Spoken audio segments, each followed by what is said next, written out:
hat, bye points. No, forced to wear the hat. Mr. Breaking News, also hello there, sir. Why take out the science CSS? Because it does unbalance quite a bit the game. The science CSS do give you an extreme amount of bonuses when it comes down to the science in the mid game and also in the early game, and a lot of the times the players don't actually get to see all of the maps, so some players will have science CSS, some players won't have science CSS, and so on. It usually does influence the game quite a bit. We did try actually slowly ticking down the number of science CSS that are available for the players in the game. If I remember correctly, in the previous FFA final we did have them with 1. Yesterday, for example, we started to put 0 in the Rooster Cup, and the majority of the players didn't say anything because they do know how much it affects the game. Also, thanks for some 3 free channel points. Woohoo! Let's go! I missed the no head start, but some beautiful points. Hello there, Hemlik. Good evening, sir.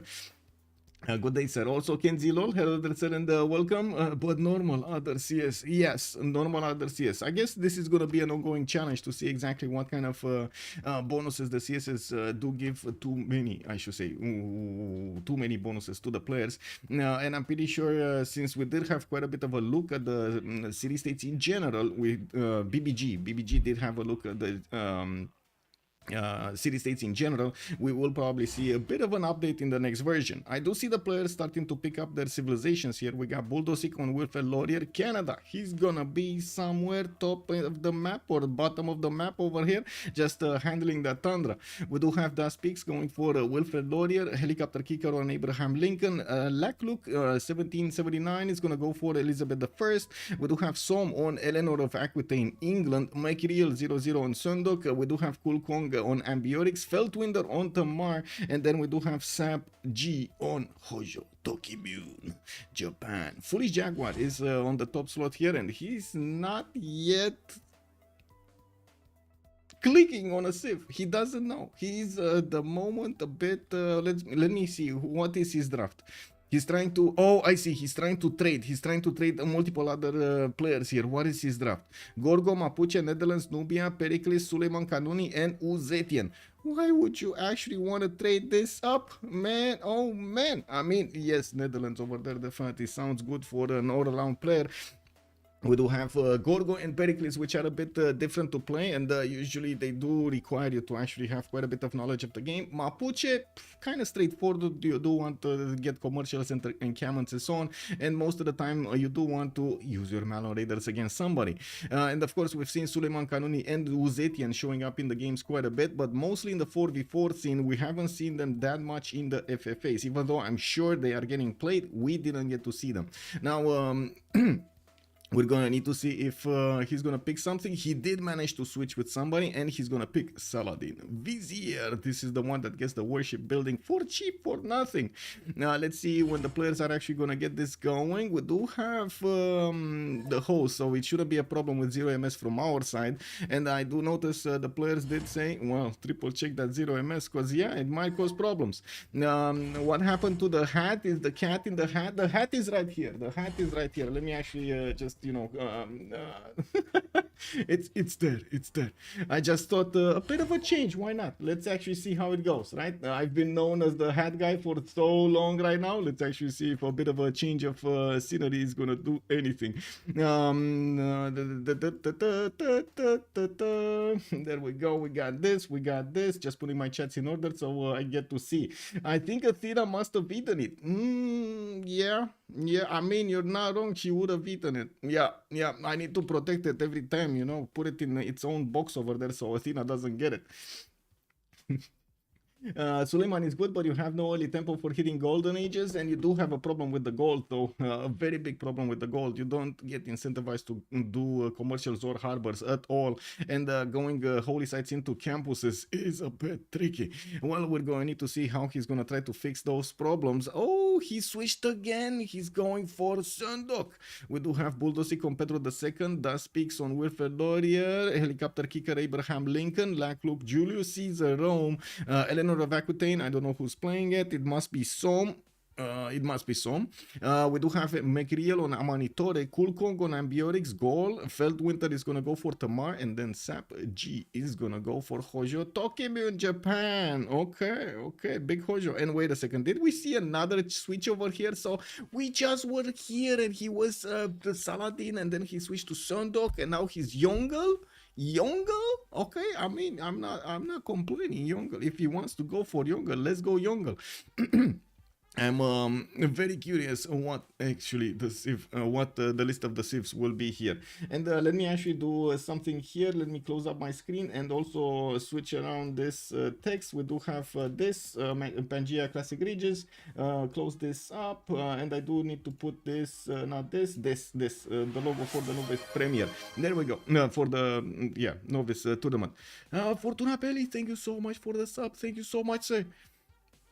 Much appreciated. Thank you. Also, Hemelik was saying, I'm sure as the wonders get built and archaeologists start exploring, the hat will be back where it belongs very soon.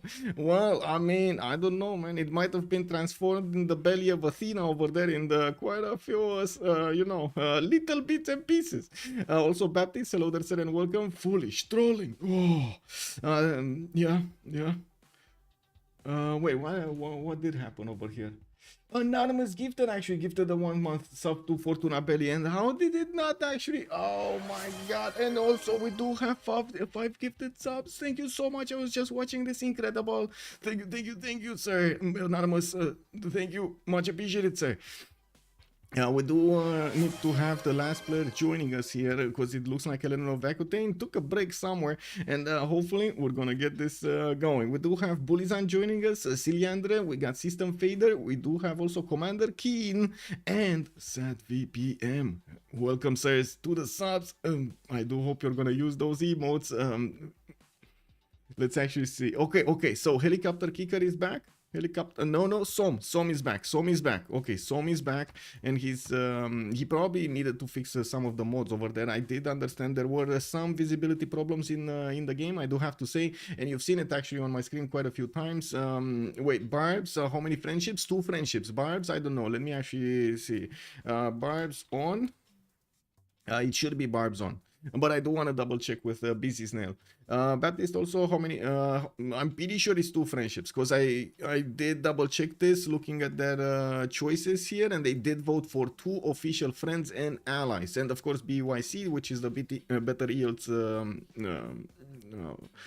mod. It's set on maximum, 3-1 base on flat tiles with 2-2s on heals. Okay. No Diplo, no Science CS.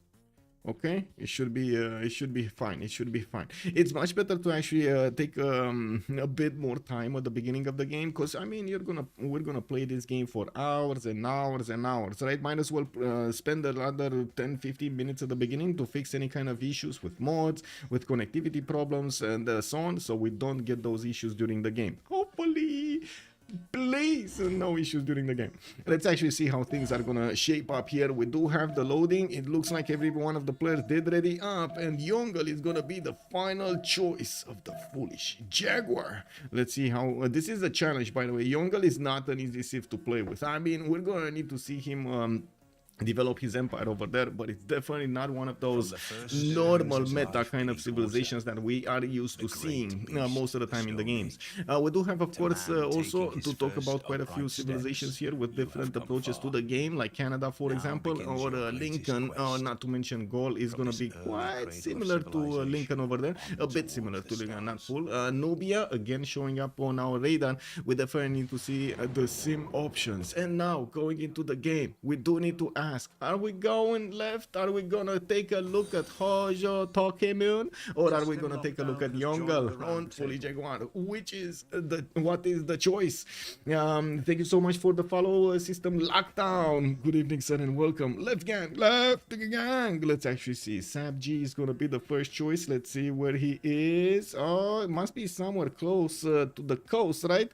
Oh, I see where he is. Japan here is gonna have an inland sea for himself, with the possibility to actually trade with Georgia. Not bad having a trading partner like this in the seas. There's also gonna be like a canal coming out to the main sea, so oh my god, we might actually see some naval warfare here. Now we do have Zappg also benefiting from his freshwater series. He does have two tiles around him. He did go for his instant sentinel and does have a 3-1. I do notice he's gonna have 3 resources here that will give him the extra adjacency towards his harbors, not to mention the extra adjacency that he gets from the city placement as well. We will probably see a campus around here somewhere. I'm actually quite curious if it's gonna be on the right side or left side. I would imagine left side, but I mean, who knows, right? Who knows? Oh my god, actually, campus over here or over here? I'm actually curious, because you could do a government plaza here with the campus here, with the industrial zones here, an aqueduct here, and boom, you got everything, right? Hyper, hello there, Janus. Good evening, sir, and welcome. I thought it's a better time to make a change, so I took off my hat, you know, hats off. Ziggy, hello there, sir, and welcome. Also, Janice, good evening, sir, and welcome. Weird map, yes, it does seem like a bit weird. We do have him also benefiting from both strategic resources here. The iron in the top part, in the second ring, also horses second ring, while he's gonna have a continent split because of these geothermals showing up here. We can see the continent split. This is good. This is actually good for him. Multiple resources that could be acquired. Definitely has the opportunity to trade with 2 people, but I think he's kind of locked in place here. It looks like only 1 city southeast that he can place, with another maybe 2 to the west side if Tamar is actually not gonna go and settle the east side, the choke point here. And then in the north he's gonna have some lakes that he can actually go for. Not amazing territory to the northeast, I gotta say, not amazing, but we'll see if he can actually make it work. If there's one civ that could make this land work, it is Japan. Now we do need to take a look at Tamar. Let's actually see his next door neighbor here with more geothermals, benefiting from also some 2-2s, but not too many. First ring, only 1 single 2 production base. And of course, they are double checking the frequency of the huts. It is set on 1.5 with 0 science CS, 0 diplomatic victory. We do have Tbilisi getting his scout out in 3 turns. Looks like he's also gonna have in the second rings here iron and horses. Not to mention, I do notice he would have had a very, very good holy site or campus, but the diamonds are saying no. No, this land is too shiny. This land is for something else, not holy sites, not campuses. No heresy over here. Now we do have him also with a decent amount of territory to the north that he could go and settle. South, as you can see, he's gonna have southwest Brazil, which is probably gonna take a big chunk of this territory right here until he hits the thingy. And we do also have in the north here quite a bit of floodplains, not really ideal for Tamar's gameplay, and I'm a bit concerned about his spawn over here. It should be fine, it just is gonna be awkward. Anyway, actually, I'm saying it's fine, but these are a lot of coastal cities that he's going to need to be placing. 1, 2, 3, and then coast, right? And then he's going to need to go coast. 1, maybe 2, and yeah, I see a problem on the horizon here. And we do have Ambiorix on the other part of the planet. Content for the content creator. Woohoo! Thank you so much. We do have, and of course, I do believe, I do hope my comments on the game and so on and so forth will definitely help improve the community and the players that are in the game, and also everybody else at home. I do hope we're actually gonna have better skilled players all over the place, and of course that will result in, guess what, a better tournaments overall. Now we do have the scouts coming around from Gaul, and yes, I do notice in the north, and we're gonna have one of these huts being popped off. Oh my god, he went straight for it. CoolCong doesn't mess around, man. We do have him also with one of these horses in the first ring. I do notice the iron tile is gonna be second ring. Since this is Gaul, he's gonna need to put his opidums next to these quarry stone tiles or strategic resources. He would have had a +6. He didn't know about it on that wheat tile. It is what it is. And we do have him also with a +4 over here between the stone tile and that horse. It shouldn't be a problem to get enough adjacency for his opidums. Citrus settle to the north looks good. He also has gypsum to improve there. No other resource for a very good opidum, but I guess it is what it is. To the south also, Zangi Dangxia is appearing here next to the mountains. We do need to see if he's actually gonna see it, because this is kind of, you know, you see it, it only shows you a bit, just a bit over there from the left side of the mountain. Not easy to discover that one. And looking at his other cities, I do have to say it is the same problem that we see in the capital. He doesn't have that much adjacency towards oppidums. He's going to need to work a bit for the +4 oppidums or more to get them worked out. Amanitore here is going to be, whoa, just benefiting from a free scout from that hut. I do see he's on 3 scouts at the moment. And yes, I do notice he's also going to be to the northeast of Japan. Mero is going for his settler. We do have him with, what was this? Sahara El Beida to the east side with more settles to the northwest, geothermal possible settle, cotton settle. Oh my god, he can take a pick of the litter over here. So many possible choices for his settles. Southeast also gonna have the fresh water from the rivers and not to mention some lakes, and this is enough territory for him to keep developing his cities. East side, south, no problem to keep developing his cities. North, yes, I do see the tundra. It's not gonna be that good to actually go there, and of course we do need to see how Nubia is gonna want to benefit from everything. How many city states can you conquer? One. You can take out as many as possible, but as many as they are, but you can only keep one. That's the rule.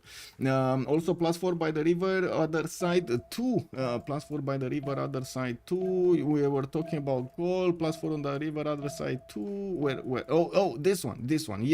Yes, this would be a +4 also, but I think this will be probably from second or third city over here. I'm actually curious how he's gonna try to put his settles. Is this gonna be citrus probably opener in the north, or is this gonna be something else? He's scouting the east and did not see that much territory here. Okay, there we go. He doesn't know his south, so at the moment the possible choices are 1, 2, and maybe, I gotta say, maybe sometimes the players are taking a chance and going into the fog if they don't see any good spawn in the directions they already covered.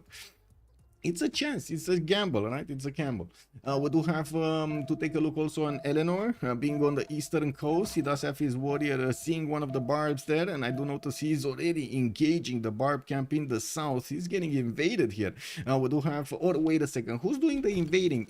Were there the barbs first, or was there London first? Who's doing the invading on this one?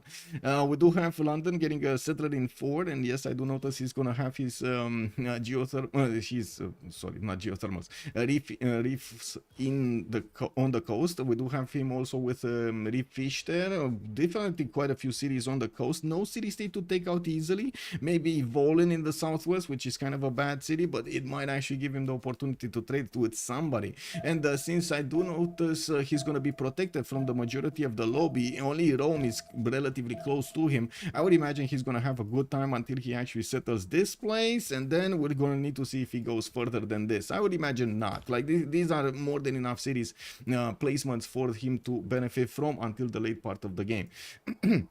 We do have him with iron in the second ring, with horses, second ring in the south, more iron tiles over here in the possible second city on that niter tile. And yes, I do notice on in the north he's going to scout with his unit here, another barb camp. Wow. 2 barb camps, actually 2 barb camps. Why do we need to put a remap? Turn 2 is away, you should just CC turn 1, CC to score. Yes, can we put up remap vote end of turn? I don't think so. I asked Snail before. Okay, well, wow. Yeah, it's not really a thing to remap. Yeah, we do have Julius Caesar. Let's actually take a look at Rome here. We do have him with the settler coming up now. He does have this silk tile settled to the northwest, which is pretty poggy-woggy. Not to mention bananas in the southwest. The biggest issue here is that warrior coming in through the fog of war, and the fact that he didn't actually see the banana in the south. So it looks like it's going to be that northwestern settle on the silk tile first to benefit from the extra culture. And of course, he also has a goody hut. He didn't see the goody hut. You see this? It's in the fog of war. His scout just, you know, casually passed it. Didn't see the smoke coming up of the fires over there of that goody hut. We do have Rome also benefiting from horses in the second ring, iron tile in the second ring, while he's going to pump out the settler in 7.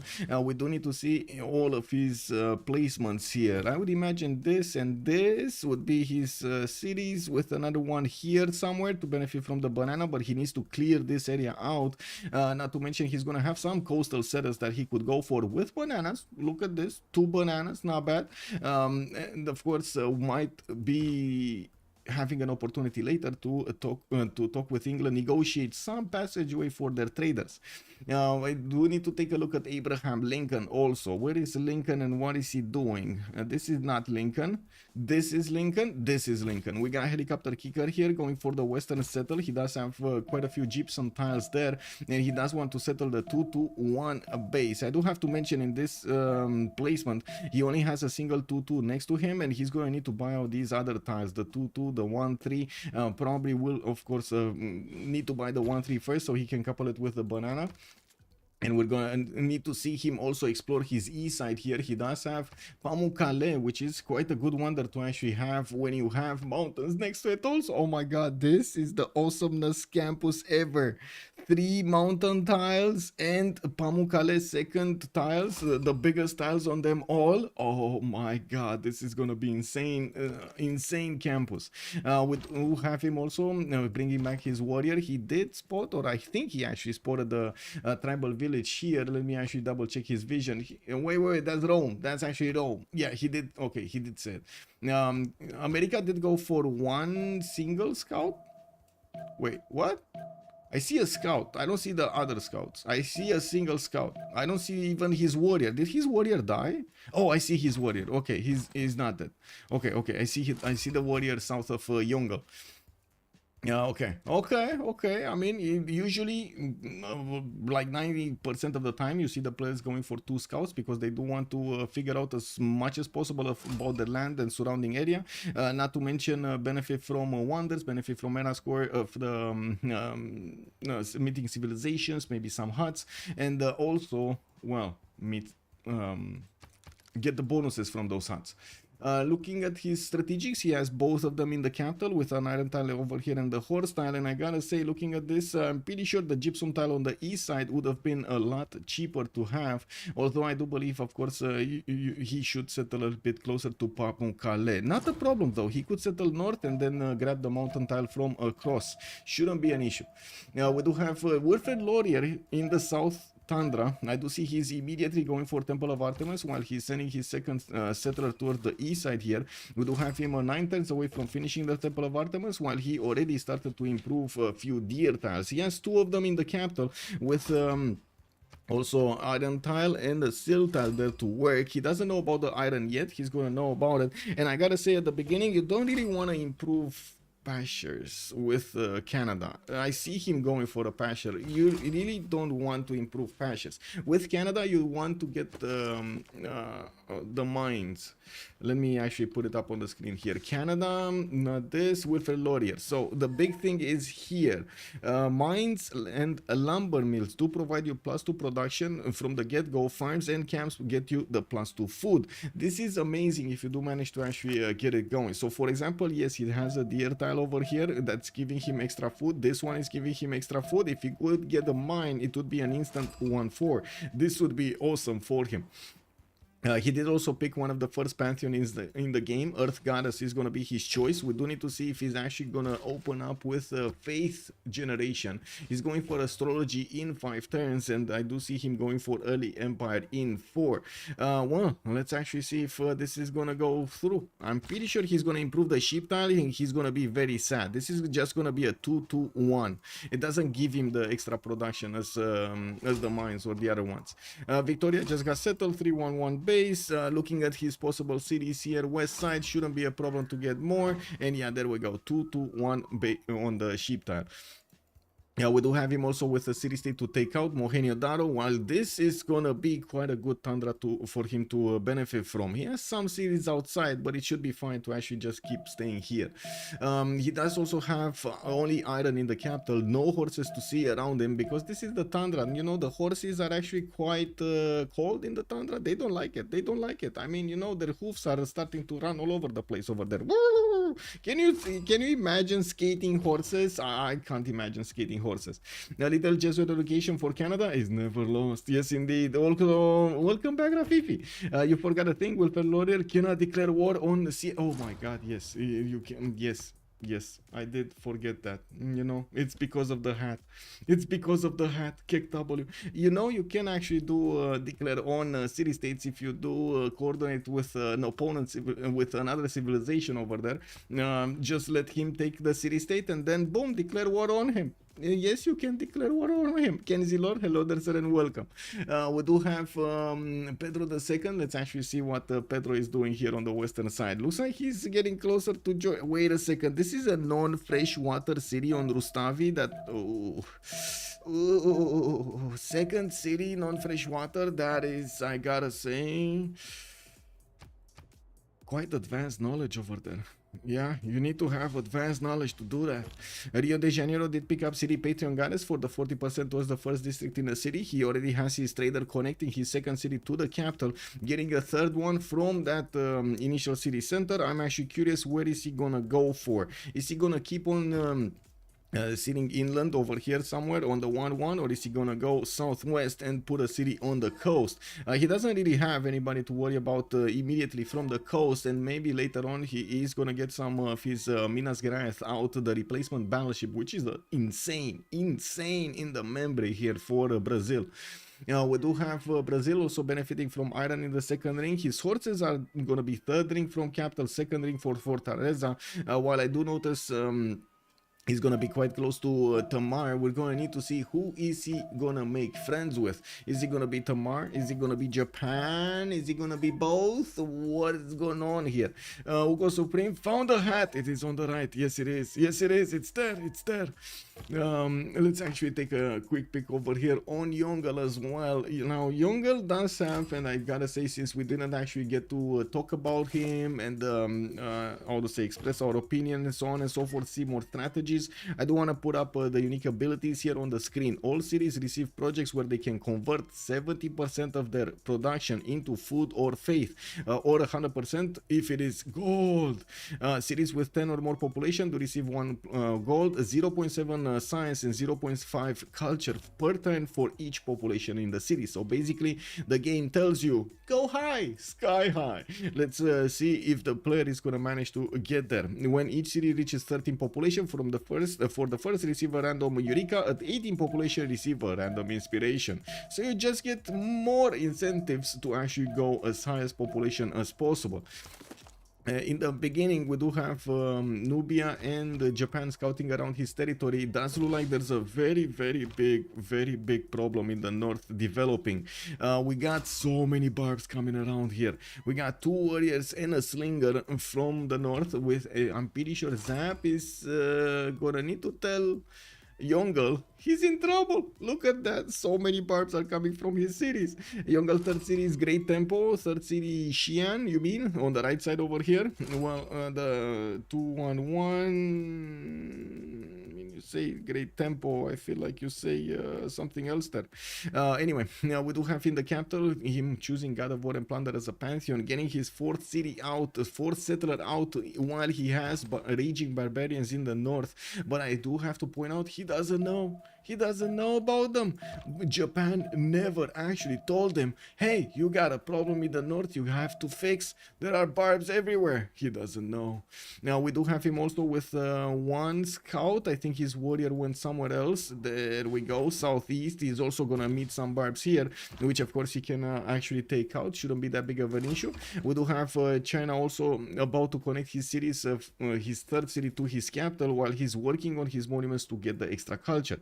Has anyone got any room? Hello there, Eddie Coffee. What do you mean room? Where is the room? The room.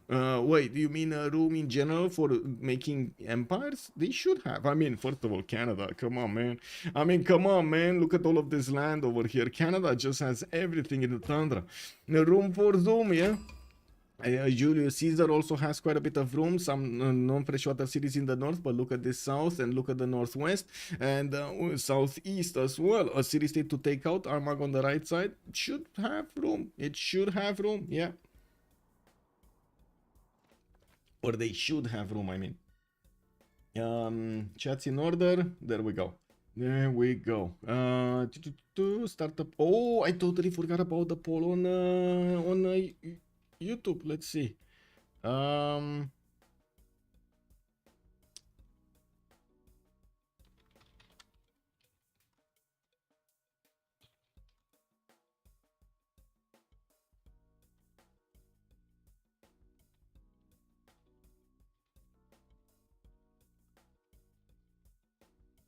Okay, there we go. No, I was trying to think of something funny. Rambling Man 420 feels like Yongle is in for the dongle position. Well, yeah, he's in the middle. He's in the middle of everything here. And he's saying many times rush in the capital. We might see this immediately. When he saw the slingers coming in for his capital, he's starting to make a warrior, and he's gonna want turn it. We do have Foolish Jaguar going for his currency, so he's gonna open up commercials here. And of course, he does need to defend his districts along with his city centers. Well, looking at the moment, he does have 24 production, which is kind of normal at this point in the game, with 7 science and 5 culture. Does have a coastal that he can connect with Japan. Japan is starting to get his holy side prayers out, and I do notice he did not go for the Government Plaza western side. He's gonna go for his God of the Sea here. I do notice the extra production on his coastal resources. Already improved the amber and 2 fish tiles, while he's getting a galley out from his eastern side.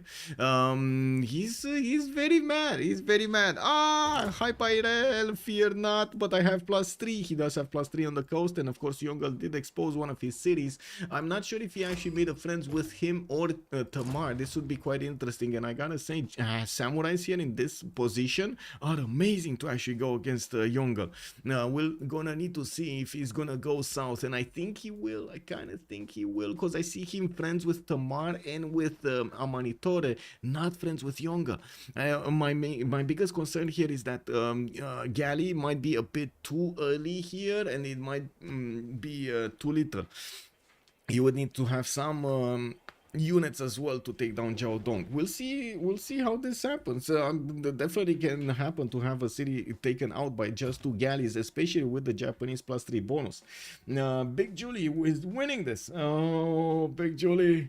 Let's actually take a look at the other pantheons here. We got religious settlements on Georgia, opening with holy sites. Usually, I do have to point out, with Georgia, your first priority is to get your Tzikes out. First priority, you don't care about anything else. Tzikes all the way. Like every other civ is going for commercial, they're going for holy sites or something. You want to go Tzikes, and the Tzikes are discovered at masonry. This technology, you need mining, you need masonry, and looking at what his texts are at the moment, he's going writing. He's going a different way than I am actually used to seeing Tamar being played out. This is gonna be a bit different than we actually have seen other Tamars. I do want to explain why you want the Tzikes. First of all, let's put it up on the screen here so you can take a look for yourself. Tzikes are a unique improvement for Georgia. They replace the ancient walls, and they do give you more bonuses. They do give you 100 strength instead of the 75 that you normally get on ancient walls. You also get +4 faith and +1 culture. It provides you with tourism, which kind of like doesn't matter at the beginning. You do get the +3 faith and 100 tourism when in a golden age or heroic age. So basically you can get 7 faith and 1 culture from just these walls during the golden ages. It's also quite easier on Tamar to get the golden ages, because if you take a look at ability of Tamar, when making dedications at the beginning of a golden age or heroic age, you receive the normal age bonus towards improving era score in addition to the other bonuses. So yeah, it's much easier to get era score with it, right? Genzi, hello there sir. And also yes, it's a unique building, right? And it gives you +4. A +4 era score. We do have a relic here being discovered by Peakz on Canada, and I do notice Gaul over here still did not see Zangi Dunks yet. Wait, did he not see it? Did he actually not see Zangi Dunks? Oh, come on, man. He did see it with his Gesate. I was quite surprised if he didn't see it. Okay. Now, well, let's actually see. We got 4 over here going to the right side. We got some traders from the north. I do notice Stone Circles is going to be America's choice for today. Mysticism Post. Let's go. Helicopterkicker will have another city in the north. I'm actually quite curious. Where is he going to settle? Yeah, uranium tile. I mean, who doesn't love a little uranium underneath their city settle? Unique building, not improvement. Did I say improvement, Kenzilo? Did I say improvement? Maybe that's my bad. I'm sorry, sir. I meant to say unique building instead. Yes. We do have Helicopterkicker also starting to get the builder out to improve his land here, and by the looks of it, he is putting down his commercials. We do have also 6 more turns until the next era. The players are gonna need to scramble to get their era score going, and most of them actually did manage to get to more than 15 points, but there are a few lagging behind. Pedro II on 10 out of 19, Yongle 13 out of 19, Julius 13 out of 19, Eleanor 12 out of 19. We do see some that are very close to getting it, some already got it. For example, Amanitore here did manage to put down his Nubian pyramids and did manage to get God of Open Sky with a lot more culture going. He did settle quite close to Sahara El Beida to the northeast, and I do see he does have the Barbarian scout is getting between him and the princess. That's not cool, man. That's not cool. And you do see the power of the Nubian pyramids giving you that extra food. That city wasn't growing. Now it is. We do have him getting the settler out in 3 turns. Magnus establishing the capital. And let's actually see on the other civs. Tamar, we did see. City Patriot got us over here on Brazil. Japan, God of the Sea. He also got his religion. That's going to be Buddhism for choral music and Derimers. Interesting choice of the second one. I'm not sure if this was necessary here, to be honest. I don't think it was necessary, Derimers, but sure. Usually there's not that much of a competition for Derimers in general, yeah. Anyway, I'm pretty sure something else would have been a bit more interesting. I'm very surprised about his choice to put his government plaza in the second city, especially if he's going to consider going internals here. I guess that's not going to work. And I do notice finally Georgia is getting his tickets out, building them quickly and going for his currency next. Craftsmanship also coming up in 3, and we don't have him opening up the other districts here. I do have to mention, because he did discover, so this is a very important point I want to make here. Looking at the civic tree, you would have needed to go for state workforce, right? Early empire and state workforce to discover the government plaza. You did see him opening up writing, but the problem is he already opened up astrology. So he's gonna have 1, 2, 3 plus the government plaza districts, and he already built 1, 2, 3, not even 3, 2 of these holy sites, not even a third one. So he's not getting the discount right here because of because and foremost of the opening up of the campus so early on. He could have waited a little bit more, try to get archer in the meantime, go for irrigation, maybe get some sailing if he's gonna be next to some coast over here, so he can get some era score from that, delaying as much as he could, discovering that before he can place his government plaza down or another district. You do want to keep on chaining those district discounts, and this is always gonna happen. The beginning is more important than during the later part of the game, so you do need to pay attention a lot more. There are not that many districts built, there are not that many districts discovered, and you kind of have the choice of juggling with them. Juggling, is that the word? Is that juggling word? You know, the guy that actually throws balls in the air and then catches them and then he does tricks like this and so on, and you're like, whoa! Yeah, juggling, that's juggling. Descra, bună ziua, domnule, și bine ai venit. I actually don't recognize any names. I mean, it's a novice tournament. Why would you? There are new players over here joining us in the community. We should welcome them with warm arms. Save the princess, Rafif is saying. Is that princess taken out? No, the princess is alive. We do have actually the scout, the barbarian scout moving west, and I do see he's gonna go on that sheep tile and take away the culture. And we do have Nubia getting a slinger out, and I gotta say Nubia has a very good unique unit. That the Pitati Archer is one of the most insane units at the beginning of the game. So good, so good. Oh my god, I still remember the scenes in my mind when Task for Fish was building like 20 of them, and he was just not caring about anything, sending that army towards his opponents somehow, like just sending it. It didn't matter. Just 4 rows of Pitatis from across the map was just ending up in your borders. The coolest of the Kongs is playing. Yes, sir. Okay, so let's see. Julius did go for Goddess of Festivals. He's gonna get his extra culture, and already got his extra culture on some of the silk tiles from the plantations improved. Has more builders opening up with commercials here. I do see 1, 2, 3 pre-placed, getting a 4th city and a 5th city out. We do do have him also discovering the coast to the south and did finish that barb camp. That's how you do it. You take out the barbs. On the right side, we do have Goddess of Tides chosen for the Som. He's gonna get the extra culture on his coastal resources. And I do notice he also took care of the barbs. Look at that, man. Pro players right here taking care of the barbs. 4 city coming out from London. Looking at era score, Eleanor is not there. He's not there. He's 17 out of 19. Did he get a boat? He got a boat. He has a hut here that he's not getting to. He also had another barb camp that he's at the moment not gonna have the opportunity to go against. It's just too much time. Like, even if he buys a warrior right now, it would take him 1, 2, 3, 4 turns to arrive next to the barb camp, and then even with the +10, he's gonna need to do 2 hits against that barb camp to take it out. That would mean 6 turns to take out the barb.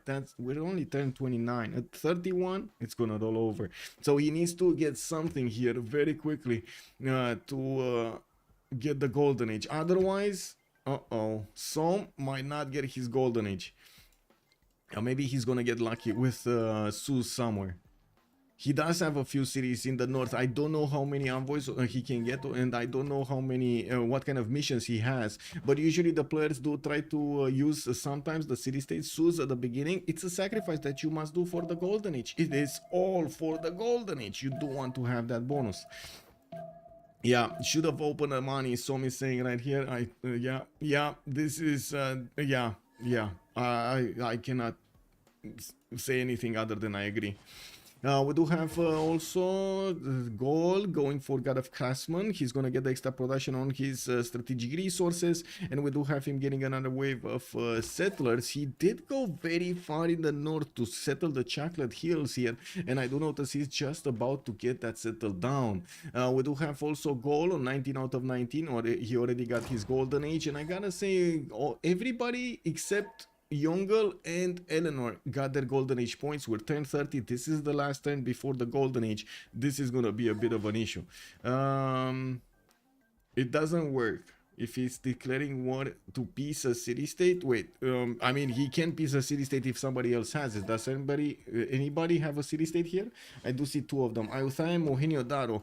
I don't think he sees Mohenjo-Daro. Yeah, he definitely doesn't see Mohenjo-Daro. And Ayutthaya is all on the other side of the planet. He's not gonna see this up. And nobody else has city-states over here. Sus, yes, you get a score from piecing city-states. So that means, for example, if somebody has a city-state, like Ayutthaya is being held right now by the Brazilian Empire, you've met the Brazilian Empire, boom, you declare war on the Brazilian Empire, and you piece Ayutthaya, you get a score. That is a tactic that the players are choosing, but usually not at the beginning of the game. They're using it mostly somewhere like turn to the 62nd golden age, third golden age over there, at the end, before the ending of that. They also do try during the mid game to declare war on other civilizations from across the map to see what kind of Suses they have, so they reveal those city-states and benefit from the bonuses after the war is ended. Well, now we do have the ending of the era here, and of course we're going to need to take a look at their golden ages. Probably gonna take it from Japan first. Japan getting his harbors out, finishes Gavron Plaza. We do have him getting some more shrines, and I would imagine, oh no, wait, he went, well, I guess, wait, he went Jesuit, right? No, he didn't. Oh, wait a second, I don't understand this. Okay, so there's a bit of a subject to talk about here. Usually what you want to do in general in Civ is you put your bonuses to stack up. You get holy sites, that means faith. Faith generation can translate into builders, can translate into settlers, can translate into monumentality, can translate into possibly Jesuit education.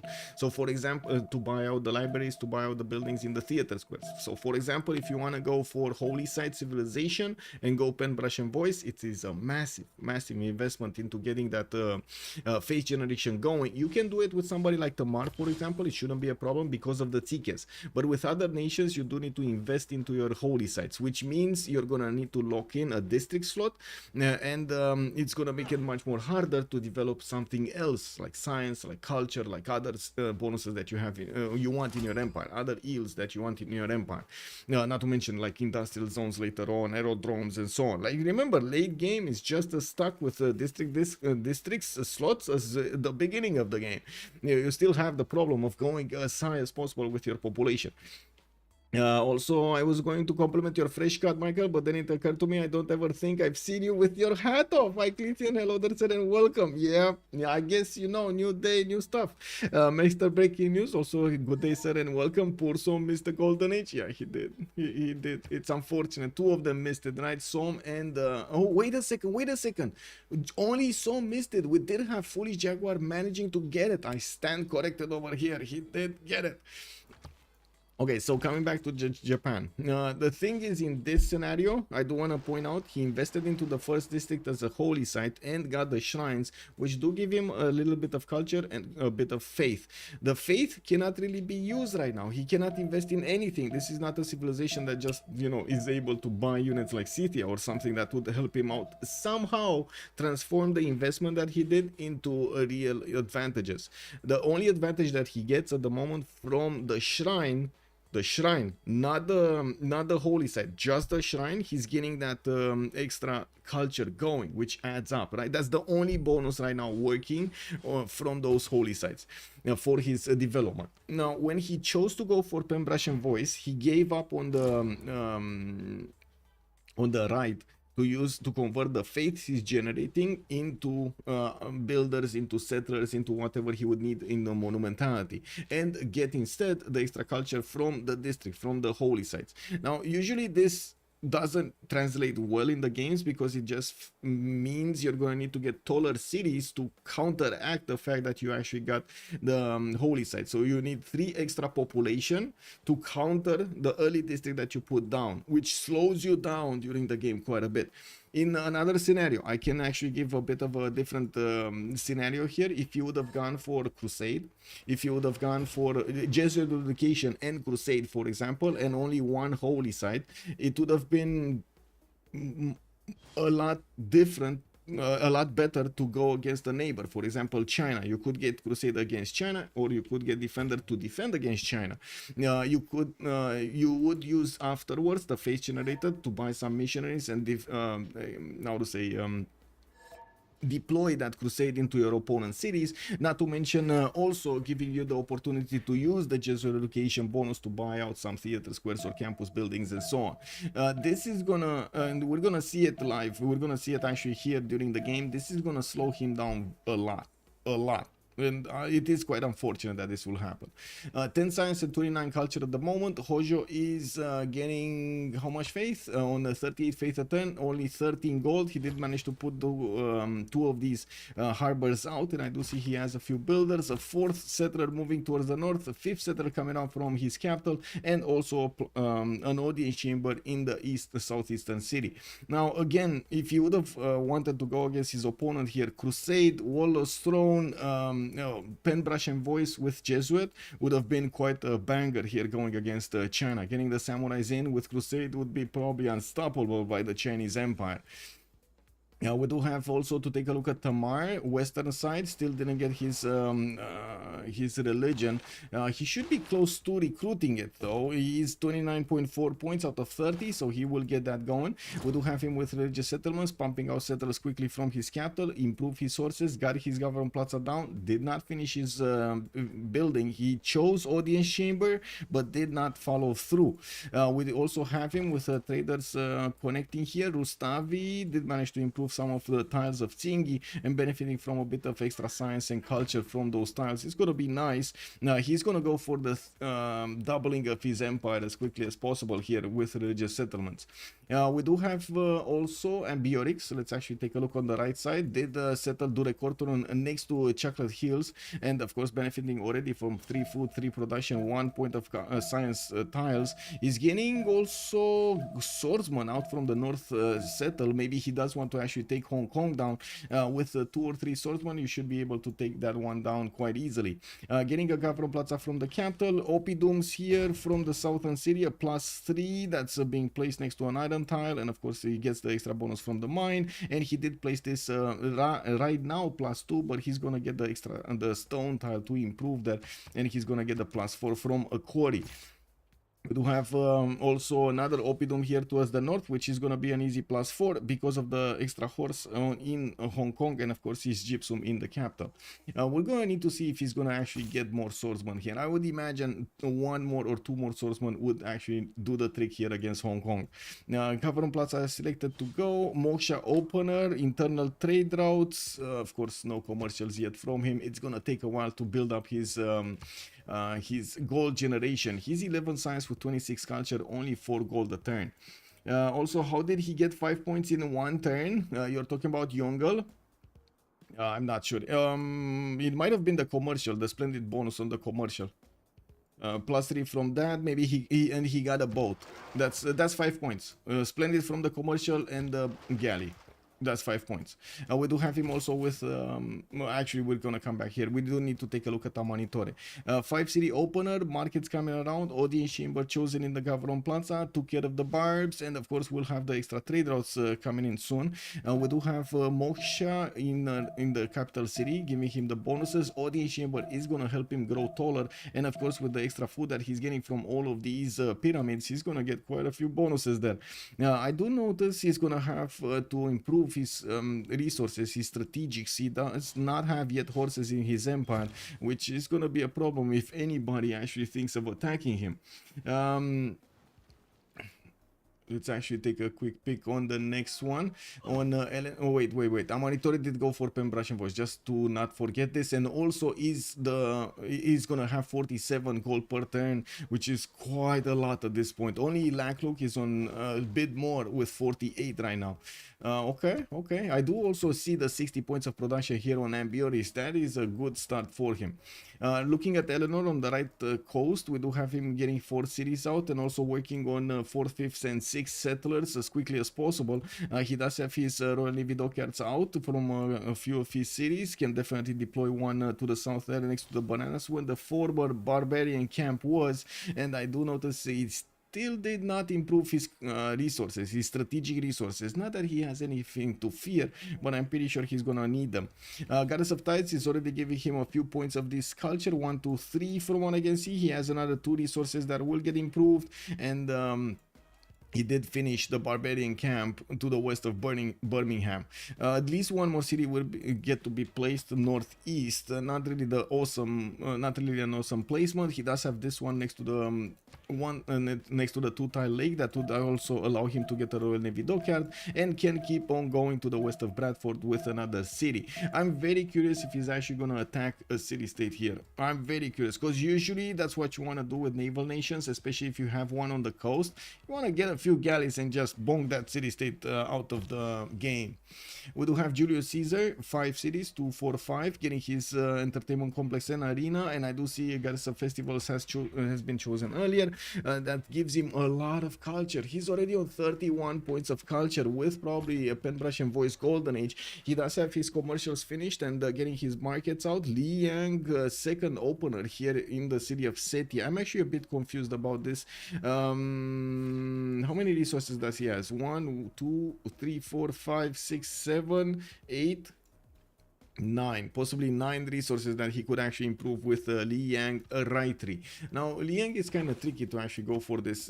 Yes, he does have the extra charge on the builders, which is not bad, but not extremely good either, like if you compare it to Moksha bonuses or Bingala bonuses and so on. And even Reina bonuses would give you more than that, just 1 builder charge. What usually happens is players do need to choose between left tree and right tree of Li Yang. They either have a lot of resources and they have a need for extra food or extra production on those, and he could easily go right 3. Agriculture for 1 food on each, and of course zoning commissioner for 1 production on each. On the other side, the reinforced materials and Peakz was also quite a commonly known strategy in the previous version of BBG because of the extra amenities that you get on the Peakz. Not really because of the science and the culture and the housing, but the amenity was extremely important. Now, I think it was 2 amenities in previous versions, got toned down to 1 amenity, and the players are like, wait a second, bro, it might not be that great anymore. Even though a lot of the times the top players are still using Liang to puddle jump it around their cities if they can, if they have the time, the pressure, and the attention span to actually do that for that extra bonus of amenity. It's very good to actually have +6 amenity empires. Enashni, thank you so much for the follow, sir, and welcome. Also Servus, good evening, sir, and welcome. Where is my hat? It's here. It's here. No hat Michael today. We got no hat Michael. It is what it is, you know, premiere here. And Sasu, bonjour monsieur, bienvenue. On a Saturday, yes, on a Saturday, man.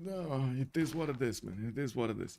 We do have Ancestral Hall here in Rome, and I do notice he is going to try to go for, as quickly as possible, his Colosseum, which is going to be a good investment. I do have to point out, if he actually wants Colosseum, the best procedure is to use Magnus and chop it.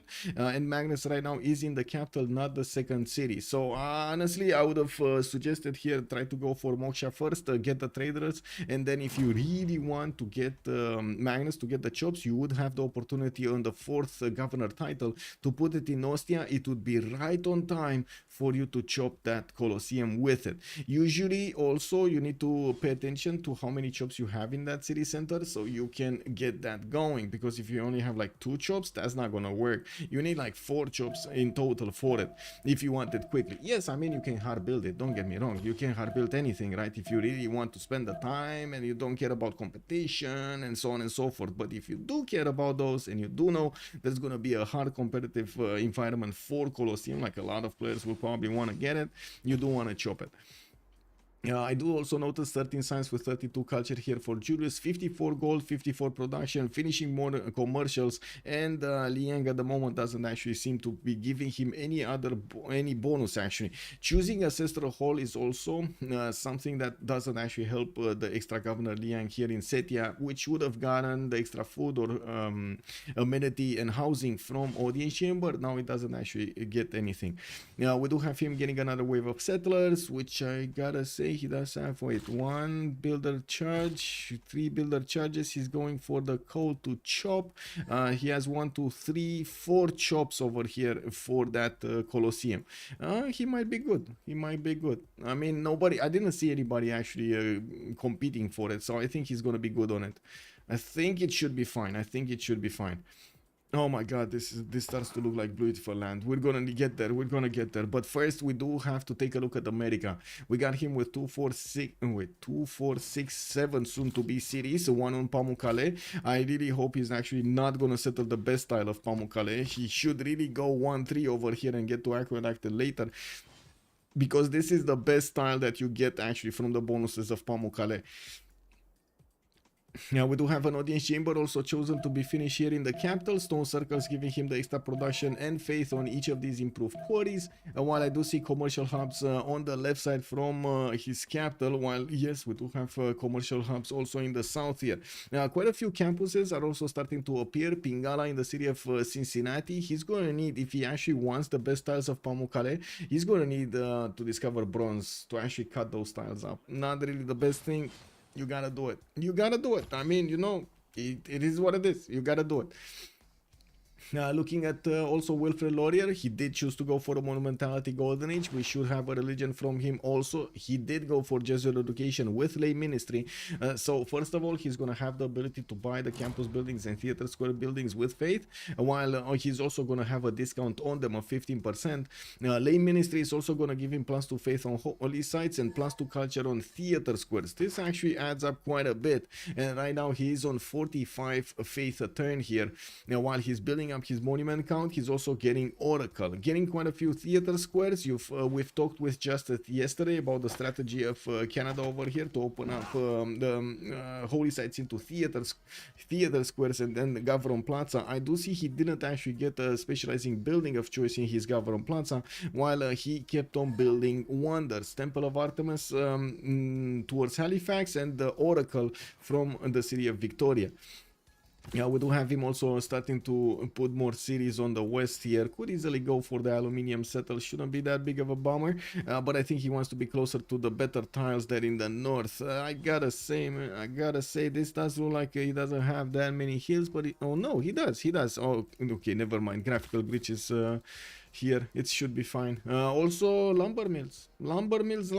He could get a lot of production from lumber mills. Did open up with Moksha, and I do see also Pingala in his second city. At the moment, no third governor.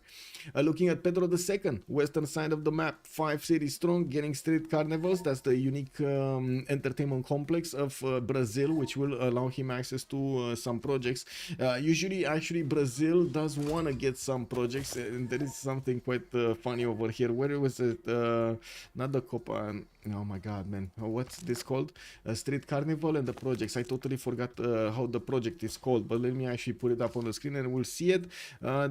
Also another thing, it doesn't cost us district population. This is extremely strong because it does provide the amenities and you can get them for free. Now all cities, you know, no district slot being taken. What was the project though? The carnival. So again, okay, so this is what I want to say. A variety of great people points once completed. This is amazing with the Carnival project. You can get quite a few of those points, and of course you do want to recruit those great people. He put his government plaza in such a way that he's gonna get better bonuses, better adjacency on his commercials. Remember, Brazil does get adjacency also from the rainforest, so that's why these commercials are like +6 over here and another plus what is this, a +6 also, +6 over here. We do have him immediately going for carnivals in Fortaleza, and I gotta say I'm actually very curious what is he gonna want to get here. Great writers, artists, musicians, those ones. Okay, well, I don't see a theater square yet, so that seems a bit early.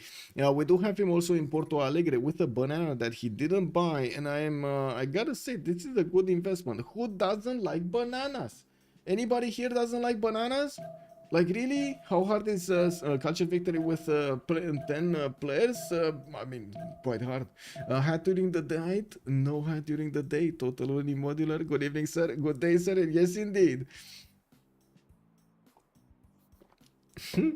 Rambling Man, hello there, sir, and welcome. Or is also Carnival, project of Theater Square plus half project of commercial, half project of industrial zone.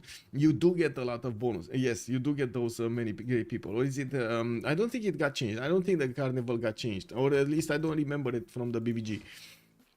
We do need to take a look at Yongle as well, because we kind of took a look at Buldosik, Pen Brush and Voice Golden Age. Let's see Yongle. 4 cities strong, still doesn't have to fear from the North Japan. We do have him getting a 5th one on the coast. This is actually quite interesting. He's going to have a single tile over there that he could settle on, the dice tile. And I do notice he could have had actually an inland. He could have gone the iron tile next to the volcano. Wait, is it? He's more concerned about the volcano to the south of his capital than he is of Japan? Okay, I mean, yeah, sure. Now, he did manage to get his government plaza in between 2 of these commercials. We do have Xi'an starting to put down some campuses, only a +2 because of the geothermal. And of course, we will need to see how much he's going to actually expand here in the south and in the north. He did actually put a city, Chengdu, towards the northeast on the river. And I don't think he actually has a problem to put another city on the honey tile and another city to the east side here next to that stone tile. Now we do have him with an archer hunting down one of the barbarians that got left open from the north, and he still did not take care of that barb camp. He took care of the barbs coming for him, invading his territory, but he did not take care of the barb actually. And I gotta say, I'm very curious about that Colosseum. What's the situation here? So we did have the 2 chops. Ostia is gonna build it in 5, and he does have in 2 turns another chop, so he will have a very, very decent, strong chance of actually getting Colosseum. We do have him also starting to get a few more settlers here. But back to Yongle. He did choose to go for a Pembrasian voice coordinate, 17 science, 42 culture, 37 gold a turn with 57 points of production at the moment. And he also has 71 food. We do have him with like 6 pop cities, 4 pop cities. Remember, Yongle does one plus, does one more than 13 pop cities over here. I'm gonna put it up again on the screen so you can see it. He does want when 10 at least for the extra science and the extra culture, and he will also want the 13 bonus over here for the Eureka's and 18 for the inspirations. That is adding up so much science and culture on your cities. In total in your empire, I mean not your cities, in total in your empire. Taking a look on the map here, let's actually see what's happening with Gaul. He did manage to take over Hong Kong with 3 swordsmen, and did manage to also take a builder from it. We do have him trying to go for Colosseum, but too late. He didn't get a builder. He wasn't as prepared as you've seen Julius Caesar do it. He could have had this plan in mind for some time, but unfortunately the execution not as fast as Julius Caesar. We do have also Ancestral Hall coming up from his capitals from Plaza. He's gonna go and finish Hanging Gardens in the southern city over here, and he still doesn't have a Zangidanxia tile. Usually you do want the Zangidanxia tiles as quickly as possible because you have a very high chance of recruiting one of the merchants and or one of the generals. Look at that, 15 turns of a 1 tile of a Zangidanxia. Boom! Free general, bro. We got in the merchant screen also already is starting to open up the 75 pointers. Irene of Athens is gonna be the next one. In the scientist screen, Zhang Heng is gonna be there. China did manage to recruit Marco Polo. I do see Brazil got Zhang Qian with that carnival project, and I don't see actually Hypatia, so that means nobody actually started to recruit these scientists. Yeah, I don't see any scientists here. Imhotep, oh my god, is he gonna do it? Oh my god, is he gonna do it? Oh my god, is he gonna do it? There's a Roman warrior sitting right on top of that entertainment complex. He could one turn it. Is he gonna do it though? 2 friends, yes. Tamar is friend with Pedro in Japan. I don't know, but let me actually double check. Let me see. I'm clicking on Tamar. We're gonna need to see what does he have as friendships. Japan and Brazil. Yes, Japan and Brazil, they're friends. It remains really powerful when you start to do it. I checked, it's half of the project of the theater square. It is very powerful. Oh, it's not. Oh my god. Skill diff, bro. Skill diff. What can I say? Next turn, Arena is gonna finish. You see this Imhotep guy? Oh my god. He's just gonna take it away. 3 chops. He invested 3 chops. 3 chops, but without Magnus. That's the difference. If you would have had Magnus, that Colosseum was already finished. That's the problem. That is a big issue over here. And there are no more chops left, right? Oh, I guess he does have one in Ravenna, but that's way too far away to go for. And let's see it next turn. So Arena is gonna finish. He's gonna need to put down Colosseum. He's gonna also need to buy the tile. Does he have the gold to buy the tile? 31. He might not have the gold. How is he making per turn? 8? Oh, he should have the gold. Okay, it's like 35. He even grew into it. Oh my god. Oh my god. Oh my god. We got Colosseum coming around here. He's gonna do it, man. He's gonna leave Julius Caesar hanging. He's gonna be like, hey, look, I brought flowers, and then he's leaving. No scenes. We don't have scenes today. There's no mistake here. No mistakes. We only have lessons to learn.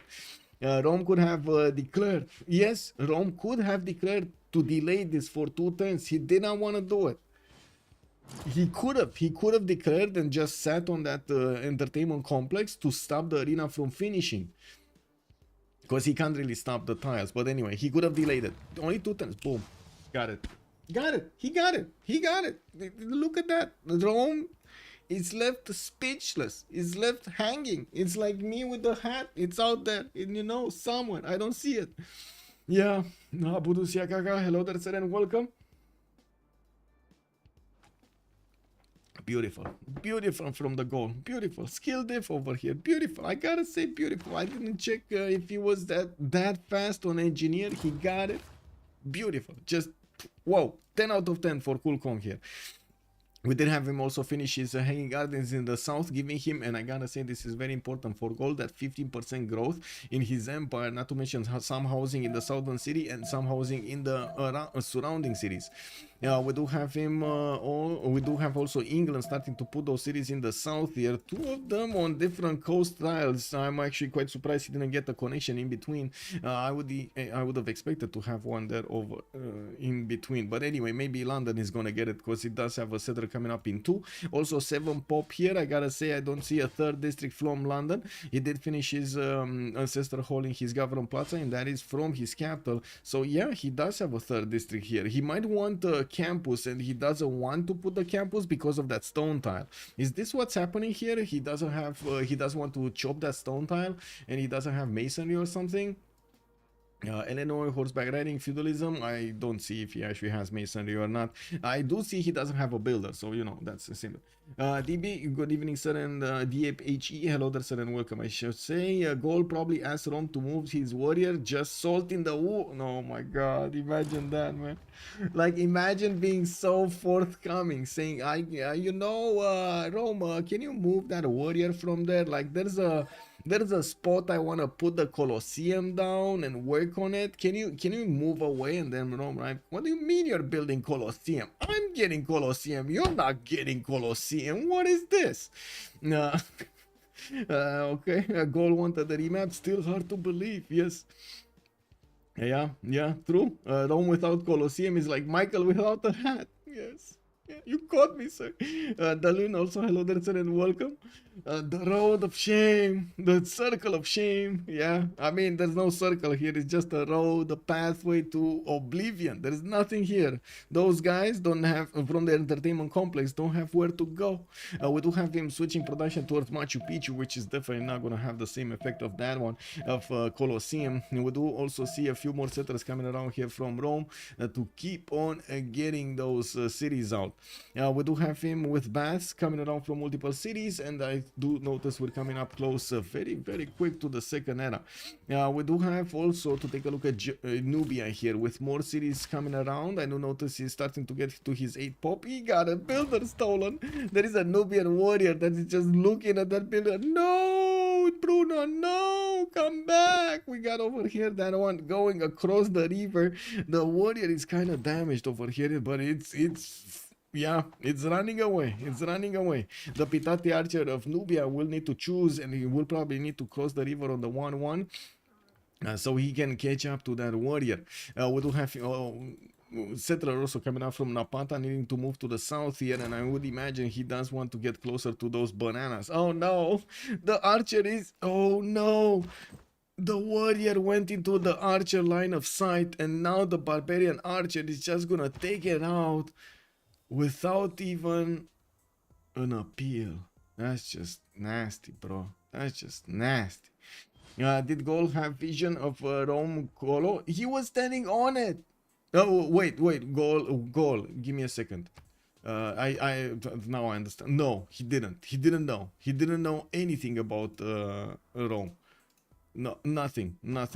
I don't think he even knew he has an entertainment complex because it doesn't show up here. Most of the districts you can actually see here, right? So in the scientist screen, if you see America is making 1.1 point, I mean, that's one district. He has one district. You see Brazil making 1 point, that's one district. Plus, I gotta say, the Classical Republic, so they're getting more points from that one. You see in the harbor, for example, England, 6.9 admirals. I mean, that's 3 harbors plus lighthouses. Boom, you get 6 points.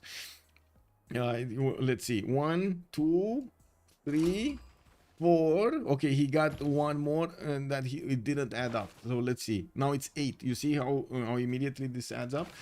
Because he finished this one. There was no extra harbor somewhere, and he just finished it.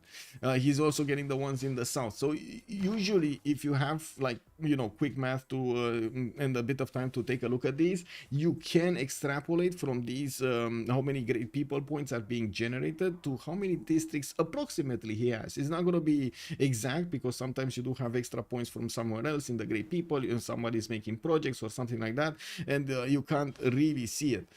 But most of the time you do get that option, and at least to make an idea. Does Rome have mountains to use for Machu Picchu? Or am I thinking about the wrong wonder? You're thinking about the good wonder. He has some mountains, but not that many. There's not going to be like +5 bonuses here for him. At least it's a wonder, I guess. It is what it is. I would imagine something else would have been interesting, but I don't think he had that many other choices. Like Hanging Gardens got taken out. That would have been a good one for him. Oracle got taken out. Temple of Artemis got taken out. Not that he has a camp, but that would have been an option. Maybe one on the coast, but I gotta say he didn't build harbor, so he doesn't have access to them. You just cannot build Colossus or the other one without that. What is Colossus? This. You need to build it adjacent to land and the harbor district, and the other one, the Great Lighthouse, is the same. You have to have a harbor. That's the problem. You have to have a harbor, and of course open slots for them. But anyway, we do have markets coming around here from Rome, and I do see he's going for the expansion phase. Moksha in establishing in the city of Ostia, while he's starting to put down his campuses. Looking at Yongle, we do have him also getting those markets. Still did not do anything about Japan. Although Japan did manage to get one single samurai. Now, is he gonna do something with it? We're going to need to wait. He's trying to get mausoleum. This was a wonder that has been building for the last 7 turns. It does seem like he spent a lot of time and effort to get that going. He has Reina in the South City, and I do see he's also gonna have some more libraries coming around. This easy plus 3 plus the culture is gonna be nice. Whoa, he has Namadoodle. He has Namadoodle here. I saw the culture bonus and immediately was like, oh, Namadoodle is in the game. Also, Pyramid in Ravenna for Julius Caesar. Let's actually see Ravenna. Yeah, Pyramid in Ravenna. That's a good one. That's a very good one. And I didn't see anybody actually getting pyramids here. Maybe Gaul? No, he's not that close. He needs to get a city in the southeast if he actually wants to have the chance of getting one of those pyramids. Well, the pyramids, I mean. We also have America trying to build the Machu Picchu. That's not going to work. We already see it somewhere else. Verified gold spawn, KW. We do have America with quite an army of builders with feudalism. So he can get stuff going here.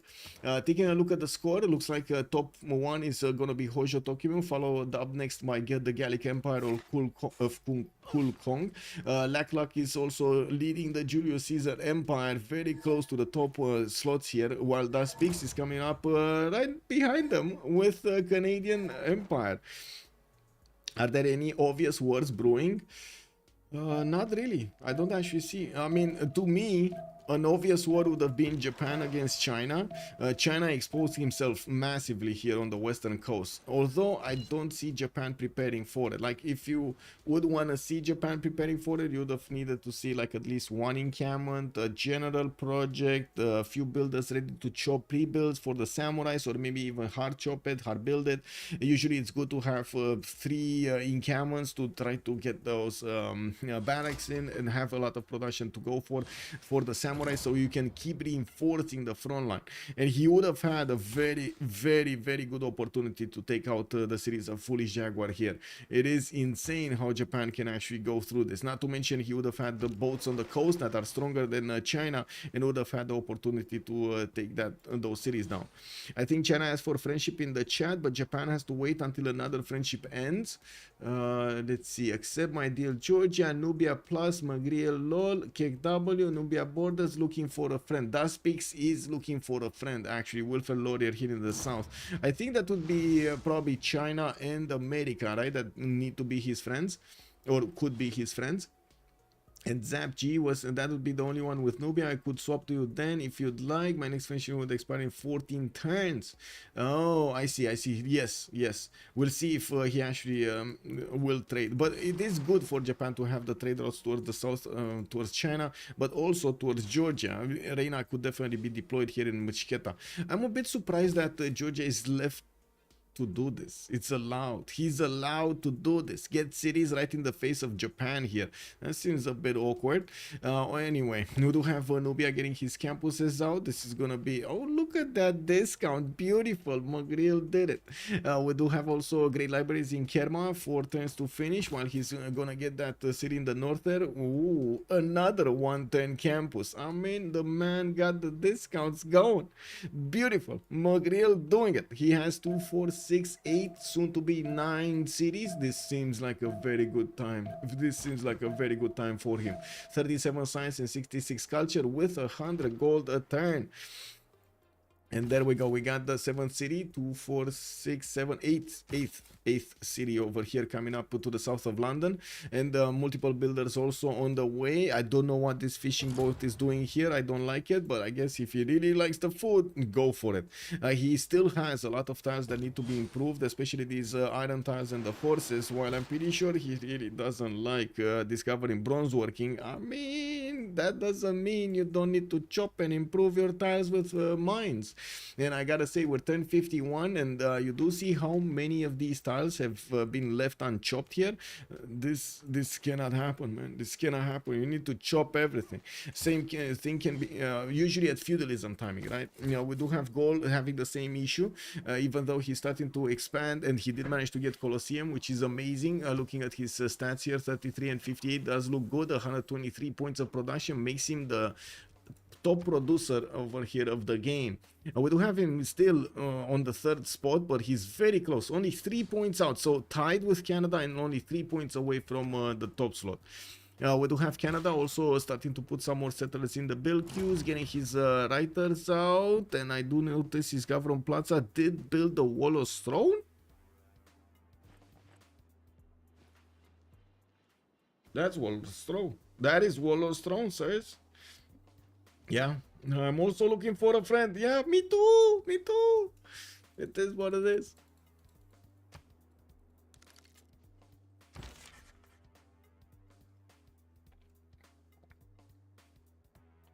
Oh, biggest campus of them all. +7 campus, easy peasy. We got Chicago also placed on the other side, and I do see the 2-2 tile is gonna have the ability to get another campus there. I do see him actually choosing to go for commercials first, and I don't see him placing the campus next to Pamukkale. Could go for a strong theater square also there. We do have him getting some more trade routes, of course, after he finishes markets in the commercials, while Magnus is establishing on the west side. He says he has a lot of chops there. So, for example, if he wants to get a surprise attack on China, boom, get those builders with feudalism over here, chop as many of these heavy chariots as possible, boom, you upgrade them into knights, and then Yongle is not gonna know what he did. We do have him choosing to go for his industrial zones here. +4 is gonna be finished in 2 turns, and we are gonna need to take a look at their era score. We're 4 turns away from getting the golden age swap, and I do see Hojo Tokimune is 3 points out. He's still on 5 cities. This is extremely concerning. 5 cities. And this is, I gotta say, this is kind of on him, because he didn't get immediately as much territory as he could. He didn't really go here to keep the cities away from Nubia, like around, to put a city around here. He didn't go towards the west side to put a city where Mushketa is, and because he didn't put a city where Mushketa is, well, he can't get a city here, and so on. Like, all of these are connected. Unfortunately, 5 city empire is not going to give him what he wants, and this is going to be quite slow in the next part of the game, because others will just have more population, more district slots to put, more districts built, and of course with those districts, guess what, more buildings in the districts, more bonuses in the districts, more abilities to get projects and so on. Canada is supposed to be peaceful. Deskra shows stats. I mean, I was just watching the era score, Deskra. What do you mean? Ribbon, yes, there we go, stats on Ribbon, yes. Oh yeah, yields, you want yields, right? Or what other stats? Because they're like 2 different stats. Yields, right? Which one? You gotta be specific, Deskra. You gotta tell me, be specific, my man. Whatever, it's the same. Okay, I see. Also, okay. Well, looking over here on Tamar, where is he? Era score 51-56. He needs 5 more points. 2, 4, 6, 8 cities. Probably got a boat out. No, he can't get a boat out. Okay, that's 1 point. I don't see a boat to the north as either. He does have more settlers. Another settler actually moving in. This is a very bad city. He does have some whales in the water, which, to be honest, I like, but overall this is kind of a bad city. Like 1, 2, 3, 4, 5 tiles. That's it. 5 tiles. You're gonna work 5 tiles. That's not good. We got Pingala in Batumi, and I do notice he would have had a settle that could be built in the north, but again, the same problem was the coastal one, not that much production. He does have this one though. I don't know why he didn't settle this one. So like instead of going east side on the worst style ever, why didn't he go here? Somewhere like either on the Niter or on the 1-2, both of them could be viable options. Anyway, looking at the era score, we do have also Ambiorix finishing his era score requirement. Nubia is over the necessary threshold, 61.57. Eleanor is going to be 2 points over. I do see Julius is going to need 4 more points. And taking a look at this, he has campuses coming around. This is not a +3, this is a +1. Is this a +3? This is a +2. No, not even a +2, +1. This one was a +2 because of the geothermal or whatever, the reef tile, and this one is going somewhere in the southeast. And wait a second, is England going to take out Armagh with a single galley core fleet? Whoa, I like the bullying, and Armagh begins today. A legion maybe, yeah, a legion could definitely work over here. He does have this warrior next to Arpinum, and I do see he's also going to settle another city to the east side. I do see wonders coming around right here. This is going to be a +1. He did actually go for the parks, so now we got confirmation. He went Liang City Parks. What usually players do when they do put the city park down, they unplug Liang, they pick her up over there from Setia, and they move her to another city that is open, so like Hume, like Gravena, like Arpinum, so the builders have the opportunity to put more city parks everywhere, right? If you go city parks, you gotta get a lot of them. Yeah, city parks, man. I mean, I know this, I know it's taking quite a bit. They're expensive, they're actually quite expensive, but if you don't have any other choice of getting amenities, you might as well do it. It's very expensive actually. The governor titles, oh my god, just the governor titles alone, not only that, but also the builders and so on. Anyway, Abraham Lincoln, let's actually check him out. 43.51. Now he has a problem. He has a big problem. He's so many points away, 7 points away from getting his golden age. I do notice he's getting a theater square next turn. Is this a +3? Or a +2? It should be a +3. Oh yeah, there we go. He just got it. So he got the 3 points from that one. He only needs 4 more points. Okay. He can get, so he has horses. He can get a swordsman from somewhere. That's another point. Okay, a boat because he has the coast. So if he has the lakes. Let's see. Does he have? I don't know if he actually has sailing. He should be getting it. He should be getting it. Anyway. Moving forward, let's see. Wilfred Laurier did manage to get 53.50. We do have Pedro II 51.48 and secure his golden age, while Yongle is going dark. Yongle did go quite wide over here, 2, 4, 6, 8 cities. We do have, man, is this the same barbarian builder that came from the north, that came from Nubia? Is this the actual same one? I think it is, right? I think it is. And as you can see, China is starting to chop quite a few of his, quite a bit of his territory here, getting his campuses down. Unfortunately, going into a Dark Age next era is gonna be extremely problematic. Extremely problematic. Oof. He's on 45 science and 63 culture. That's pretty good. He does have a Pembrasian voice, and he's going to lose quite a bit of that extra culture from it, while he is banking up as much as possible on his science acquirement at the moment. G Shadow, hello there, sir, and welcome. Also, you'd go City Park first, otherwise have to move Moksha in cap. True. Yeah. Whoa. If you want Angor what, you should actually get the production first, because this is quite an expensive wonder to get. 13 turns to actually spend on a wonder. I don't think that is that worth it. If you do manage to tone it down to like maybe 7 turns, 8 turns, that is definitely worth. He does have quite a few chops, and I gotta say, again, I'm asking you to take a look at the land here and tell me what you see. Tell me what you see. Come on, chat. I've been talking about it for so long. Come on, chat. What do you see here? What do you see here? Desgra, also, you see shit? Wow. Janus, really? You see a lot of shit here? Wow. I don't smell shit. Is it shit? Oh my god, I might have actually blocked my nose. I don't smell it. Chops everywhere, exactly. He has chops everywhere. Everywhere. He could have been so much more higher, getting all of that production going. It's just sitting there, untapped, unsourced, raw, raw production in his cities, and he's not benefiting from it. He needs to do it. 6 shops in the magnet, exactly. I mean, he could definitely get Angkor Wat with a single builder over here. 3 stone chops with no, 4 stone chops in the capital. 1 2 3 4 stone chops with another forest. Yeah.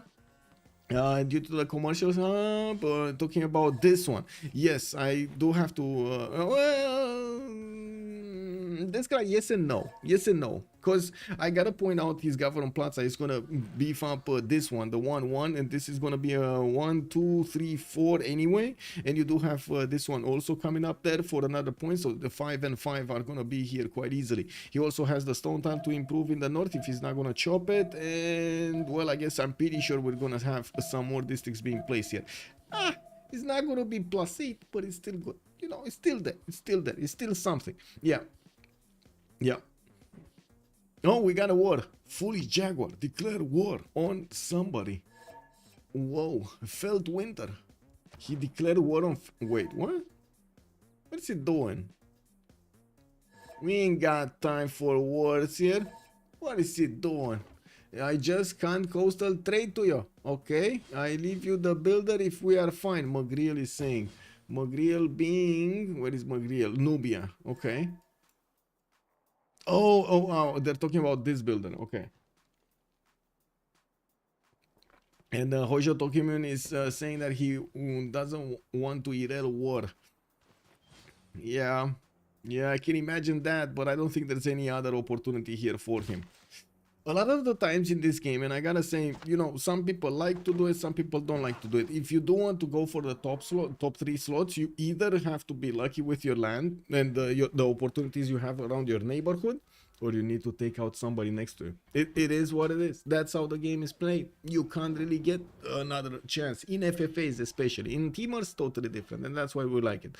But in FFA, if you do want those top 3 slots, a lot of the times you actually need to war, and whenever you're gonna be close like this, like your empire is gonna be squished from all sides, you either have to have a big brain to actually make everything work and a lot of knowledge about the game, exactly the tempo and so on, and even that won't actually get you to the top 3 a lot of the times, because late game, if somebody has just a lot more territory, then you can't do anything. What are your 5 cities gonna do against 12, you know? I just saying. So you need to judge the correct decision that you need to make in the game, and the correct move over here is probably gonna be to take out your neighbor. I don't know if China, I don't know if it's probably gonna be easier China than Georgia, because you don't want to go against 100 fortification strength cities, although the samurais with a battery ram would actually smash through them quite quickly. Regardless, doing Angkor Wat 1055 should be a moderate infraction. Oh no, oh wow, this guy just started off shooting over here. Pew, pew, pew, pew, pew, pew. What is this? Now 5 stone chops in capital at 1055. A teachable moment. Yeah. I mean, you know, yeah. And hard building Angkor Wat without the chops, man. You gotta take the chops. That's a lot of production right there. And what was Rome Pantheon? Wasn't it Stone Circles? It's Goddess of Festival, sir. Stone Circles were somewhere else, but I don't remember exactly where. Was it here? No. I'm gonna double check where it is. Pretty sure not here. Pretty sure not here. Oh, never mind. We gotta pause. 2 minutes. We gotta pause over here. We gotta pause for this. So we're coming back in 2 minutes, and we're gonna see what they're choosing. Be right back. 94. Hello there, sir, and welcome. Yeah, there we go. Stats.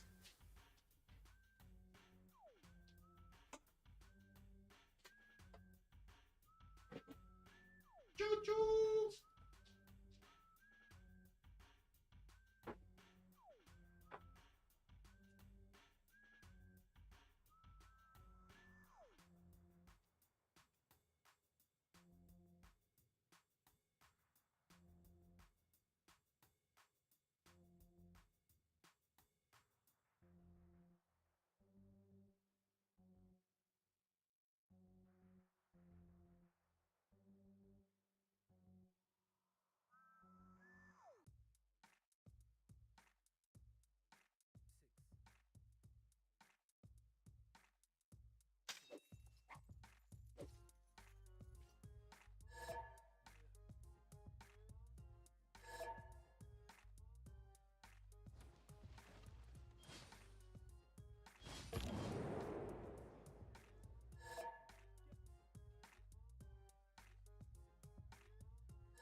I really needed to get the pressure off. Oh man. Also Brazil and Canada on 5 cities. Why? That's a good question. That's a good question. Brazil did manage to get 6, right? 2, 4, 6 right now. Oh, never mind. He actually got one and raised one. Okay, that's an interesting use of three horsewares right there. Anyway, now looking at Japan, free inquiry golden age second era, 75 science, 78 culture. Me likey. Could have been a lot more, but he's on the thing I'm not aware of. Is this gonna be the biggest Temenanki brain popping out of the sockets over here, having those woo eyes coming out? Never knew it is possible to hit a normal age. Yes, Mercur's just flashes. Yes, we gotta, you know, there's a first time for everything, and sometimes it hurts. All of Rome cities have chops. Jill Shadow, you're so correct, sir. He does. He does have so many more chops.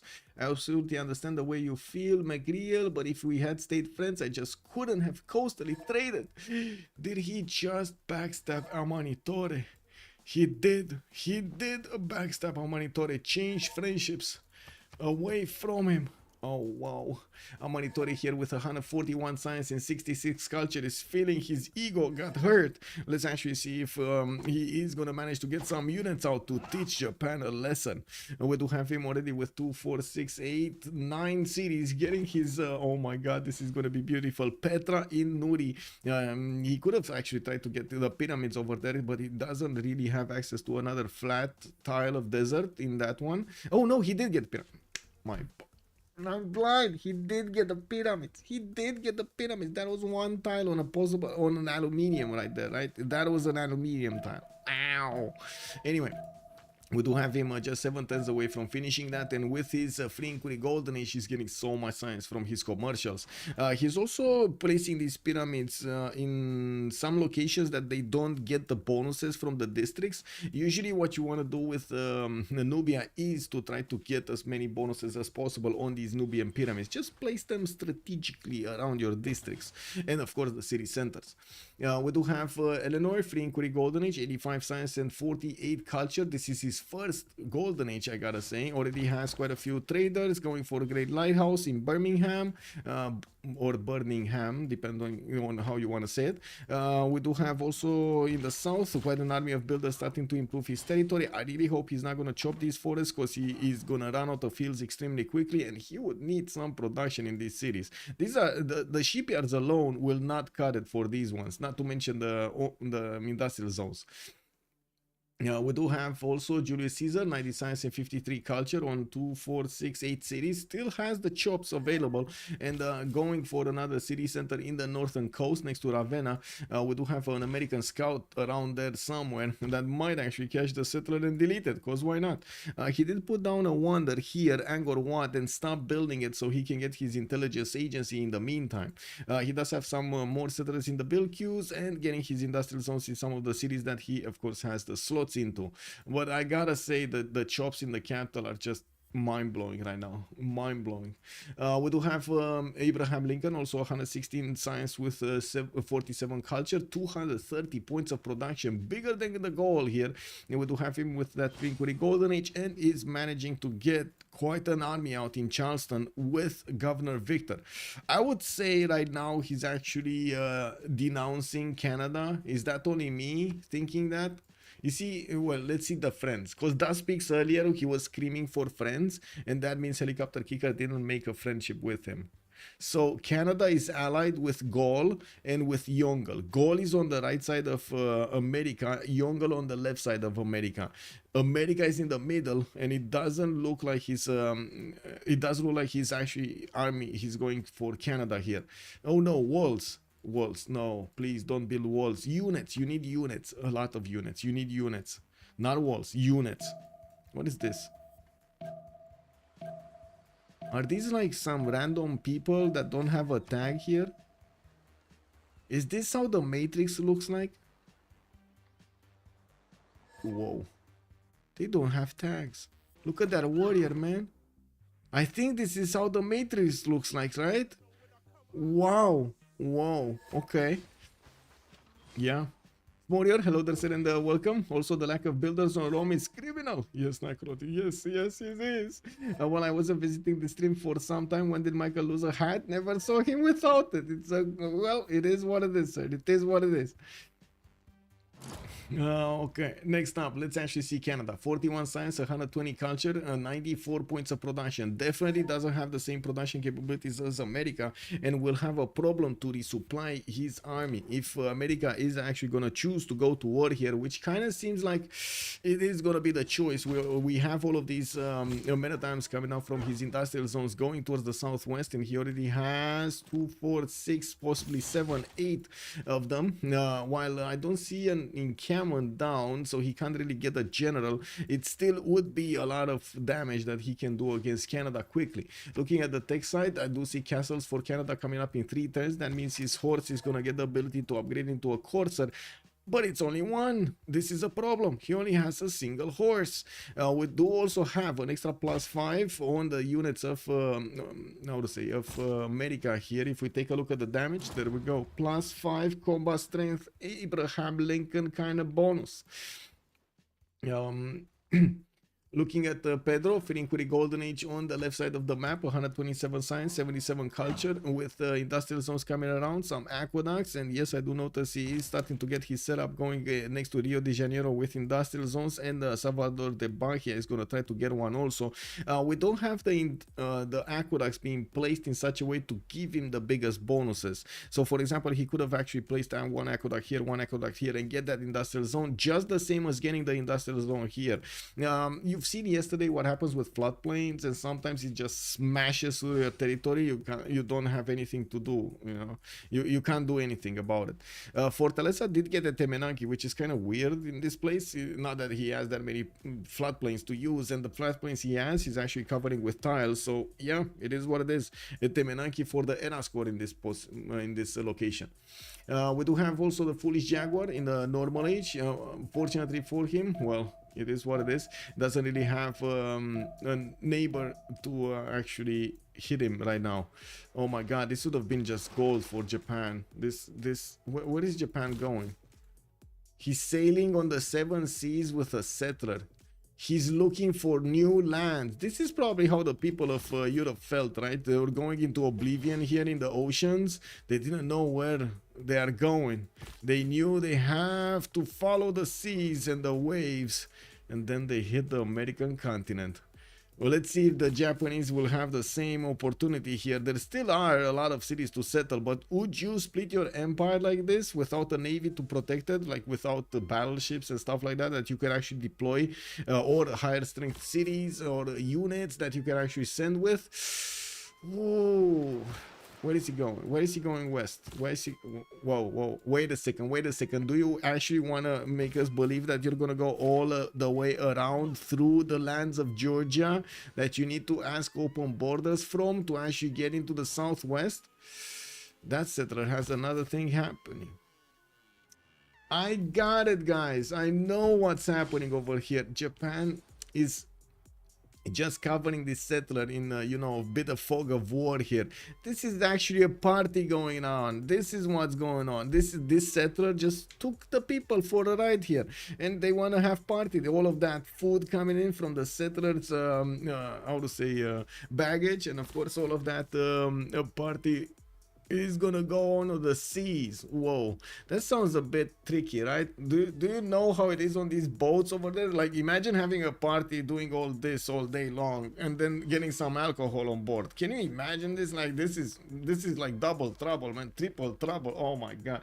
I think only once I didn't actually drink alcohol, but when I was young, one of my I would say there was a journey that we took with one of the boats on the seas, on the Black Sea, and the Black Sea is actually quite rough, right? It does have actually quite high waves and so on and so forth, and we couldn't stay on the top. We couldn't stay. It was raining outside. The boat was doing like this inside. Oh my god, man, I was sitting with like a lemon right on my nose over here. I was like, oh yeah, lemon, yes, take this away from me, bring me back to reality. Oh my god. Yeah, have you did this ever happen to you, by the way? on these like little ships. On the big ships is not that big of a problem, like on a ferry boat or something, you don't even feel the waves, it just plows through them. But on the little ships, oh my god, it's terrible. Brazil can place a dam for the bigger IZ. It could. There is a city on the marble in the east. City on the marble in the east. What city on the marble in the east? Oh, this one. Yeah, he could get this one. Yeah, that's an extra city. I mean, he could have definitely gotten an easy aqueductable city also. Did I say hello there, Battle Cookie TV? Good evening, sir, and welcome. Let's actually take a look, keep taking a look here. So we looked at everybody. I think we looked at everybody's bonuses, right? What is China doing? Not much. What is America doing? He does have James of St. George to build the walls in Charleston, still has his army deployed to the southwest. He's actually not getting his courage to go against Canada here, and I still don't see an encampment being placed down from his city. So actually war bonuses here, except that extra +5 doesn't look like it's gonna be, and they're gonna be that big. He will get a battery ram to follow this up and couple it with his Maritimes when he's going against Winnipeg, which is going to give him the direct damage from the Maritimes dealt to the walls, which is going to be so powerful here. We do have Winnipeg also going for shrines. Still no units. We only have like a few units here. 2 warriors, an archer, and a horse going into Winnipeg's bar. Although Canada did get a general. This is big because he can counteract that extra +5 that America has, while America doesn't have his own general. Now on the right side, Gaul is going for industrial zone logistic projects from multiple cities, and I do notice the next engineer is going to give him the amenity in the cities. I'm pretty sure he wants the extra production once, and he did manage to get Leonardo da Vinci. Couldn't actually get Mausoleum because it got built somewhere else. I'm pretty sure I saw somebody building it for like the last 30 turns or something. Mausoleum was built in Japan's territory for a few tile bonuses here. Okay, not bad. It would have been amazing here for Gaul to get the extra charge on Leonardo da Vinci. We do have him also in the north settling another city. Will also connect his economy with England, which is going to be massive. They didn't really do anything to Volin. That city does have some warriors, quite a few warriors, and wall strength city, but it's not that big. It's only 28 strength, no classical unit. Looking at the score screen though, we do have Magriel on Manitore first on 360 points. CoolCong is going to come up next with 340, and Lakluk is going to be 321, Feltwind 327.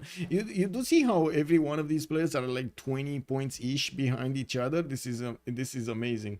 And then in the middle part, we do have Helicopterkicker with Zappg and Som about the same points here, just the same as FoolishDragon and Peakz. Look at that, they're like 20 points difference in between the last like 5 of them.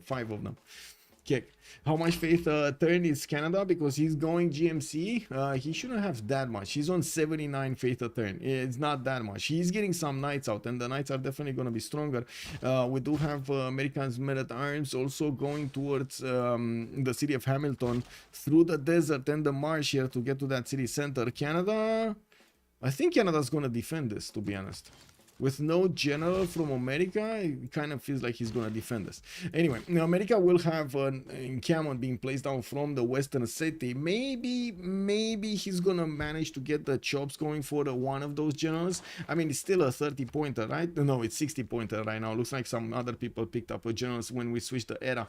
LCD is going to be the next one, and I do notice there's 0 points. 0 points. Not even the card is being plugged in here in America's territory.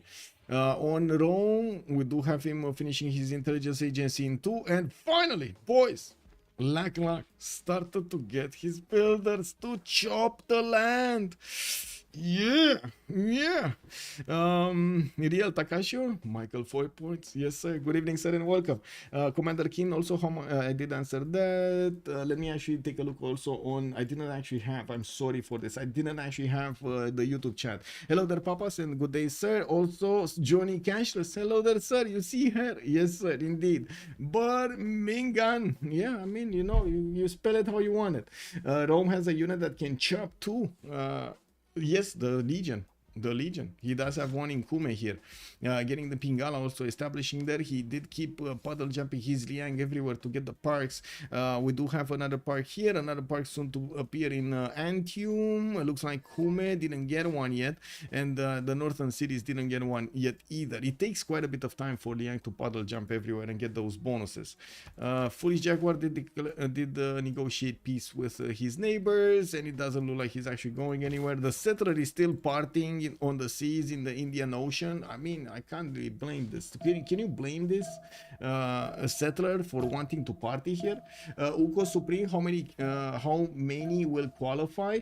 I'm not sure how many will qualify. I think that's a better question asked to Necrotic. What I do know is the players are getting points from give me a second, I can actually put it up on the screen here. They're getting points from each game, and there will be a leaderboard. We do have an update on the 17th of September, the last update from BC Snail. That's probably from last week, and then let me actually put it up on the screen here so you can see it.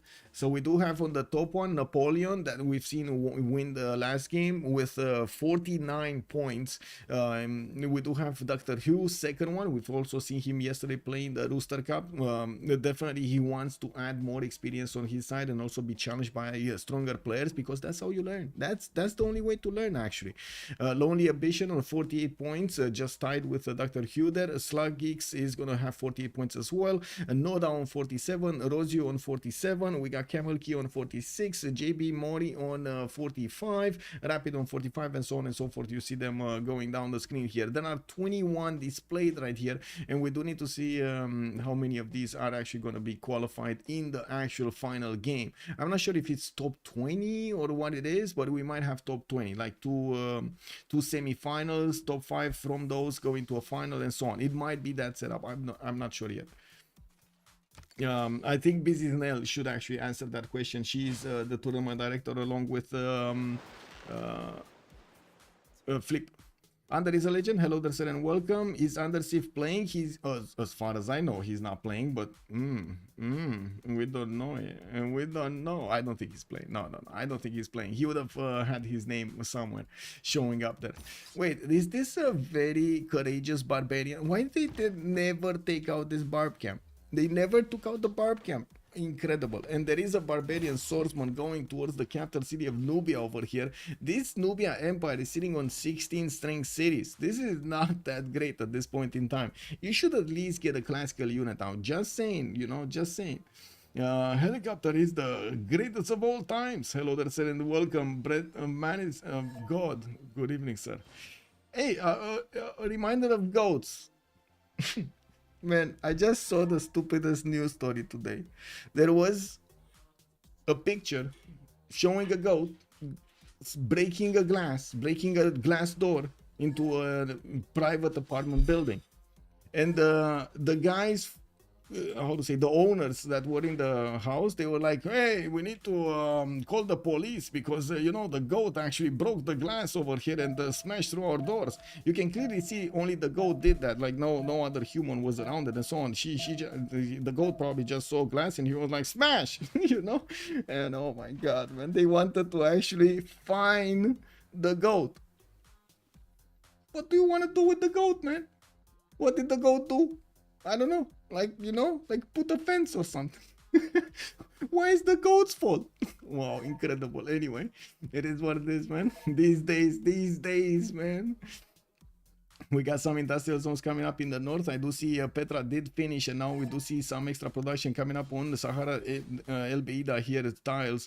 Also putting that food to work. It's going to be awesome here for Nubia. Isaac Newton has also been recruited by Nubia. He's going to get a free library and university in one of his cities, and I really want to suggest he should actually get it in a newly built campus, so he gets the biggest bonus.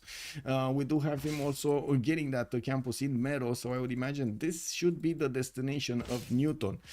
Shouldn't be here. Here he only gets like the +2 on extra on universities in his empire. Doesn't get the free buildings, right? He doesn't get the free buildings. There's also Isodor of Miletus available for him to finish another wonder. We're going to need to see what is he going to want to improve with it. And let's actually take a look. Is the war starting? It kind of looks like it's brewing for some time. Okay, I gotta mention another thing here. Usually when you want to war your opponent, in general, when you want to war your opponent, you don't want to give him heads up at all. Because if you give him heads up, you basically give him the chance of defending. You want it to be a surprise. If he actually figures it out from your army size or position or general points or something, that's different. But having an army deployed towards your opponent without actually using it, it's a clear red flag that you're going to attack him. So it's normal that he's going to start to build up a defense.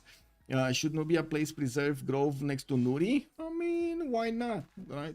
Why not get a grove going next to that Sahara El Beida? Give me a second, cat problems over here. Let me see what the cats are up to. Give me a second.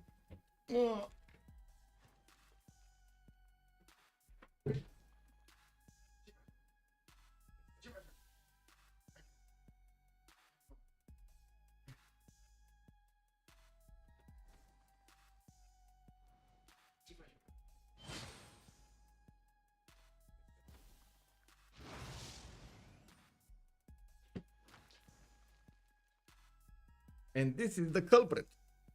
Yeah. You wanna bite? What do you wanna bite? Anyway, the culprit is here, and it looks like she wants to have some fun. She started meowing behind me. She was like, "Yeah, come get me, come get me." Okay, it's fine, it's fine. We got her, we got her. Okay, let's see what's going on here in the lands. On the east side, I do see Som didn't actually keep on expanding. He does have 2, 4, 6, 8 cities and could get at least 2 more.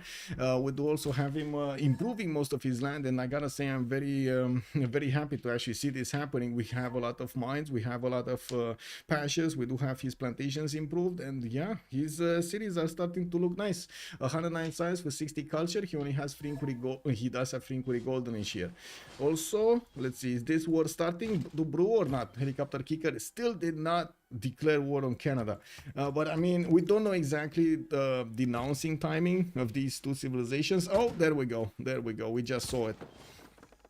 Siege tower coming in, horses going in. We do have Helicopterkicker also moving forward towards the city of Hamilton. His men-at-arms are not benefiting yet from regional bonuses, so they don't have that much movement, nor do they have that much strength.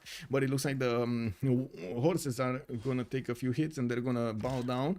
These knights of Canada will need to go into the front line, and I do see they have enough strength to actually smash through the men-at-arms and do enough damage. Because he does have Defender of the Faith and his general is in Winnipeg, so he will be able to defend quite nicely this attack here from America. And I gotta say, this is all about preparation. This is not about the power spike of America. It's more about preparation, how he actually considered to prepare against Canada here with an attack. The destroyer is here somewhere. Yes, she is. She's extremely energetic, which is kind of weird because we actually let her play with the big cat, like with the male, and she's just all over the place when that happens. So I thought she's actually gonna be with lower energy. It is what it is. Campus research projects coming up from Nubia. I do see Khaldun did get picked up by China, so maybe these projects were being placed in the build queues before.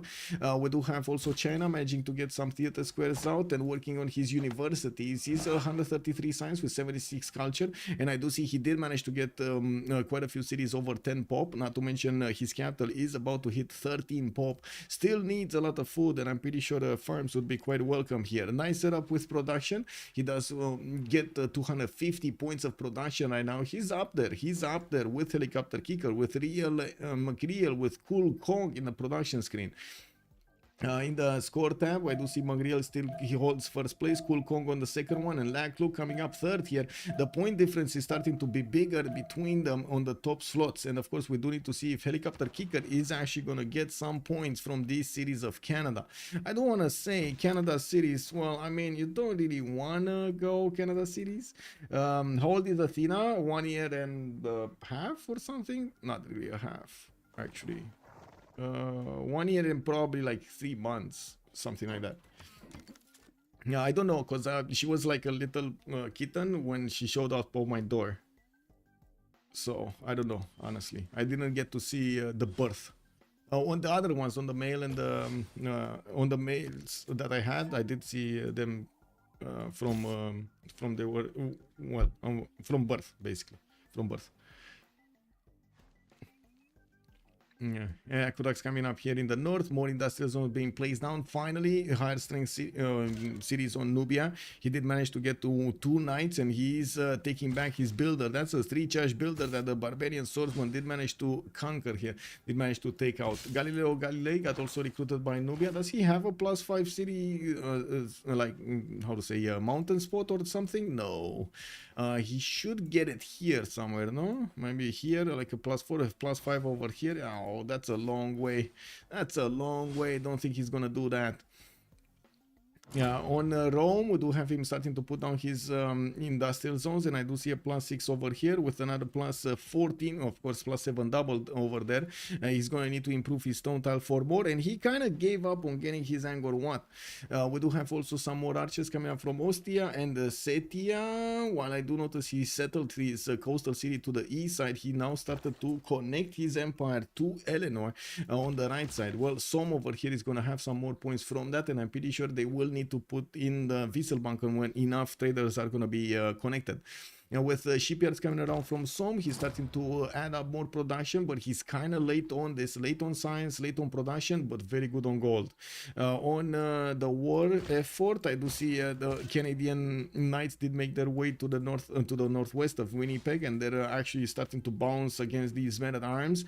You should actually put them right in the face of the city, right in front of the city, so you don't give an opportunity to these American cities to hit the city center.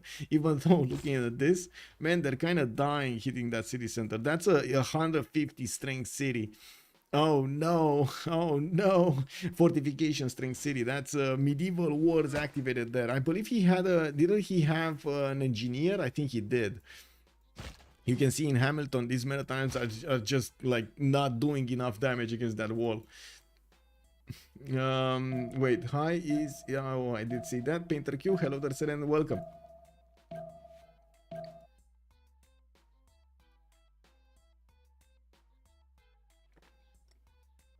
That's a nice land spot. It is, but he didn't keep on expanding here. He's right now barely right now getting his 2, 4, 6, 8, 9th city. And from what I do see, he's also gonna get Chichen Itza in 4 turns. Wasn't this being built somewhere else? I do remember somebody else building it, but let me actually double check. Not here, not here. Rome? No, probably not Rome. Was it Gaul? No, it wasn't Gaul. Gaul is doing something else, so maybe it was him. Maybe it was him all along that tried to build that, and I'm confusing something. Anyway.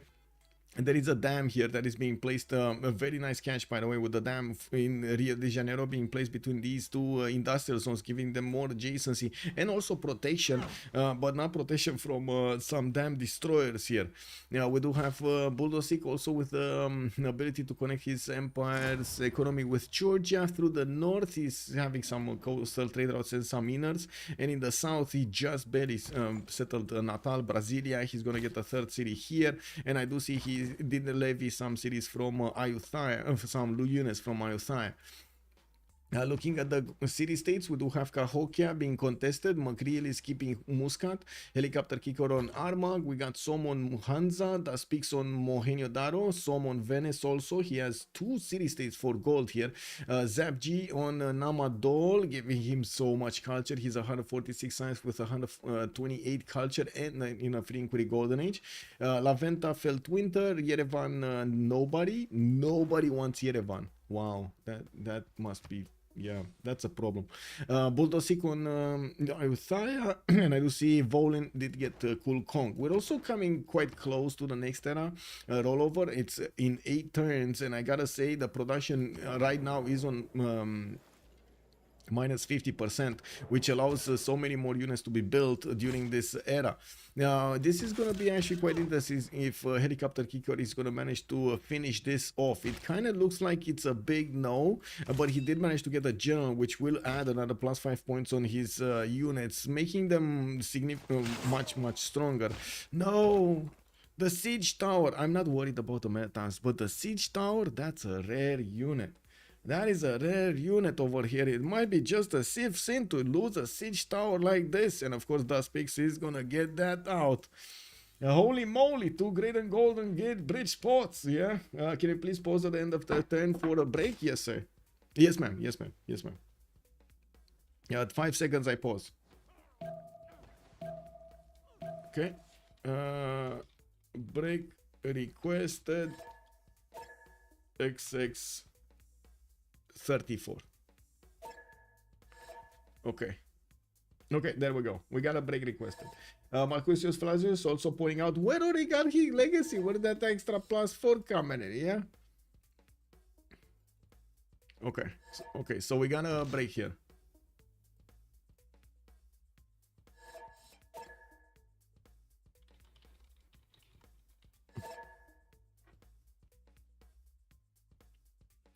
I'll put the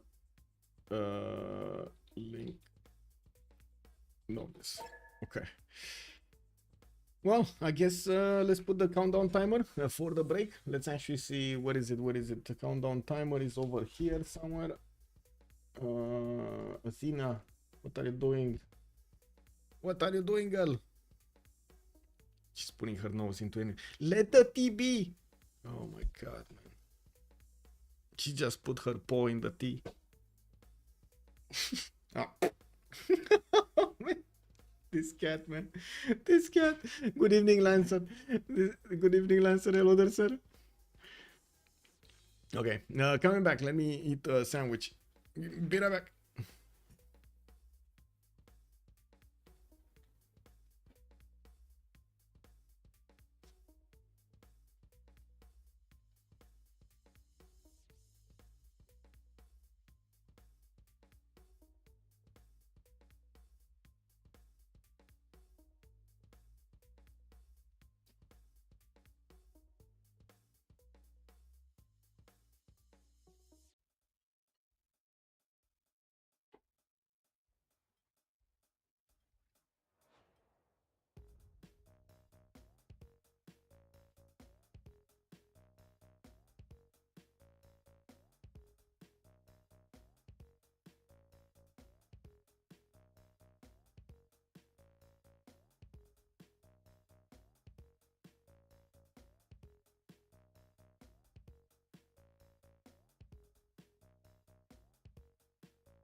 Sterling 986 has joined the round table.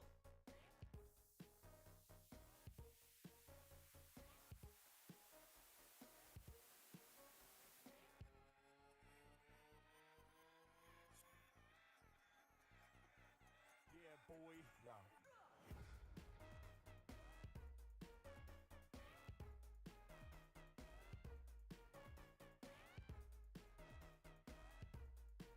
left on 4 America. He didn't move it forward, so these units on the left side and on the southeast, they do not get the bonuses. Only this one gets the bonus. First move would need to be to get the general in range of all of these units if you want to do war moves. This is extremely important. I cannot stress this enough. We do have America still pushing in, and I do see he did manage to take out another unit, trading one of his Maritimes for a knight, while definitely there are some more moves here that need to be done. We do need to see how things will evolve. Oh, message. Wow. Message. Yeah. Okay. On the right side, more shipyards are coming around from England, finally getting his production up from his harbors. He's only on 177, and I don't see that many of these industrial zones being placed down. There are a few of them, don't get me wrong, but without that many bonuses, this is only a +3 next to the capital city of London, and well, he doesn't really have the ability to put aqueduct down somewhere. There's another one here, a +5 industrial from Manchester, and I do see Stoke-upon-Trent did manage to get a +3 in the south. There's one here, that's a +2. And I do see one being built from the city of Ford. What is Bradford doing? This a +4. Okay. So just the capital is kind of weak over here with a +3. We do have this still happening, and I gotta say, America did manage to wrap around the city of Hamilton and took out most of the units there. He has a catapult deployed, and I'm actually a bit surprised he didn't put it on the coal tile so he can attack the city of Hamilton from a defensible position. There's a trebuchet also about to start hitting the city of Helm's Deep, and of course with Governor Victor there with is he using what is it, not citadels, what is it, there's a card for extra fortifications, bastions over here for the +6 city defense. This actually helps him out quite a bit to keep that city away from danger. We do need to see if Zappg is going to manage to put more units on the front line. He's building up as many crossbows as possible, and of course we'll need to keep these units alive, the knights. While the city of Hamilton is being placed under siege, it's not going to get heals. The American units will get to do some damage there, definitely, against the city center. It will take time, a lot of time actually, with only a few trebuchets to attack into the city center and take out its wall defense. While I do want to move towards Nubia, because this sim looks amazing. He did manage to get a dam in between two of these industrial zones on the floodplains. A +8 and a +10 is appearing over here. Ooh, +12 and +10 actually. We do have Forbidden City getting built in Kerma for an extra policy slot card, wildcard policy slot card to use, and he is industrializing his empire. Did get some factories going, doesn't have yet coal power plants. It will take some time to get that going, but it should be fine. In the south, China did manage to get his intelligence agency 1 turn away from finishing. Some Chinese crouching tigers appear for their score. I don't see him actually going against anybody here. Japan is still on 5 cities, and I do see him on 160 science and 139 culture.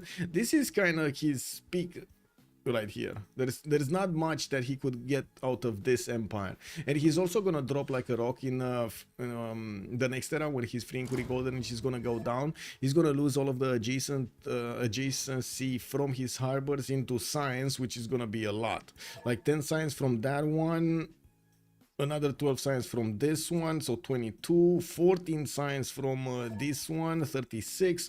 We do have another 8 from this, 44, and this another 8. So 52 points of science will just be deleted from his empire when he gets there. He's gonna drop to 110 points of science in the next era. Not cool, not cool. GMC coming up from the southeastern city when he put his cover on Plaza, and I do see there's quite a bit of yeah, how to say, quite a bit of chatter here in the in-game chat about talking about books. CoolCong is saying, I'll give Colosseum for a backstab. Wow, Gaul, really? Well, Gaul is starting to get his universities up from the majority of his cities, working while killed Vakisivani in the southern city and putting it next to the coast there, and did manage to get at least 1 tile from Zangi Dangxia to get those extra points of great people. Now we do have a Terracotta Army also being built in the city of America in 4 turns, and it does look like he did manage to push out the defensive units of Canada from that area in Helm's Deep. Looking at the tech side, we do have Canada going for printing in 8. He will have nationalism next turn, which will allow him to get a much stronger knight because of the core ability of it. I do see he's also deploying some more archers, although I'm pretty sure the crossbows are required here. The problem is Hamilton, right? It's at the moment not having even crossbow inside of it, so he can actually manage to shoot back at these units with the crossbow defense and maybe the wall. He might actually do enough damage against the catapults to take it out entirely. You do see how much damage one crossbow can do against a catapult. It is strong. It is strong. Good thing is even Mohenio Daro is actually starting to do some war moves and helping out the city of Hamilton do damage to the American units. We do have Hamilton and Helm's Deep hit by the siege units, while I do notice the moment that Peakz did not manage to counteract here. He should have the opportunity this turn. So this one attacks this one attacks this, gets on the other side of the area there. And I do see the 3 American men-at-arms did shoot against Helm's Deep. There is a crossbow there that could shoot one down. The question is, does he want to shoot it down? And Hamilton is having quite a bit of a beating here. He's getting quite a bit of a beating. The American units are going full strength against the city's walls and doing as much as they can without dying. Building monument while city is still under siege. Yes, Lier Takashi, I've noticed that too. I was thinking maybe he should definitely get a crossbow there, but he's not. Yeah. Does he have the faith though? Because I'm pretty sure he built GMC, so let's see his faith. He's on 254 faith. He could have definitely bought something like a knight inside of that city center. It's extremely important to get the extra garrison defense whenever you're having a siege like this in the city center, or getting some units to shoot back at your opponent. Not to mention you should actually get units to defend the city anyway in between, like next to it. And there are some more crossbows coming in. I do see they are forced to go towards Halifax because there is no road connecting directly the city of Victoria to Hamilton here through the tundra. They only connect to Halifax, and this is the road, the pathway towards Helm Deep, while Helm Deep will have the access to Hamilton, not the other way around. Okay, more crossbows being deployed to the front line. We do have 2 men-at-arms that will probably lose their strength and their lives next turn. And yes, I do see there is a cored up knight right next to this 75 strength unit to do so much damage against America. This should be strong enough to deny the attack on Helm's Deep. It should be strong enough. I don't know Hamilton. Hamilton looks like it's gonna die. Hamilton does look like there's no way of saving that city anymore. He could have saved it 2 turns ago if he would have had a city unit inside of the city of Hamilton. He didn't, and now it's dead. Good thing is, other than the monument, he didn't actually finish anything in that city center. And looking at the era score here, we do have Zappg going for the Dark Age. Looks like Tamar is gonna go golden here. We got 90 out of 87, and of course he doesn't have his Dark Age, so he's gonna go golden, not heroic. He's also trying to build Angkor Wat from the city of Tbilisi, which was being built here, but it looks like Rome is still gonna get this faster. And still 3 chops. Oh my god, man, there are still chops here available for Rome. This is incredible. He even has a legion next to it, but it okay, it already chopped. That legion already chopped. Let's actually see here what's going on with the moves. Okay, men-at-arms retreated. Hamilton is dead. Okay, let's actually see this. Canada, is he gonna do damage? Is he putting a knight core in? He bought a knight in. Oh my god, look at that. Immediately going for 69 defense strength. It is so much more punishing for these men-at-arms to attack into the city center right now. Look at this. Even with the siege tower, the men-at-arm loses half of its health attacking into a knight strength city. Imagine if you would have had the knight here in Hamilton. If only he would have bought a knight there in Hamilton. It would have saved the city 100%. We do have Gaul also going Dark Age. Looks like a Manitore Dark Age, Somme Dark Age, Julius Caesar Dark Age, America Dark Age. Wilfred Laurier is going to get his Golden Age. We do have Pedro II also Dark Age, and I do see Yongle is going to get his Golden also. We do have some siege units coming out from China, even though I'm not sure what he's going to do with them. It might be just for points. for some boost there. And I do see Japan is also starting to improve some of his territory, even though he still had chops. It looks like he didn't want to get everything down here. Now we do have also Tamar getting his aqueducts to get the fresh water in the city of Rustavi. Did use a lot of these, by the way, a lot of the Colossus sets to get some extra faith there.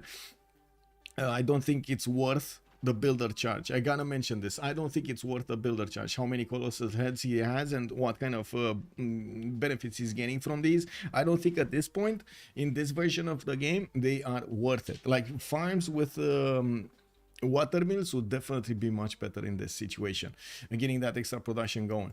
We do have the dam finishing in Rio de Janeiro for that extra production, and I do not hear anything. There we go. Now I hear. Canada has 40 signs, and that would give him the tech lead. I don't get why America didn't go with Muskerman. That's also a good question. And looking at the tech side here, America is getting castles next turn. He still doesn't have Oh, no, wait, he does have Muskerman. It's just that he didn't build them. He's getting some more units to follow this attack up, and I do see one musket is coming up. Two muskets are coming up on the way towards the front line here. It just takes him quite a bit of time to go through all of this land here.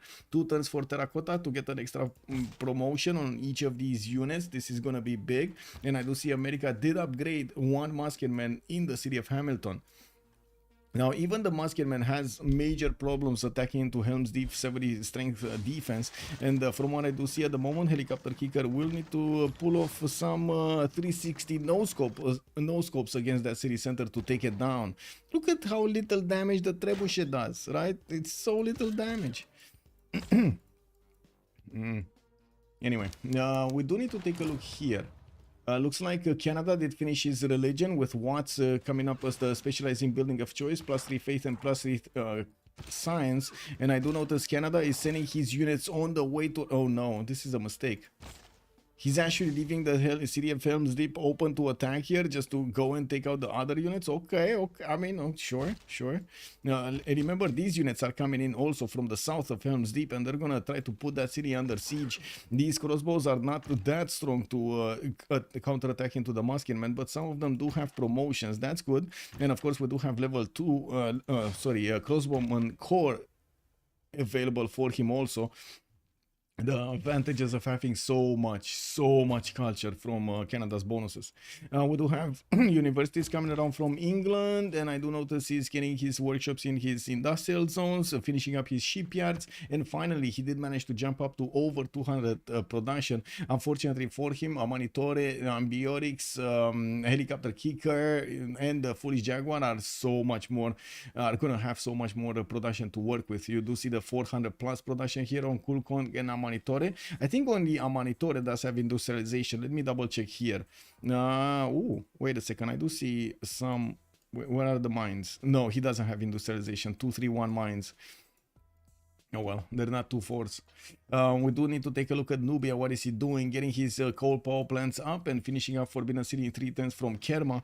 We do have some of these pyramids being placed next to these campuses. Some of the campuses don't even have extra adjacency next to them. Okay. I'm not that convinced this is good though. He could place a pyramid also here from El Kuru. On the 1-1, he would get the extra production from both of those and the extra gold. This is gonna be quite nice. This is gonna be a powerful tile. Like what, 1-5-2-2? It's gonna be a 1-5-2-2 if he puts it there. Actually, no, not the 1-5. Sorry, the extra food from the Nubian pyramid is also gonna activate, no? It's gonna be a 2-5-2-2. That's insane. That's a very good time. Anyway, Thundorius, hello there, and welcome. Naked Scalp, woo, yeah, but the haircut looks fine, sir. Thank you so much, sir. Thank you. I'm well. How are you doing on this fine Saturday morning? Morning, kick W. Evening. I wanted to say evening. Anyway. I do see Forbidden City has started to be built somewhere. Taj Mahal also, and Helicopterkicker did finish his Terracotta Army, getting his production.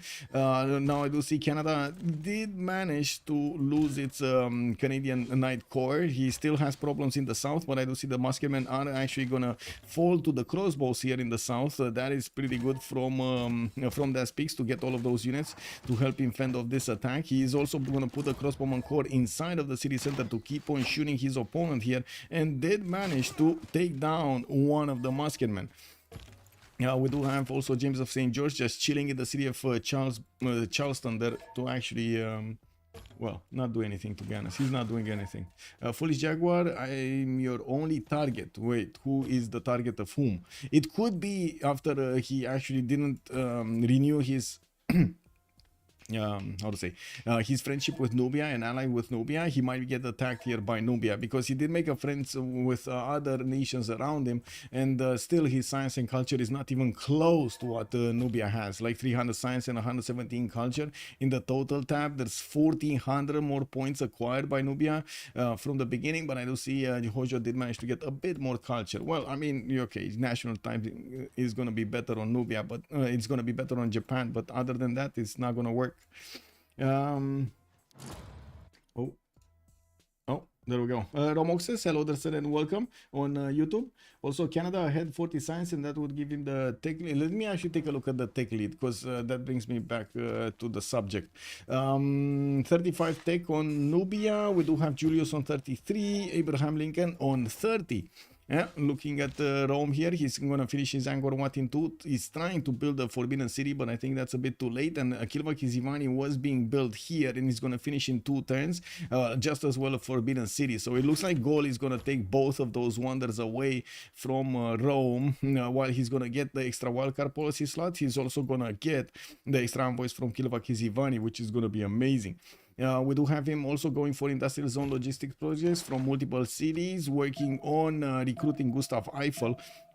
While in the scientist screen, Nubia did pick up Newton earlier. We didn't actually see where it got activated. My impression is he did activate it in the campus of Mero, but I'm not sure. And you do see the pyramid is getting to be quite a great tile over here to use. The 5-2-2-2-2 is going to help him out quite a bit here in the next part. He's starting to also put some dams where he can to increase the adjacency towards some of his industrial zones, and will need to finish those aqueducts, the roller coasters for his population there.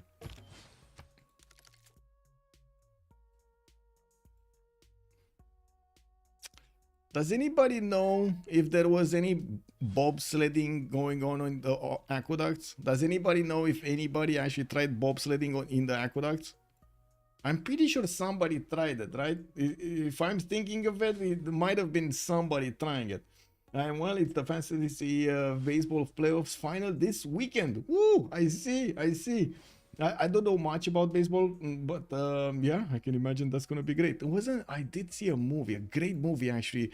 My God, what was it? I don't know, I remember the name, but it was an incredible movie about baseball and the math behind it and stuff like that. Keithia, hello there, sir. Blindside? I don't think it was Blindside. I think I can check it out. Give me a second, because I'm pretty sure I saw it so many times. No, not that one. Give me a second just to open up Netflix really quickly.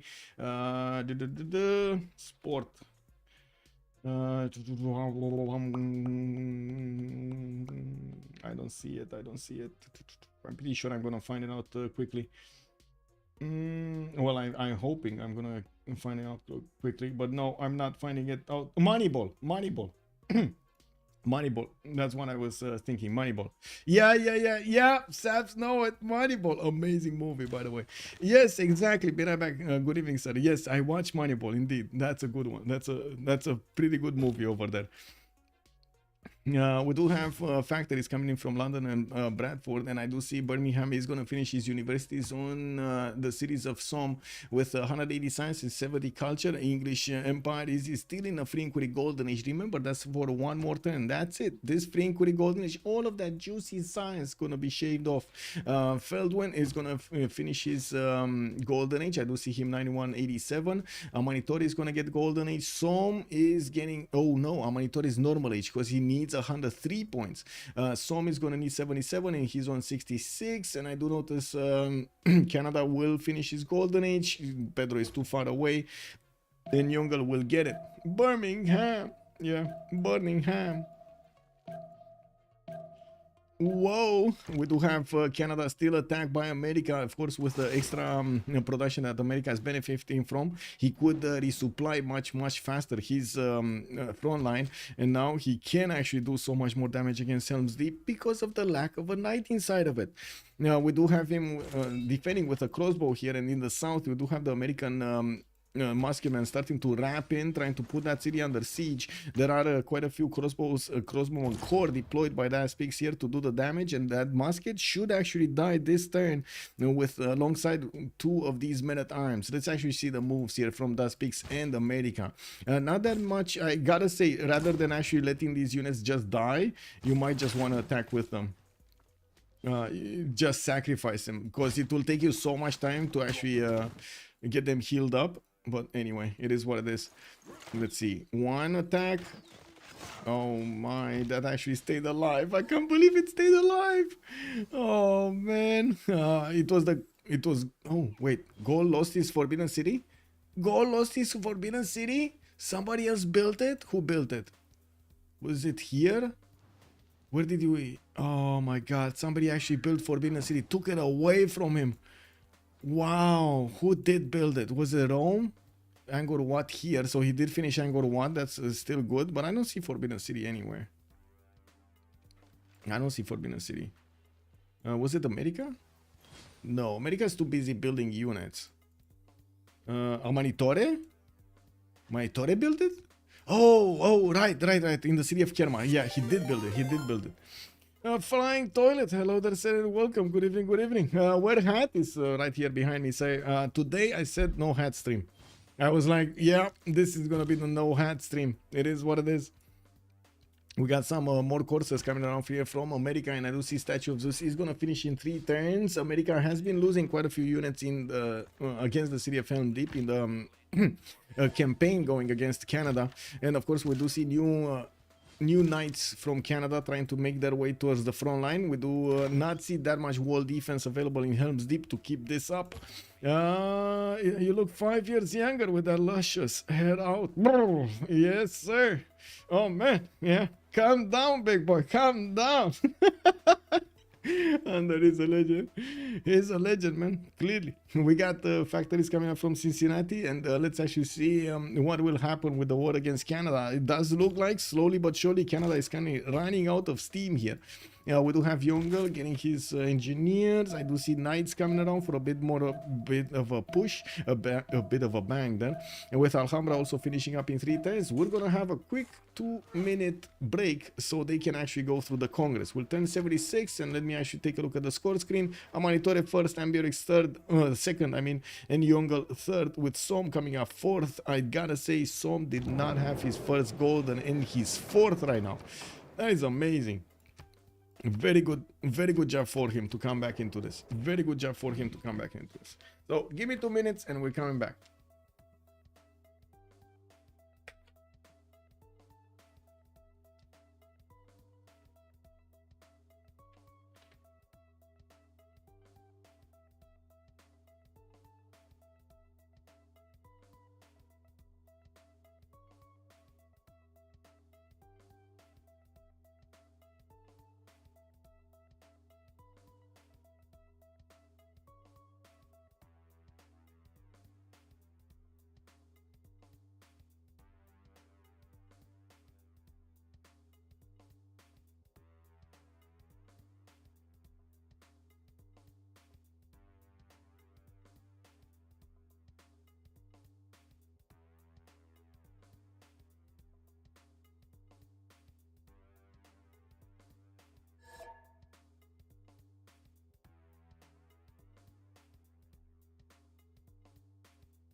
You like +5 against you, don't you? Let's actually see what did happen during the Congress over here. Let's see. We got Citrus granting more amenities and Julius Caesar getting the +4 to sender. Julius Caesar is over here, so he's going to have like 4 civilizations that could actually trade with him. I would imagine they already actually connected the trade routes between them, especially England with Rome. And let's actually see. Monitor is also trading to Rome. Is to the South America? No, he's not. Even though he could actually put a city on the coast and try to trade with everybody here. In the score screen, let's actually see yield stamp. Open up the yield stamp. Monumentality Golden Age for Tamar. Finally, this is his first monumentality, if I'm not mistaken. He can actually use his faith per turn. We do have him on 249 in the bank. He did buy a lot of these builders and now started to improve his land with whatever was remaining. We do have also Taj Mahal coming up in 5 turns from Tbilisi. CoolCong, Dark Age, 140 science, 161 culture. We do have him with 471 points of production here on Gaul, and he has the whole southeast to develop here. Oh, finally, he didn't actually get that city here. Oh my god, thank god he didn't actually get that city here. I don't know where he put it, but oh my god, thank god he didn't put it there. Okay, let's see. Amanitore, 240 science, 150 culture, Merchant Republic, normal age, 573 production, much bigger production than Ambiotics. Most of it is probably related to the fact that Gaul here did not get his industrialization. Now he's going there, he's just quite late to get there. That's going to be another like 5-6 turns to actually get industrialization. Magriel, sanitation next turn, is gonna start getting his sewers in his cities, going for Casa de Constatación in Mero, and he does have a few cities that could give him the bonus alongside that governor title bonus. We do have Kerma here with Liang, Kava with Governor Victor, Abu Simbel doesn't have one, and Kasar Ibrim is actually on his capital's continent, doesn't matter. Soma, 140 science, 78 culture. You do see the normal age did drop him quite a bit because of the lack of extra science on his districts here. We do have Lakluk, 228 science, 167 culture in a dark age, and I do see him following up his sim with art museums from multiple cities and getting Liang in Brudisium to keep on getting those city parks. He did get them from quite a few cities. I do see at least 3 of them got placed, 4 of them got placed actually. That's gonna be 5 over here, 6 soon in Brudisium. Now we do have Abraham Lincoln, also 127 science, 88 culture. Did manage to conquer the city of Helms Deep, put the walls in with James of St. George, and we do have him with line infantry. Now these units do not seem to be strong enough to attack into the Canadian line of defense, and of course with more crossbows and knights getting caught up here next to Halifax, Governor Victor is establishing in that city center. There should be a strong defense being put in Halifax, and I'm 100% sure he could have defended both cities here with no issues. If only he would have just taken care of his strength of the city center and his ability to shoot back against his opponent. Also keeping away as much as possible the units from being next to the city center. We do have Canada, 39 science and 100 culture. Looks like the strength of Canada here is falling. Only 81 points of production with 67 faith. It doesn't seem like he's gonna have a strong resupply line to actually help out the defense. Even if it does have a strong defense and strong units in Adoras, it's just a matter of time until Helicopterkicker is gonna get a significantly stronger unit than Canada to just punch through whatever he needs to be punching through. Also, you gotta take into account it's 4 times the production on Abraham Lincoln compared to Wilfred Laurier. 4 times! That's insane. We got Pedro here, 390 points of production, 119 science, and 247 culture. We do have him getting his industrialization and the finishing factories from most of his cities. He's on only 57 tourism, so I don't really think he's gonna attack the culture victory, at least not now. We do have him with a few coastals on the left side, and I don't see him actually getting any boats. He could, to be honest, get some caravels and also upgrade his Minas Geraeth, and could take out England altogether. That would secure him the first spot in the game here. That it doesn't look to be a big fleet available for some to be using here against his opponent, and the production capabilities of Buldosik are just so good right now. So good. Good science, good culture. Imagine having more I would say, not fleets. Armada Minas Gerais. Whoa! 500 points of production also on Yongle. We do have him for 243 science and 126 culture. Did manage to get 1, 2, 3 cities over 13 pop, and of course immediately after that activated, you do see how much stats he's getting from his population. We do have him with some defensive capabilities in the north and in the east, trying to also put some of his units in the city centers. I'm actually curious if he's using the +1 amenity card. Well, not right now. For this one, retainers for the any garrison unit. Usually the players, I mean, sometimes they use this, they're forced to, and sometimes they totally don't. And what kind of Republican legacy? He got the extra amenity one. Okay, that makes sense. Okay. He's also going metal casting here and not going for well, he already got industrialization. I see the factories and the coal power plants already built in quite a few of his industrial zones, and of course that's one of the reasons he has 400 points of production. One thing that I do want to double check is Pedro II aware of his opponent here? He doesn't know. He never actually scouted how close England is to his territory. This is incredible. He never sent a single unit out on the field. Okay. Well, he just put down Oxford University from the city of Fortaleza, getting it in 8 turns. Still has quite a few chops in his cities. I gotta say, it's incredible to still have to see forest tiles available for him and quite a few unimproved hills over here, especially at this turn. Like at this turn, all of the land should be already improved. With 1079, what is this? You know what I mean? You know what I mean? Okay, let's see. More coal power plants coming in. Looks like America is having a bit of a problem keeping that Helm's Div. It should be fine. We do have a counterattack here. Looks like Canada is managing to build up a defense while America is trying to get to his field cannons. We do have Abraham Lincoln going astronomy, nationalism coming up next turn. He's going to also get his core ability. Mohenjo-daro he kind of ignored, and he's sending one of his scavs inside of the main territory of Canada to try to pillage the mines, which is going to be quite fruitful. We're going to see him get a decent amount of gold out of that.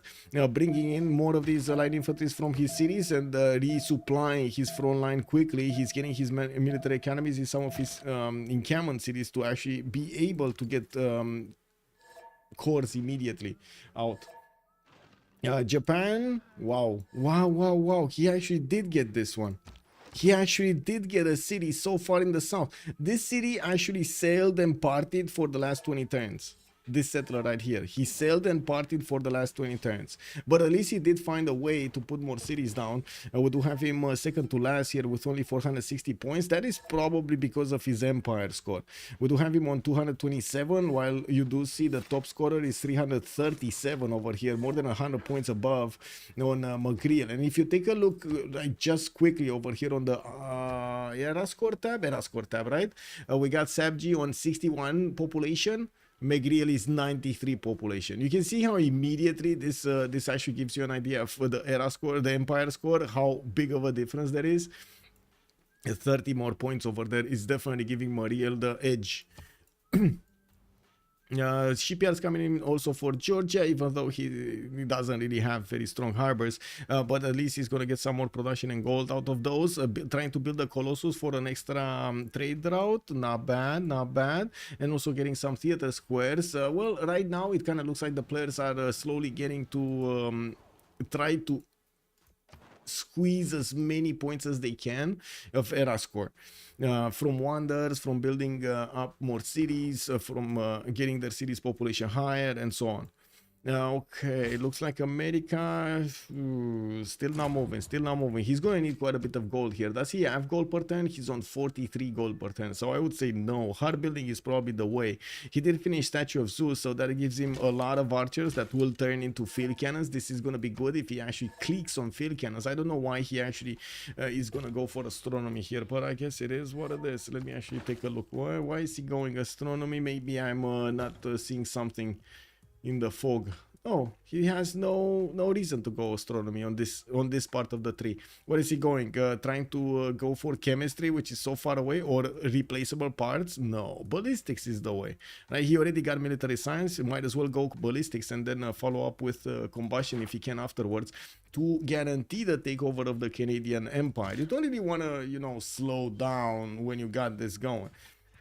Looking at the point screen here, we do see that Helicopterkicker is like 492 points and the first one up is 594. If he would manage to take the last remaining 5 cities here of Canada, he would jump up at least 80 points. So that would put him on second slot, even above Ambiorix. We do need to take a look at Ambiorix territory here. Casa de Constatación finishing more markets for more traders. We do have in the south, he did finish Kilva Kisivani. Why Nubia got spawner, Cake Double. I mean, he knows how to spawn. You can't blame the guy, right? He knows how to spawn. Wow, this city is gonna be weird. This city is gonna be very weird. It has like 2 districts from another city next to it. Wow. At least it has a coal tile there. You know, that's good. That's good. And some more oil to the northwest. There are 2 engineers that still have charges here. Filippo on 1 and Gustav Eiffel on 2 charges. It does look like Casa de Constatación is not going to be built with the help of those charges. Although I don't know where it is. Does anybody know where Casa is? Oh, it is here. Never mind. I'm blind. It is actually next to the capital. I do see also Som did finish his great lighthouse finally in the city of Birmingham. He's trying to get the Colossus in Liverpool, although I think that will finish here, right? This was faster. Yeah, Zugdini is gonna get it next turn. There's no way that Som is gonna manage to finish it unless he gets an engineer, and he doesn't have one. Looking at Nubia, we do have Casa de Constatación also finishing up next turn. If Gaul is not going to get to use his charges, that will be taken away from him, Casa de Constatación. And I do have to agree, audience was kind of the play here, not ancestral. It's tricky. Wait, Som declared war on somebody. Why did he declare war against somebody? Who declared war on whom? We got, I did see the war notification, but I don't remember who. This declared war on Som. That is Buldosik declaring war on Som. So he's at war with Tamar and Japan and Pedro. So wait a second, he's at war with Pedro. Oh, I see why he's at war with Pedro. England got an ironclad in the cities of his opponent, and he's staying on his Colossus. He's actually keeping away Colossus from being built. Ah! Hello there, Camogello. Good evening, sir, and welcome. In every game, Canada is always getting bullied. I mean, in the last 2 games, yes. They're having a lot of fun with it. 5-head plays, yes. I mean, he did it, you know. Yeah. So my spawn bad. I'm sorry, man. 1 trade route. It is what it is. Yeah. I mean, he's right. What do you want the man to do, right? What do you want the man to do? He can't build districts next to city center anyways. Exactly, Thundorius, right? So that city just mixes perfectly over here. Is he gonna get it? He should get it, right? Let's actually see. He should get it. Wow. Taking his good old time to actually put the settler where it needs to be. We do have some religious spread here. Is that? So Georgia, yes. Canada, this. Japan is choral music. Okay, so this is Shinto. Yeah, this is Shinto. He's converting Gaul from far away. Anyway, the calf of America did go onto the high hockey ring, and unfortunately for him, the hooves of the calves actually started skiing over there. So yeah, that doesn't work. We do have Canada's Knight Corps not strong enough to actually attack into the calf, and I'm pretty sure this calf is just gonna keep on wanting to get more pillages. We do have also quite an army being built from China. I do see coursers are being deployed towards the north, towards Chengdu. I'm actually curious if he is going to keep on building an army to go against somebody, or is it just for the show. We do have so many of these Japanese heavy chariots coming out, and this is going to be a surprise if he's going to want to go against his neighbor here. I'm pretty sure it's not going to be Khmer on the attack phase, but Tamar on the attack phase, but we might actually see Nubia getting attacked, which of course will be quite funny because Nubia has so much science and so much culture for so long in the game, and then comes Japan with a lot of army out. Hey, what you doing here? You're having a party without me? That can't be. Wait, he still didn't settle the city. What? They still didn't settle the city. Anyway, we do have a Georgian privateer here shooting that ironclad, trying to push him out of the way. I do have to mention Georgia should have GMC, so he should have the ability to buy siege units in the city of Zugdini. Taking a look at the score tab here, we do have Georgia on 775 faith, so he could definitely buy at least one, if not. Oh, wait, he actually has trebuchets. He actually has trebuchets. If he does manage to get the trebuchets out, like at least 2 of them, upgrade them into bombards, this ironclad is dead. He needs a few turns. He needs a few turns. Come on, man. You can do it. Just buy 2 of them. Buy one from Zugdini, one from Rustavi. Oh, he already shot with the crossbow, so that's not going to work anymore. You can't buy the unit if there's already a unit inside of the city center. Rustavi and Romalo, though, don't have units there. It's just going to take them time to get onto the front line, and that is problem. It's a problem, I mean. Hello, the Lux. Hello, there, sir, and welcome. When can I play my qualifier? Does he know he needs trebuchet? That's a good question. I don't know if he knows if he needs trebuchets. So I guess we can talk a bit about this. Crossbows do have a -17 penalty effective against the naval units, while siege units do not have that. They do full damage against these naval units. They're very good. And I do see one being bought in Rustavi and Romalo. Okay, there we go. He is doing it. He's doing it. Just a bit slow. It's fine. It's fine. We got here universities coming in. Arena in London to get that extra happiness going. That city should be like +3. Oh no, it's -3. What's going on here? Why is he -3 everywhere? -6 in some of his cities. He hasn't been fighting. What is this? Anyway, Colossus. Oh my god, man.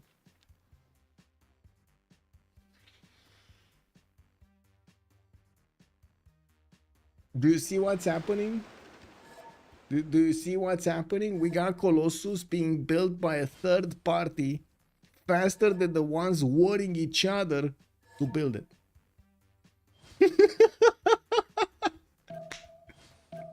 And it's getting built in a city that is called Why No Alliance, England? It's like, what? What? Incredible, man.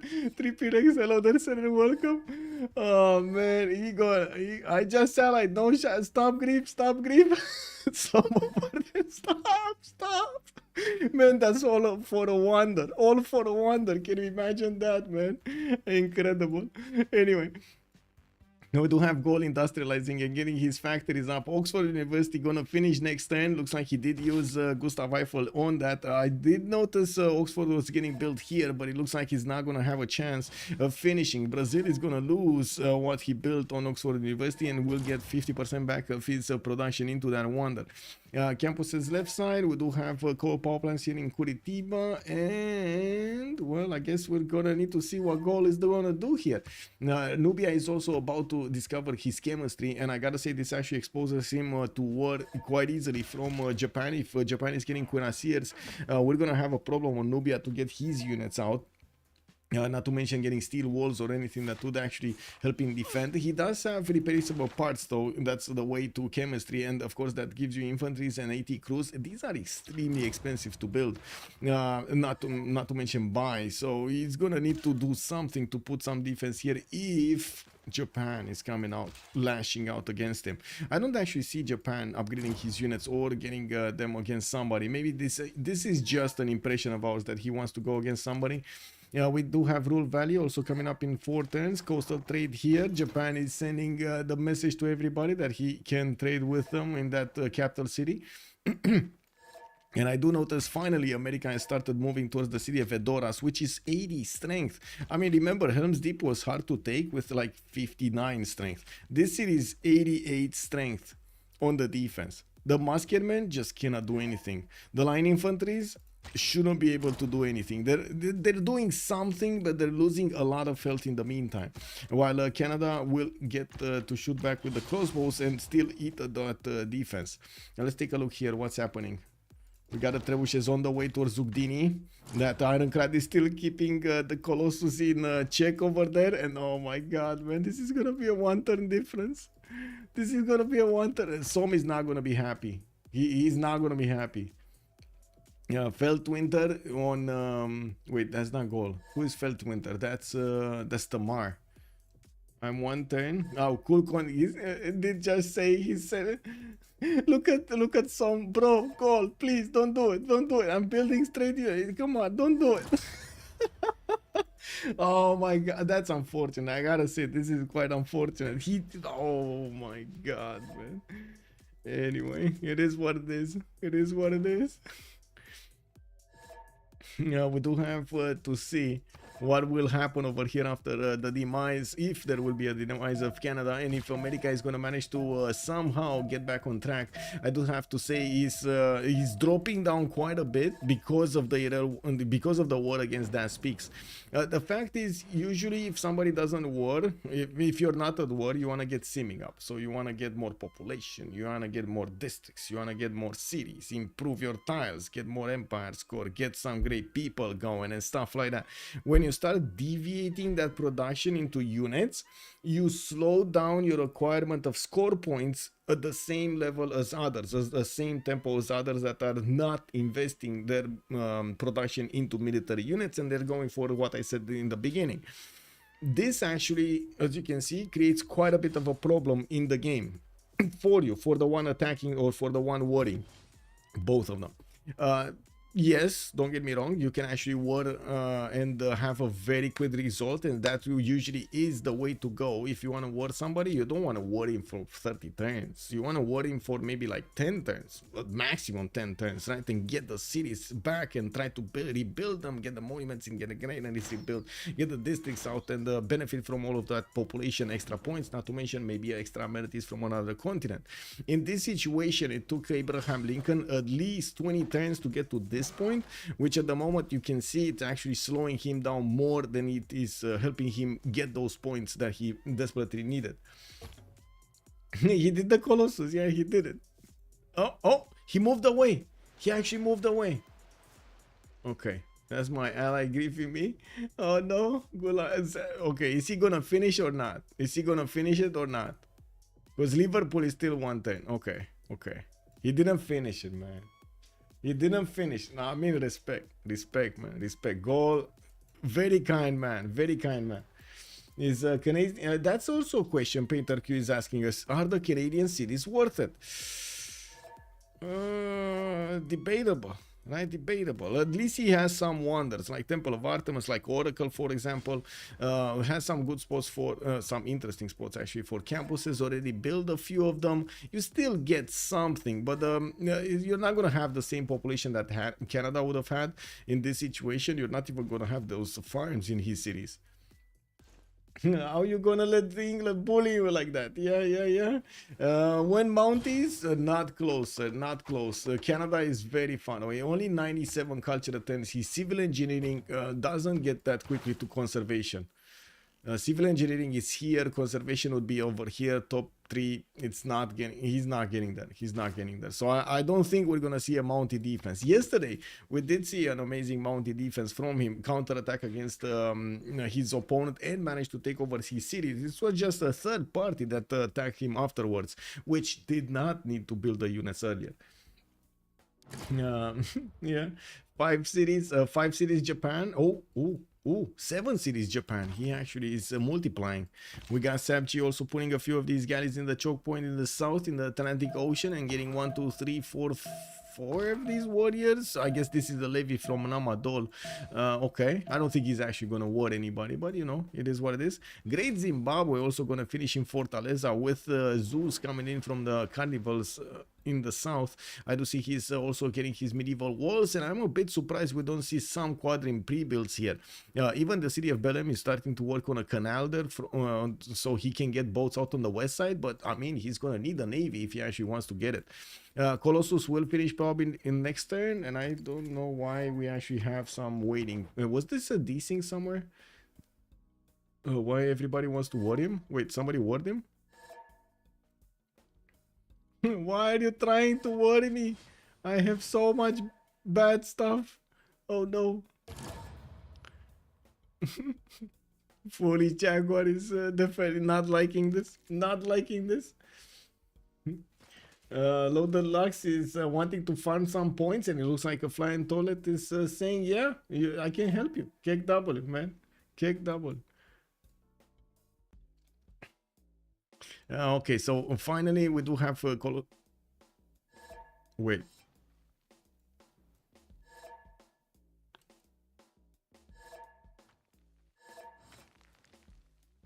Who built it? Who built it? No. Who built it? Somebody built it and we don't know who. Yongle?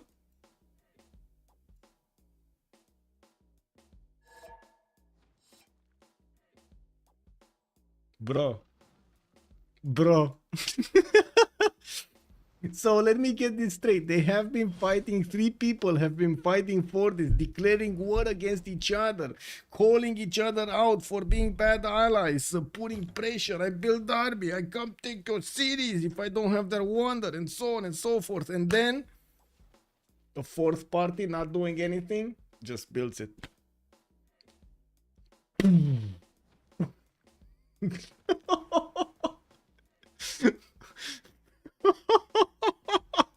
Not even Som knows who built it. They don't know who built it. All this for nothing.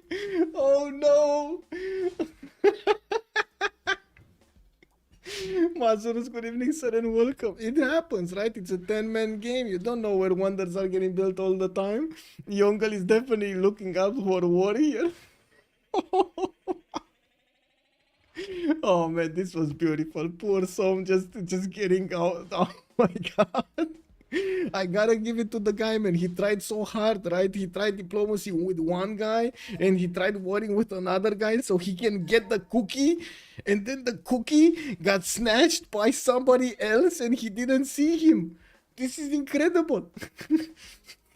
Wow. Do any of them have vision of it? I don't think so. I don't think. Let me double check. So let's see. Tamar.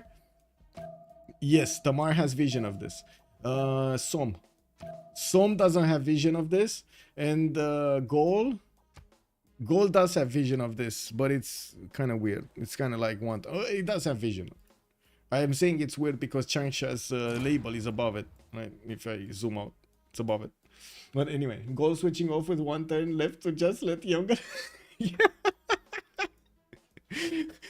Why do I have the impression Gaul is not happy? I have a strong impression Gaul is not happy with this. Now, we do have coal power plants here. I do see we're going to have some banks in Hong Kong being built for the extra gold port. And I do want to double check if anybody's desyncing because there was a lot of overtime there. A lot of overtime. Okay, no, nobody was desyncing. Weird. Okay, the city of Fedoras, which could be called Fedoras also, is at the moment not under siege, and I do not see that many field cannons from America. He still has a bit of a problem with gold per turn, but he does have 543 in the bank, so I don't see actually a problem for him to get those field cannons. Much better units to actually attack into the city center, and of course you do see the American Line Infantry Corps able to do quite a bit of damage directly to the city center because of the siege tower positioning.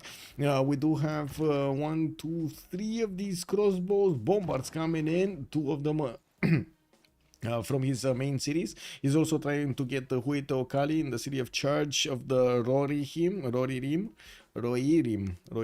I don't know how to pronounce that.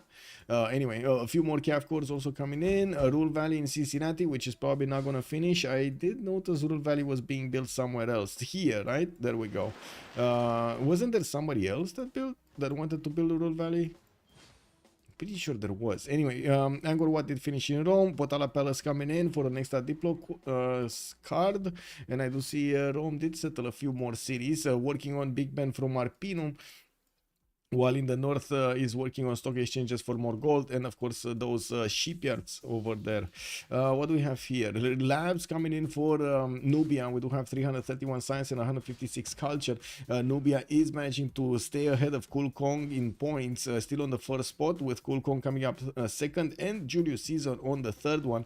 Yongle is going to be fourth, and we do have Som on the fifth one. I gotta say, this was an incredible comeback from Som from the bottom slot, from having like normal age in the beginning to having at least half, how to say, at least a fifth slot, and could climb higher. He's only 5 points away in score from the Foolish Jaguar. This is not bad at all. So this is cringe game. I want out. Please let me out. I mean, to be honest, he could settle a few more cities, and I do believe here, if he would have settled on the right style, it would have had an incredible arena city. I'm not sure why he did not. In the meantime, he's working for Venetian Arsenal to get some fleets out. He's starting to build frigates, and he's finishing up his production capabilities. He's on 500 points of production, and you do see him on 150 science, 125 culture. On the other side of the planet, Buldosik and Tamar are both over 200 science, and that is going to be quite tough to handle. I do have to point out, Brazil doesn't actually have a fleet out, and these cities can be taken very quickly with frigates and the caravels. Just caravels. They don't even need to be ironclads to take these cities down. This will be an incredible amount of damage being done extremely quickly to Brazil if he loses the city of Salvador de Bahia. Wow, somebody else declared war on Som. Man, this guy just can't get a break. He can't get a break, man. Okay, Hueto Kali coming up 2 times. Yongle getting his swords. Finishing up some more of his production capabilities. Nice setup, by the way. I do like the aqueducts giving so much adjacency to industrial zones. This is definitely... He lost this one? Where did this one get built? Who was building? Man, I just checked. Who was building Rural Valley? Definitely not here. Was it here? Definitely not here. No? No? Who built Rural Valley? Alhambra did get built here.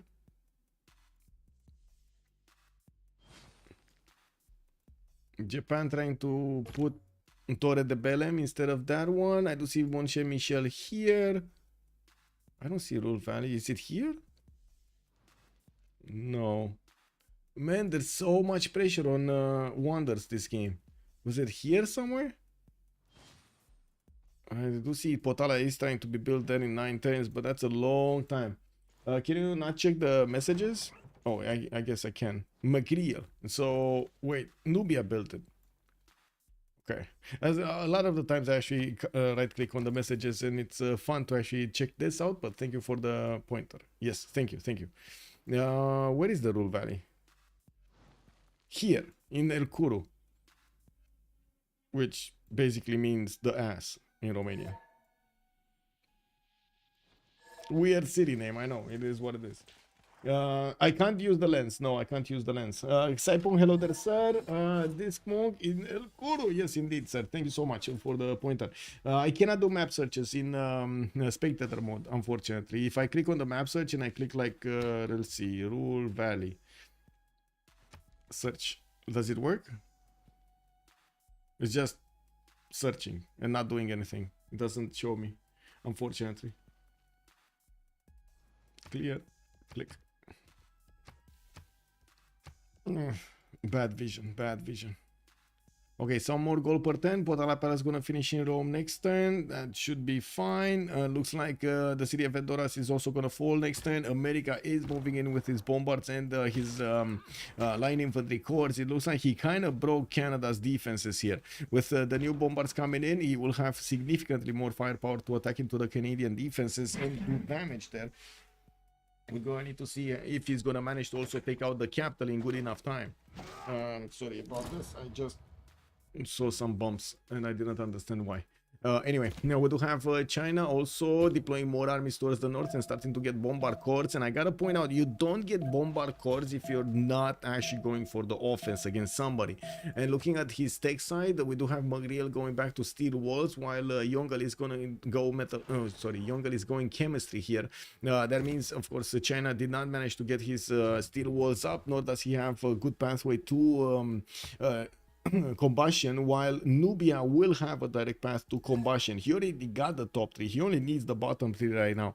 We do have him with a few more of these harbors coming in from the extra gold, and looking at his yields, he is 355 for science with 136 culture, and does have 746 points of production. With a lot more of these research labs that need to finish, we're going to need to see what his science will look like after he does manage to finish all of them. Could build also Jebel. Yeah, could definitely build Jebel over here. Anyway, it is what it is. That's a one hill tile, desert hill tile that, you know, could definitely be worked. Why not? We got a lot of spies from Gaul into the cities of Nubia. I gotta point out, these are 4 spies, 1 level 2, 1 level 1, and 2 level 0s being deployed in Nubia to try to slow him down. We've seen it multiple times how the players I would say in the Rooster Cup or in the other games are actually trying to slow down their opponents so much with the spies, not only stealing gold but stealing books, stealing works, stealing technologies, destroying the production in the industrial zones, forcing your basically the opponent to rebuild them, spend another few turns to actually get back the coal power plant, get back the factory, the workshop, and so on, which is a significant problem. And I gotta say, Napata, for example, he could just breach the dam. Oh my god, is he gonna breach the dam? I think he's gonna breach the dam. Didn't America build Jebel? He did? Let me see. I didn't see Jebel anywhere, so let me... Yeah, he did. Okay, you're right. Baltimore did build Jebel. Okay, he did. And he also did manage to take Edoras now. And Canada is gonna need to reposition towards his other cities, and by the looks of it, he's starting to put all of the, I would say, not Rings of Power, Lord of the Rings cities here, Minas Tirith with Barad-dûr, yeah, and the other ones just staying the same. Did you guys enjoy, by the way, let me see, let me put up a quick poll, because I really wanna answer to this. Did you enjoy Rings of Power second season? Yay or nay? Simple answer. No grades to this, just a simple answer, yes or no. Did you see it? I mean, if you saw it, you say yes or no. If you didn't see it, please don't answer, because, you know. Yeah. Also, Wack Lodge, good evening, sir. How did Edora's strength go down so much? No garrison. Well, Edora's strength was beefed up by 2 things, Victor and also Bastions. So that's why it had a lot more strength, significantly more strength. When it went into the control of America, it's lost its wall defense, lost its Governor Victor, so no more extra bonus from that, and also it doesn't have garrison. Visual good, story not really. Yeah, I know, right? That was quite sad, man. I was looking forward to a great story, and it comes out with that. Like, really, bro? Like, whoa, what are these guys thinking? What is this new generation of, like, they don't do stories anymore? You know, is that actually a story made by AI? Is it so bad because it's made by AI? Can you imagine if somebody is actually using AI to make stories like that? This is just, man, this is not acceptable. Anyway, hello there, Curtis Love. Good evening, sir, and welcome. Never seen you without a hat, I think. Woo! Thank you. Yeah, welcome. Reading Lottery is more entertaining, honestly. yeah. I can imagine they're roasting them, because they're like, whoa, hello. Is this, like, I do see this across the board, like Disney going down. Or the only professionals I think at Disney right now are basically the 3D guys, the graphicians, and the music. That's it. There's no other professionals. What is going on? Who is hiding this? Anyway, it is what it is. Yeah, we do have art museums coming up here. We do have dams also for America, trying hard to get back on the point screen here. He unfortunately dropped quite a bit, but he's not far away from actually even getting to the 4th slot. You see how close these players are after the 4th slot to the 5th slot. To the 7th or 8th slot. McCreel is 42 points ahead of CoolCong. I do see him on 712, CoolCong is on 670. I do see Lakluk is on 640, FoolishDragon 619, followed by some really close by on 617. We do have Ironclad starting to come out of the English series. He did work on Venetian Arsenal for the last 10 turns. He's 2 turns away to finish, and that will give him a lot of production towards boats. Getting an encampment here, and he's actually asking a very good question. Where are his luxes? Because yeah, we did notice that he doesn't actually have that many luxes, which is a big problem. Big, very big. Good evening, Andiro. Bienvenue. Monsieur. Bienvenue, monsieur. Quadrian also, good evening, sir. I have this feeling about 90% productions on Netflix that they are too shallow and that they might all be done by AI. That's yes. I think so, Quadrian. I have the same opinion. It's so stupid. I mean, they're useless. They're like soulless. It's stupid. I don't know. I guess money. We're just not gonna watch them. We're gonna keep on watching. Okay, how many of you? Let's see some yays and nays. I'm not gonna put a poll. Let's see some yays and nays. How many of you still watch episodes done in the 2010s and 2000s? How many of you do that? I certainly do that. I'm gonna show my 2 hands over here, and even my feet. Yeah, I'm getting my feet up. Yeah, I'm doing it. Yeah, I can't show it on camera because you know then I'm gonna get banned or something. You know, it is what it is. I'm pretty sure everybody's gonna be like, "Oh, Michael is showing his feet. Really quick, clip that." Yeah, there we go. We got some yays. Yeah, we still watch. I mean, Stargate much better than whatever we have right now, right? Star Wars back then was very good. Right now is some of the episodes maybe, but not all of them. The storyline. Where's storyline? Anyway, we do have coal power plants in Birmingham, and I do see we're gonna have some starting to get a city towards the northwest. Even though he's starting to get his fleet out, I'm actually quite curious who is he gonna go against. Brazil still didn't take notice of actually building some of his pre-builds. It would be extremely important to have those pre-builds for his Minas Gerais. Extremely strong unit, one of the most powerful battleship in the game. We did have him getting his zoos out, and you can see the extra science coming up here on his tires with the extra culture from Chichen Itza from the city of Rio de Janeiro.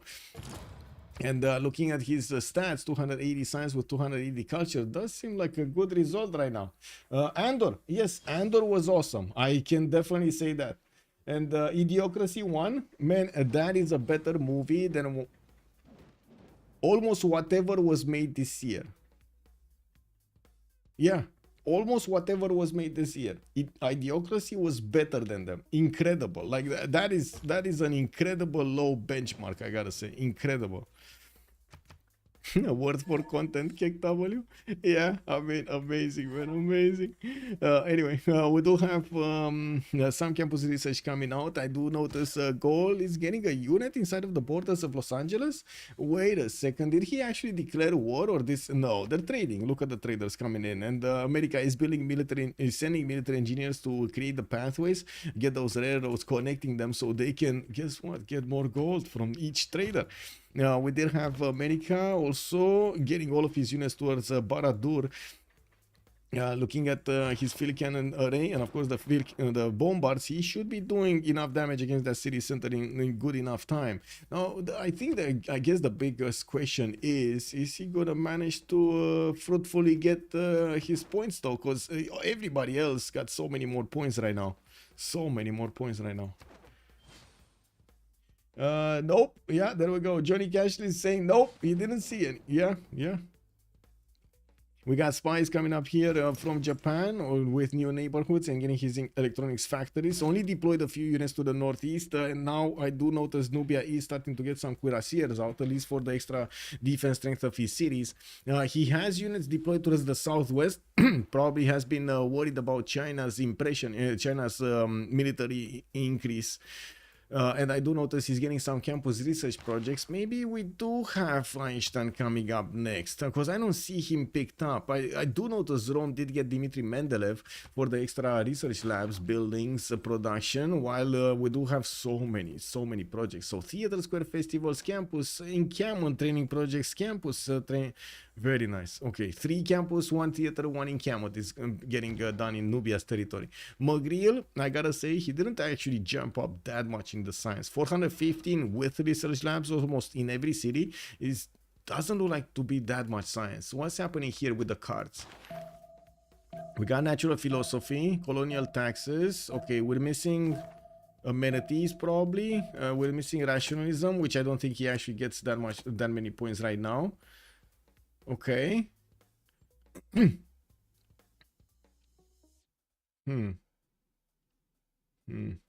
Yeah, how much happiness does he have? +6. Okay, okay, there's not missing happiness. I stand corrected. He has +6 in quite a few cities, +3 over there. So it doesn't need to actually use the extra card. Okay. Why is he using? Oh, okay, there we go. He does actually have both of those plugged in. Could be using anyway. I guess it's fine. He's probably thinking, okay, he's already top dog over there in the science. He shouldn't be going that much further. He's 47 techs. We do have Yongle 46, Rome is 43, and then Pedro 39, Tamar 39, Abraham is 39, Gaul is also 38. This is incredible that Gaul is only 38 with 335 points of science. We do have him getting his replacement parts in 2 turns and mass media in 4, very far away from the science. Incredible. It's so far away. No hat, boss, no hat. Jargonal, good evening, sir, and welcome. This game must be banging. Yes, indeed, it is. I mean, it's a good game. It's a good game. We're learning. Everybody's learning here. Okay, let's see. Under siege, city of Baratur is being placed under siege. The American units will start banging on the doorstep and see who's actually call back. We don't have a new high HP line infantry corps moving on the front line there, and I do see banks are also gonna come out. He's 2 turns replaceable parts, so he's gonna get infantry corps here. The infantries are gonna be significantly stronger than he has. This is that moment I was talking about. He's at some point gonna get a unit that no unit of Canada can actually do anything about. These line infantries were strong, but he at least can chip away at their strength. The other ones won't. Oh, Muti, thank you so much for the follow, sir. Thank you.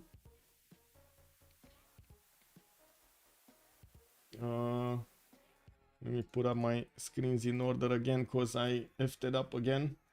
Oh no. Oh no. What are the screens? Okay, there we go. There we go.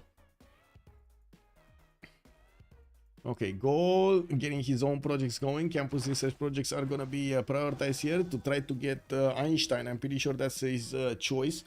We do not see anybody going for music. And did you see, by the way? Anyway, it is what it is. I found it quite funny that a few days ago there was under saying, hey, I didn't know about any Romanian and I would say any famous Romanian. And I was like, Dimitri Cantemir, bro. He Romanian, bro. You're like, what do you mean? You don't know the musicians? Hello? Wow, the 3 music one. I mean, come on, you gotta know that one. If there's one Romanian, you know, if there's one Romanian, you might as well know that. Turn 91 in Canada is still producing swordsmen. I mean, you gotta do what you gotta do. Canada agree with IRL history. Yes, Lancer, yes. Getting bullied by America over here. Anyway, James of St. George is still slacking around these bottom cities. I do see Hueteocali did finish in the city of Church of the Roririm. We do have some field cannon corps also coming around, and I do notice China has bombards being sent towards America. Is this something a precursor to war here? Because I mean, you don't build that many bombards just to have them sitting around, do you? Anyway, on the western side, Brazil started to get his archaeologists out, and I do notice he's also getting quite a significant amount of military engineers. We do have the English frigates trying to figure out what's going on and how the defenses are looking there, while at the moment England has not been putting the production into more of these coastal units. He definitely has the ability and the opportunity to go against his opponent, both Brazil and Tamar there, to smash through their coastal cities. Initially, he could go and take down Tamar, but to be honest, I think he should actually hit the big boy here, Buldosik, especially the city of Salvador de Bahia, and then follow up with attack on Curitiba and Belém. I don't think it's the same amount of production. So Salvador de Bahia is 84, and this should be around 50.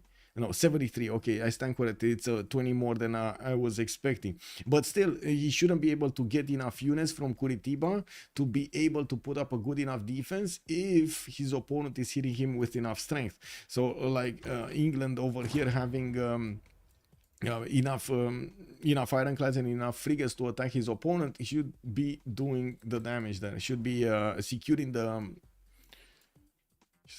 the kill. Is this the Great Canal? The Great Canal being built? This is incredibly long, man. Just cutting a pathway in this territory here. Just give me a second. The cat eating something behind the screen.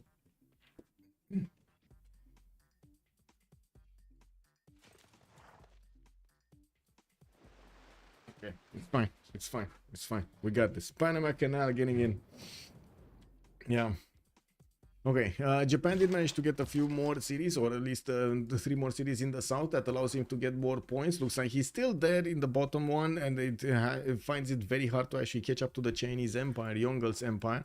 We do have him also getting his campus research projects for a bit more science, industrializing everywhere, getting those coal power plants up, and of course his industry. We do have him getting some spies out, while at the moment he doesn't have a spy in China. He does have an ally with China though.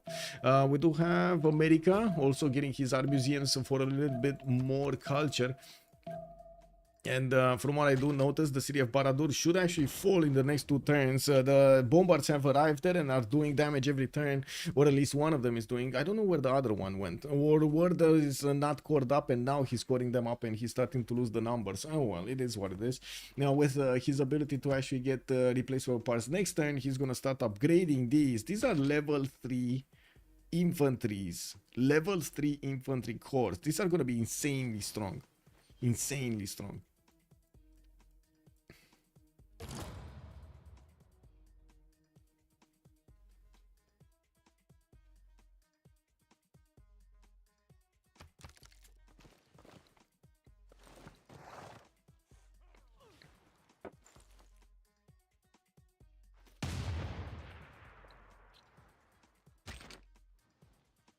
Yeah, too much damage being done. It's gonna 2-shot here.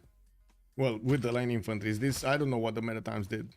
I don't know what this guy wanted to do here at this meta time. I think he was one of those witness me kind of guys over there from the movies. Anyway, we got the field cannons upgraded. I do notice Helicopterkicker did manage to get the great profit, and he will have the opportunity to get a religion.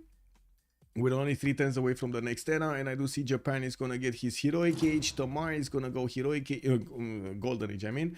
Ambior is going to go heroic. We do have golden age on Manitore. Som is going 3 points away from getting his golden age. I do see also Julius getting gold, actually heroic. That's Peakz going dark. Buldosik going dark.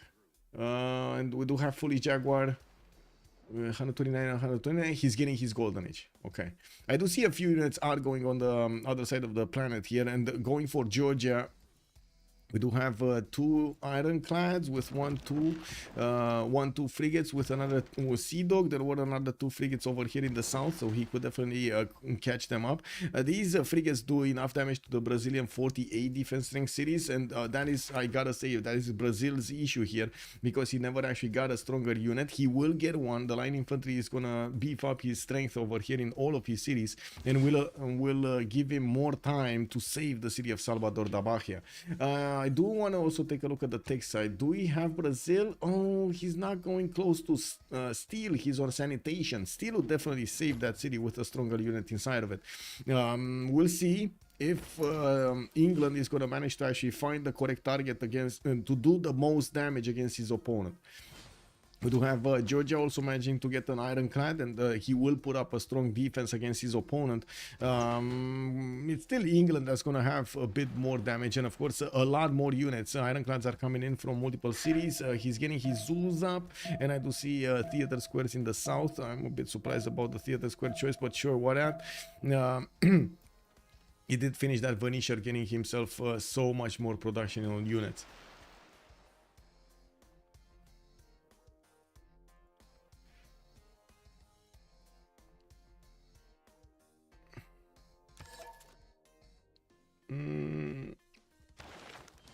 Oh my god. I watch. Gaul, Nubia. Who's gonna get the points? Gaul, Nubia are gonna get the points. Is it gonna be Gaul picking it or who's gonna pick it? Let's see who's gonna pick it. Oh my god, he got Slotor. Nubia.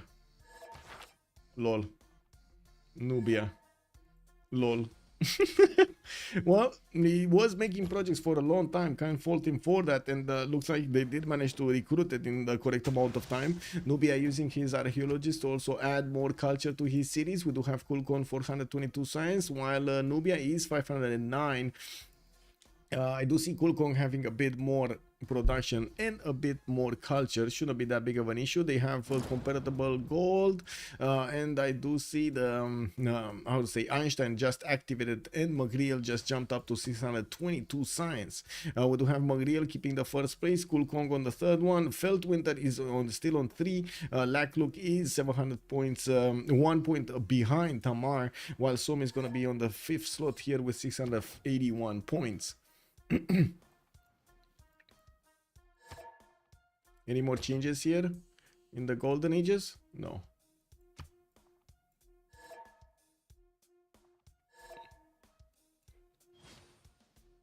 Oh, it looks like Nubia is thinking his next door neighbor here, China, Foolish Jaguar, is going to want to attack him. But I do see Foolish Jaguar is actually trying to attack America.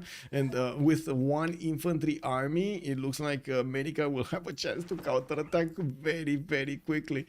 We do have to see how many infantry armies will be deployed here from America. I think gold is a major issue, or it was a major issue. He's on 151, looks like he's stabilized. He's 2,700 gold in the bank and he's not upgrading his units. What's going on? Maybe he's thinking he's gonna get attacked and he needs to buy something here in the verified Gaul spawn. Verified Gaul spawn.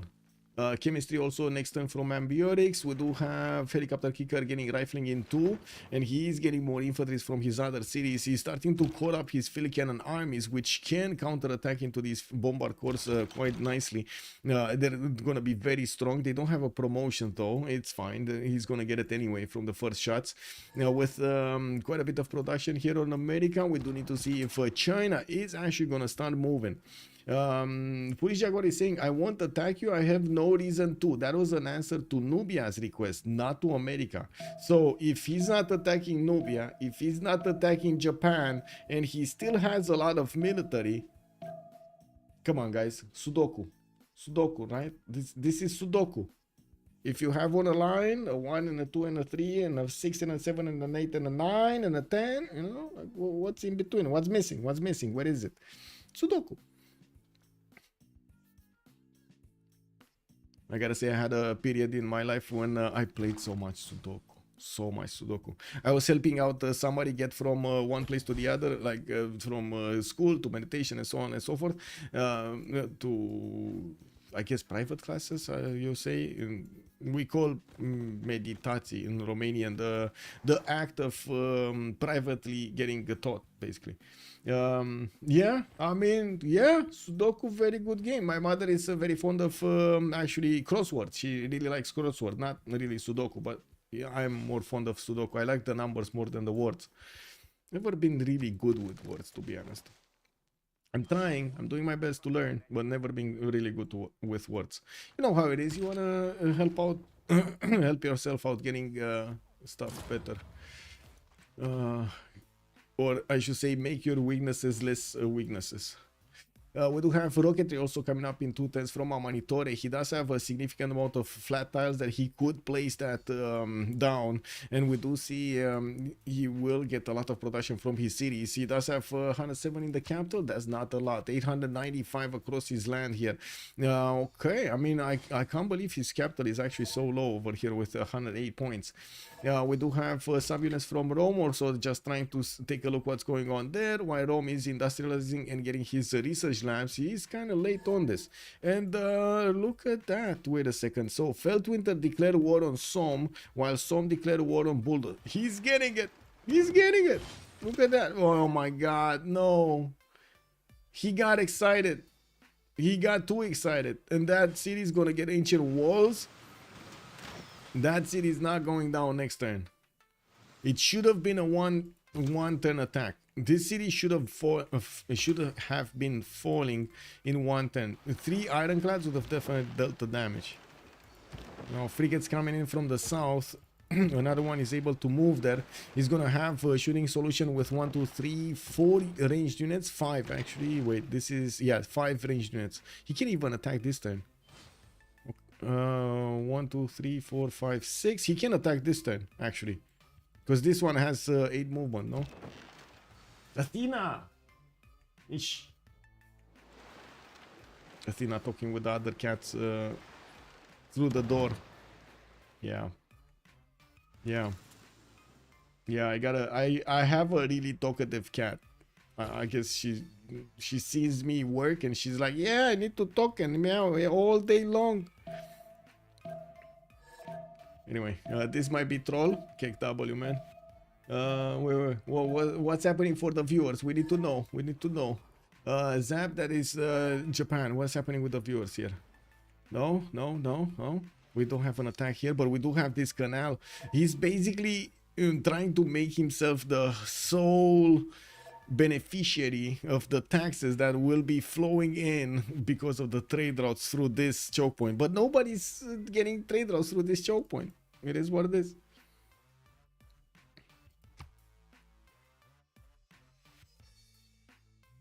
Okay, next turn, we just jumped into the next era. We do have Heroic Age from and Golden Ages from quite a few.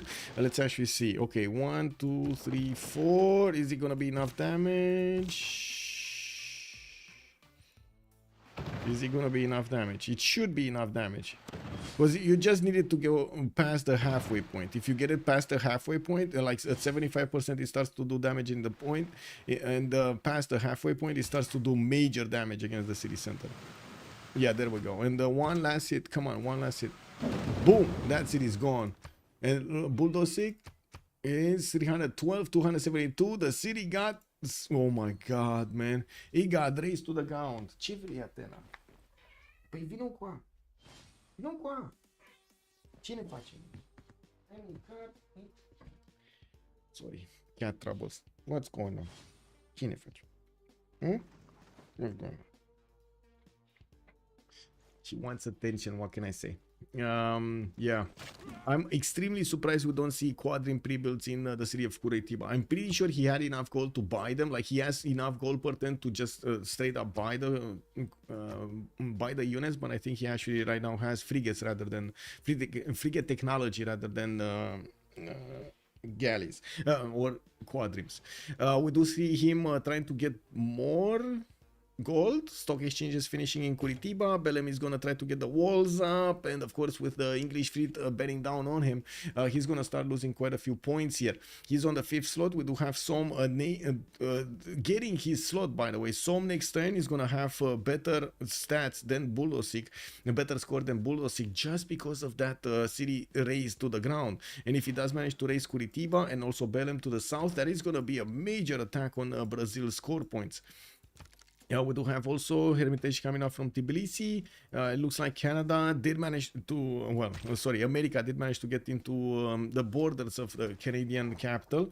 Still no upgrades in infantries. We got the infantries here, and it looks like China is building a pathway. It's extremely quick railroads there. He's getting his calves out for some maybe soon to be helicopters.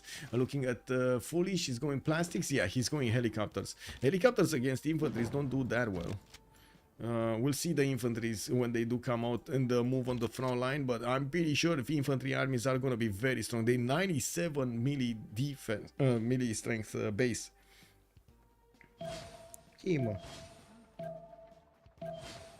Yeah. Yeah, it's horrible. He could at least steal the artworks. Yeah, he could have. He could have. Anyway, we're gonna have a pause here for 2 minutes while the players are getting through this, and I do see tank upgrades already coming up on Yongle side. Let me actually see what. We'll play a bit with the cat because she's getting restless.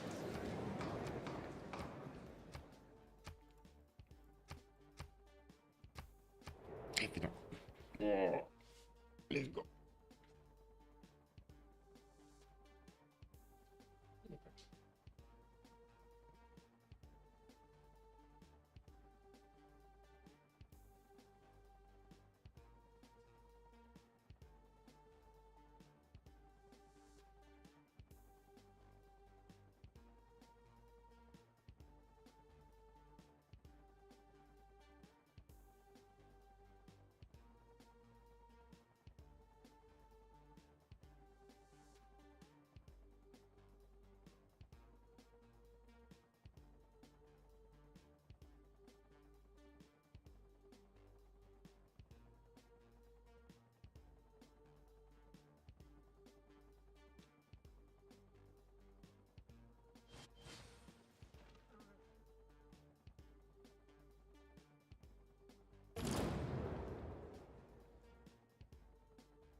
Okay, she's back hunting down flies and stuff like that. It is what it is.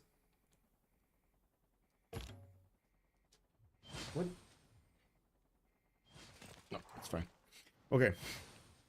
We do have the Chinese armies getting also upgrades in artilleries, and we do need to see when this war is going to start. If I'm not mistaken, wasn't he allied with America, or was America allied with somebody else? Oh my god, I got so much hair on me. Yeah, he's allied, I think, actually with America, and looks like he's going to backstab the only ally. He's coming for me, isn't he? Buldosik man at arms rush. Whoa, he did actually do his attack on Canada, but he does have a significant army also deployed here to the west side of his capital. So yeah, he's gonna try to fend this attack off. Woods do give you extra yields, and I do see Abraham Lincoln did get the culture bombs. Helicopterkicker here is gonna need to pull. Anyway, now it's too late. The city is getting hit. We do have infantries over there in the city. He just bought a Minas Gerais and check. Oh my god. Look at this. He's one-shotting any unit coming in the 3-tile range. Well, at least, well, one-shotting, sorry, the frigates, right? He's one-shotting the frigates from 3-tile, 2-shotting ironclads with the Minas Gerais. Imagine if that was a corps a fleet or an armada. The probability to take down the dam is pretty low, though. Yeah, but if you do get it,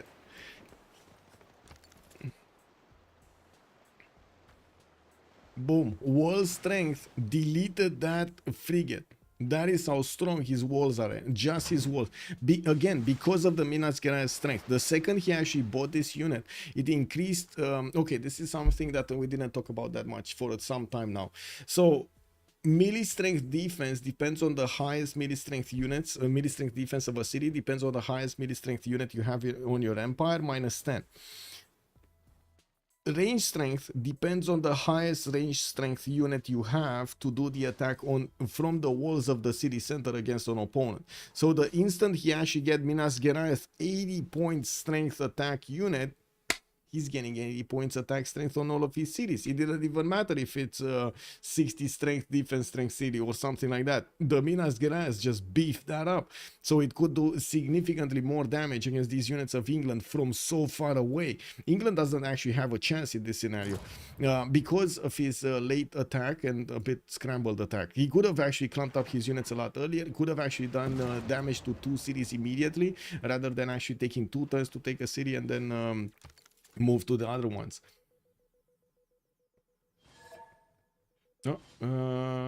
My great ally of China. Oh my god, yeah. How could this have happened? China accidentally declared war on Nubia. Wait, what? Actually, China declared war on Nubia? If Nubia attacks me, you should probably actually declare on them. Wait, what? Advanced flight coming out from Amanitore. Although I didn't see that many aerodromes, and I do see his second industrial is getting taken down here. We got another burning one here. Nuri did build an aerodrome in the far north where there is an English slinger which is still throwing rocks for some reason. It was the joke, the Minas Iran. Yeah.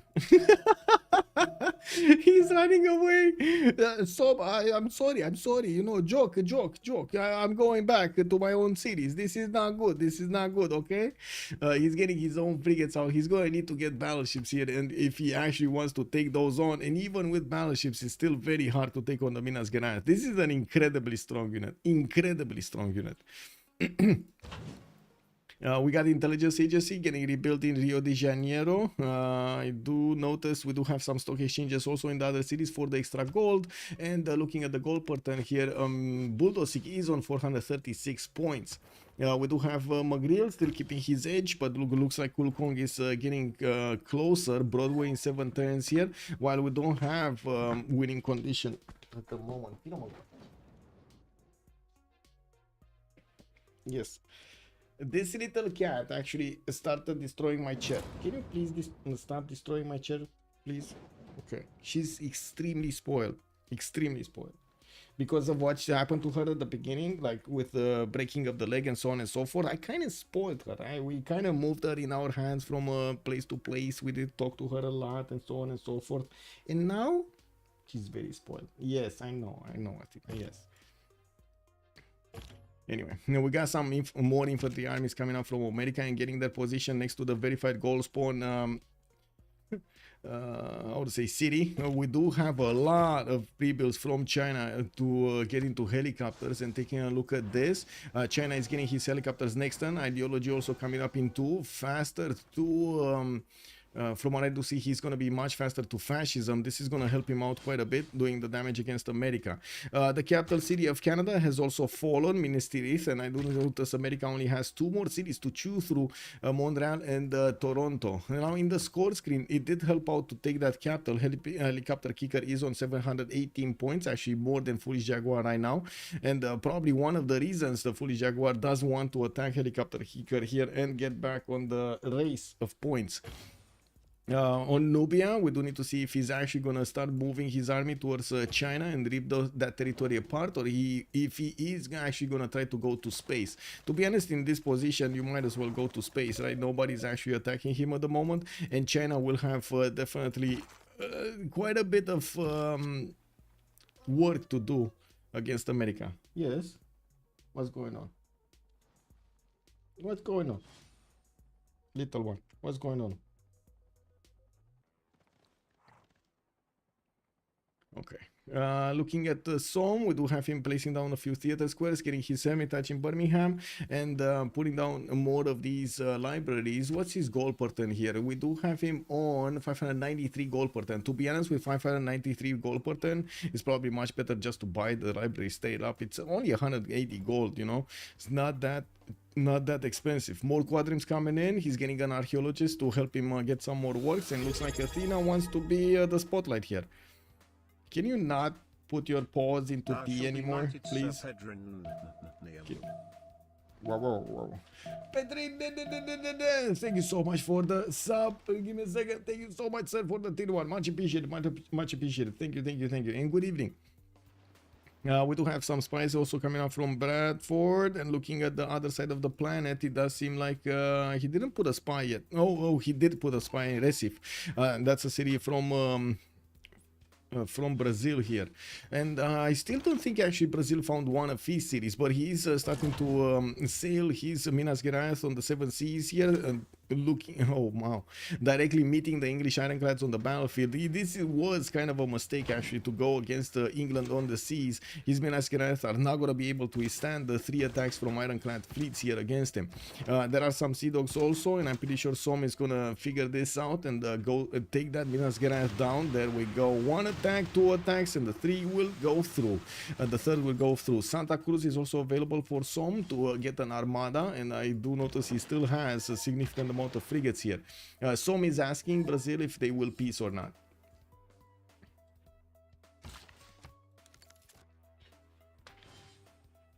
Give me a second. She's doing bad stuff again. This cat.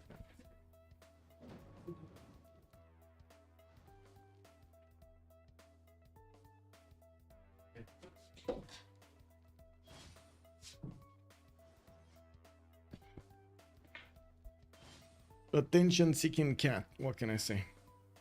Anyway, now Hansa Vene still alive. We do have Muscat and Cahokia still alive. Looks like we do have China moving all of his military through America's territory. We might have misunderstood the situation. He's actually going through American territory, probably to Gaul, and by the looks of it, Gaul is unaware of this aspect. Stoke upon Trent, yeah. Lonely Ambition, hello there, sir, and welcome. Also Nemesis, good evening, sir, and welcome. Yeah, it's your birthday. Whoa! Happy birthday, sir. Happy birthday. Long live and prosper.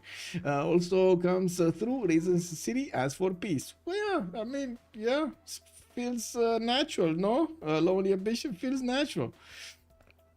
Now we do have some more infantry coming out here from America. Most of them are actually deployed to the north. He's a bit worried about a possible attack from Nubia, even though it doesn't look like anybody's attacking him. We thought China might backstab, but it looks like China, FoolishDragon, has other plans in his mind. He's going for CoolCong.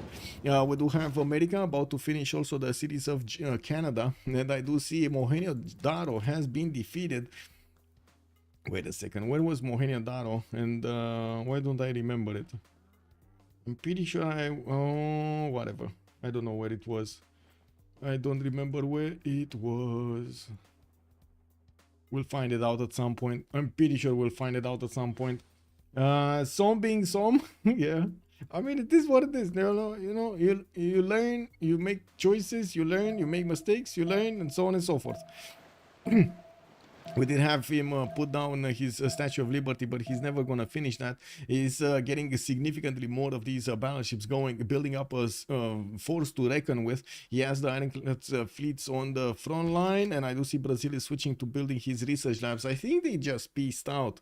He doesn't really have the ability to attack into anybody else on the coast unless you take into account Tamar, which definitely doesn't have the same production numbers of Brazil, nor the same power, the same strength on his cities. We do have him with a few ironclads, 2 of them, and of course it will take quite a bit of effort to get more, and I would imagine England over here definitely still wants to get more points. We do have FoolishDragon about to move his military to the front line. There are some Gallic traders that are gonna start to see the Chinese units, and that might actually give a bit of a time for Gaul to get his army out. His production capability is on a 841, so he should I'm sorry. Did this settler just sit there for the last 30 turns? How long did this city get here? There's a settler sitting here for the last 30 turns on the same mine, next to the same city center that he could have placed. He still has no freshwater cities that he could acquire, don't get me wrong, but he's not settling. He's not even moving it somewhere else. He's just keeping it there. This is incredible. Is this like a ninja unit? He doesn't see it or something? Oh, wow. I do have to say also about Gaul, yes, ODHM might have been the play, but at the same time it looks like he did quite well getting his 13 population in the capital city and managing to put down so many districts. It did show up nicely. His gameplay showed up nicely, and he did manage to keep his second slot over there for the majority of the game. Are there more qualifiers to the Novice tournament, Aclithian? From what I understand, this is the last weekend, and it's not really a given that they need to be in these caster games. They can just play games as Novice qualifiers. They should be able to do it, right? You just get into the staging qualifiers Novice, and you see if there are other players that want to play it, and so on and so forth, and boom, you get that going. I just realized do need to tick off the screen here. There we go. Ticked it off. Easy. Easy. One shot. Headshot. Yeah. One shot headshot. Also, Deethern, words aren't enough. Yes, Gaul should see the Chinese units via his traders. Yes, Deethern, you're correct, sir. Good. Yeah, you are correct. China, though, does look like he's not stopping. And I'm pretty sure CoolCong kind of saw this happening. The people of Canada offer you a rare gift of our hair hives, KW, Brazil open borders while you are gripping me like this, Mogriel is saying. What is happening over here? We do have tankers showing up on the front line. Nubia does have some armies. He's getting his aerodromes down. Still no spaceport. I don't see a spaceport anywhere. Oh, I got a spaceport. We got a spaceport in El Kuru. It's 5 turns away from finishing. That's only 106 production though. He should really switch some of his mines here. Like El Kuru is working 1, 2, 3, 4, 5. He could switch this also. I think the coal and this one is also El Kuru. Anyway, he should switch another one. Nuri has enough tiles in the north and in the east to work. Anyway, it is what it is. Let's see. Chinese units are about to enter Gallic borders. We're gonna see the war declaration, and of course, usually with helicopters, you do want to pillage as many tiles as possible. These helicopters can almost one-shot the cuirassiers of his opponent, while Gaul will need to scramble to get his not only steel walls but also combustion. His 3 turns out from getting his fascism, while Yongle is gonna get it next turn. It's not gonna be that much of an advantage for Yongle to have that extra +5 on him, especially since Gaul will have his own fascism soon. Okay, helicopter army can take 2 hits. Napoleon Bonaparte also as a general recruited. That's a modern general. It can give you bonus points to your tanks. And we do see him trying to get as many as possible. Unfortunately, not that many encampments, so he can actually hard build his armies. That is a bit unfortunate. Gaul is dead, you think? Or I mean, I don't know if he's gonna be dead, but he's gonna be significantly, how to say, slowed down over here by this attack.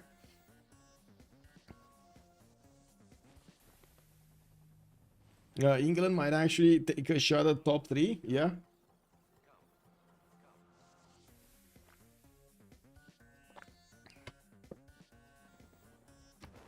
He might. He might. I mean, if he takes these 3 cities from Georgia, he should have 4th slot, at least 4th, if not even 3rd slot. He should have 3rd slot because Feltwind is going to go down significantly. Helicopterkicker doesn't have that many points. Julius doesn't have that many points, and Som is close to them. So he should jump to 3rd slot. If CoolCong will also start to lose cities, which of course war has been declared already, and you do see his first cuirassier army died here next to. I honestly don't mind the poop. And of course we do have the FoolishDragon getting in so many more helicopter armies and Chinese units, artilleries. Now we do have the fleet of England just keeping an eye on what happens to Brazilian coast, while he is starting to fleet up most of his other units here. And I do notice he is, where is he, still in 3. So that means he did get the upgrade button. Yes, he did manage to get battleships. We do have him getting some harbor shipment projects for the admirals, and I do notice he is getting his archaeologists everywhere to try to get these antiquity sites and beef up his culture per turn. I don't think he cares about tourism though. We do have a spaceport in Rome coming up in 7 turns, and yes, I do see multiple broadcast centers also coming around, aerodromes, and more encampments. Rome, I gotta say, he stayed very chill during the game. Now, this is a massive expansion of spaceports here in the lands of Nubia. He definitely is going to get a lot more than he has right now. 2, 4 in the build queues, 5, 6 of them in the build queues, with Napata also probably having one here on. Oh, that's an antiquity site. stopping him from putting it down. He has this Nubian pyramid flat tile though to put it down next to. I don't know if he actually wants to take out the pyramid, but you know, might as well take this one down because it's kind of useless, right? The 2-1, 2-2 is not going to be a good workable tile anyway. You might as well just, you know, switch it.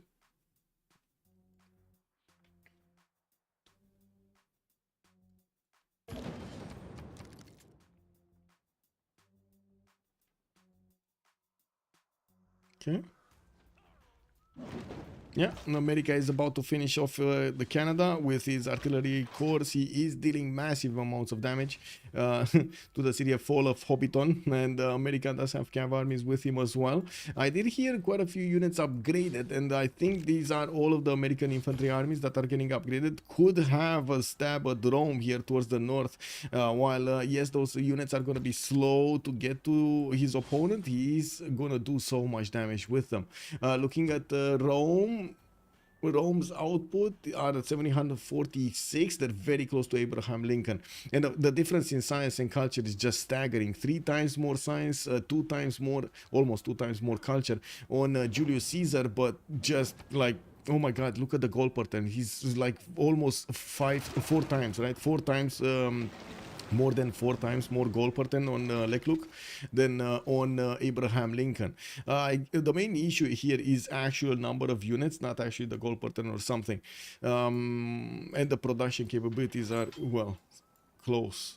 Gaul did get tank strength cities. We do have him still needing to core up the majority of his units, and of course you do see these tanks don't actually have enough damage to attack into the helicopters. There is a bit of an oil problem with China because he upgraded extremely quickly a lot of units, and he might not have enough of that oil in his territory. Yeah, doesn't look like he has oil. Does he have encampments and military academies? He probably does for the oil per turn. He probably does. I don't see any oil here in the water either. That would be quite helpful to have some extra oil. Anyway, we'll see. We'll see if he actually manages to do this damage and get back his oil. I do see Gaul did get a helicopter army of his own, and I do see one of the Chinese artillery armies is going to be taken down, or at least he will try to take it down. Yeah, there we go. The tank went in and the artillery army is down. The tanks can do a lot of damage to the artilleries. The helicopter armies are having a problem with. And I can't believe this settler is still alive.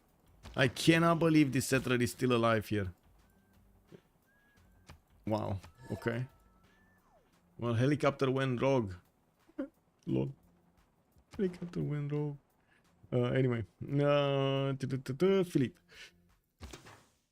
Okay, so battleship fleets have been upgraded. We got 3 of them, and I do see more. Oh, 5 of them actually, with King Shi as an admiral. 6 of them in the north. He will have enough firepower against Georgia to go in and take up his cities there. The people of Canada has decided the resting place is next to the mausoleum at Halicarnassus. Lol. Wait, wasn't that mausoleum around here somewhere? Oh, yeah. Look at that. Canada's writers and artists are actually next to mausoleum. They really like that. Yeah. 5 of these units are just around there. So many refugees from Canada. America is getting his apostle. I think he actually got the religion, no? Yeah, he did. The Zen meditation with stewardship, holy order, and mosque available for him to use. And at the beginning, he did manage to get that stone circles pantheon. He's starting to beef up his production in his encampments here. I do see barracks coming in, and he will need to get his armories and of course the next tier units. Did we see this? Yeah, we did see this. Let's see what's happening in Gallic territory. This is very important, but nobody's attacking Amanitore. Nobody's challenging the first spot of Amanitore there.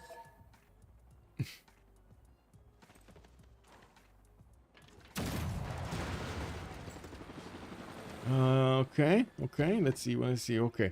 More helicopter armies coming up from China and moving to pillage most of the tiles here. We do have Gaul starting to core up and try to army up as many units as possible to give them the strength necessary to withstand the attacks. It does seem like also the cities of Gaul are starting to take hits from the artilleries, but slowly going down. It's not fast enough to go through the steel walls with only these artilleries here.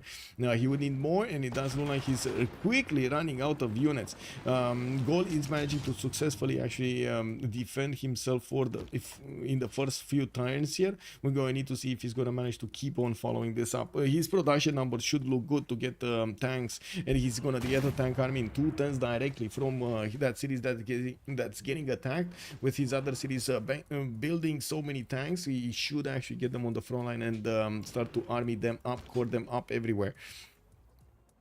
Yeah, he's moving them. He's moving them. Tank armies can actually trade punches with the helicopters. Both of them do have the fascism bonus, but there is a general here available for how to say, available for Gaul.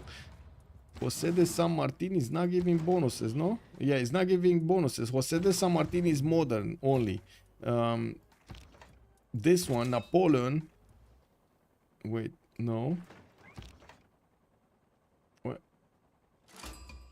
Give me a second. I forgot something. So this is atomic. It's not atomic. So why is this one getting general bonus? Where is the general that gives this one? Because Napoleon is industrial and modern. He shouldn't have the +5 from a general. What? Oh no, on the tank, never mind. On the tank, yes. On the helicopter, he shouldn't have. Oh my god, I thought it's a helicopter for a second there. You see what does when you actually get old? You start to forget stuff. Anyway, helicopters are atomic, and then we do have tanks that are modern, and of course the generals. One general is giving bonus, the other one is not. Chinese units are only the artilleries are actually getting bonuses from that general, not the helicopter armies. We do have in the southern cities more of these tanks that are getting produced, and CoolCong is asking CC to score. Helicopterkicker is putting a minus there. Helicopterkicker is halfway. Well, I mean, he's gonna finish fall of something. Hobbiton here. Wolf, goodbye, Wilfred, goodbye. Come again, come again.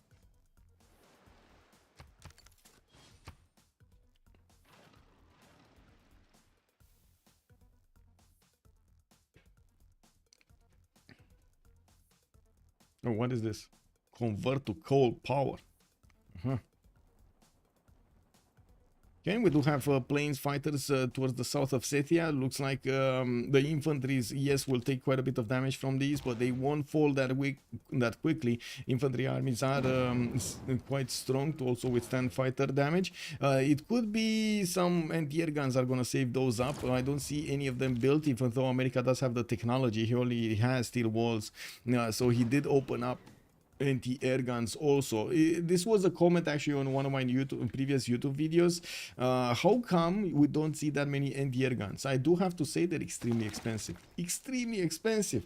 Like if you take a look at how much production it costs you to actually get an anti-air gun, 455 production with no half cost card. Are you kidding me? That is extremely expensive. That's a wonder basically. Yeah, we do have more spaceports finishing up in the lands of Nubia and in the lands of Rome, while Somme is starting to move his fleet up, clamp it up towards the north. It does seem like it's clear that Georgia is going to be on the offense.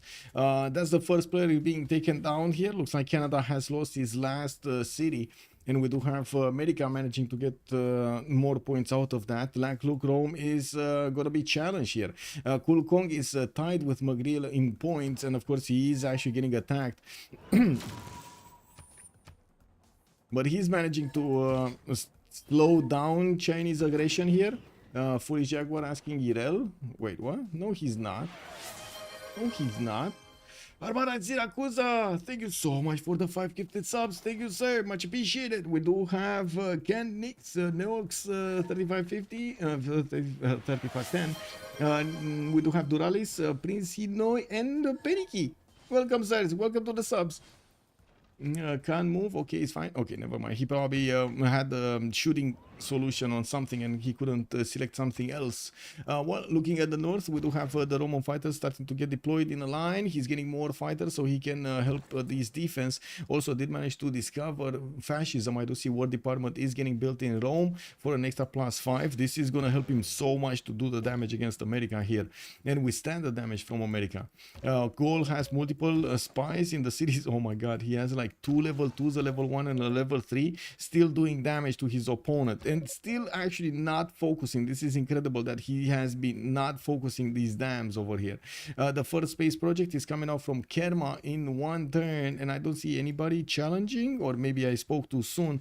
Japan, Zappg is managing to get a lot of units and he might actually try to go against Nubia here.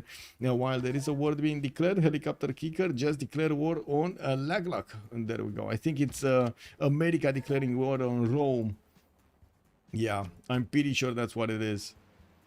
Now we do also have China managing to steal that settler from from Gaul and getting it back, while his units are also getting back. There are only a few helicopter armies remaining in the lands of Gaul that are trying to pillage this territory. War Department finishing in 2 turns here from the Gallic capital, and of course the tanks are coming in droves. Tank armies coming in from quite a few cities to deal with the remaining threat of the helicopters. Looking at the fleet here, you do see how through the Pantalastic Ocean in the north we do have England actually positioning his fleet to go and attack Georgia, while Georgia doesn't have any units in the northwest. He doesn't know he's gonna get attacked. Usually what the players do, they put some scouts in the water, like maybe an admiral or maybe a unit, and they use the combined vision to try to scout out whatever is coming through that.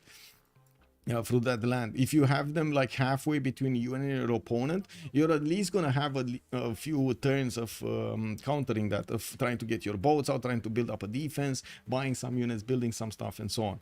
We do have him. I do have to say Georgia does have the ability to use Rustavi in getting production in units, and I do see he's building ironclads from Rustavi that could get out, while England will have a shooting solution on that city quite quickly. He should take it down with the battleship fleets very easily. What happens to this, by the way? What happens to the Panama Canal is if Omalo is deleted? That just gets deleted as well? All of this gets deleted, or it just remains without a connection? I think it all gets deleted, right? Chat?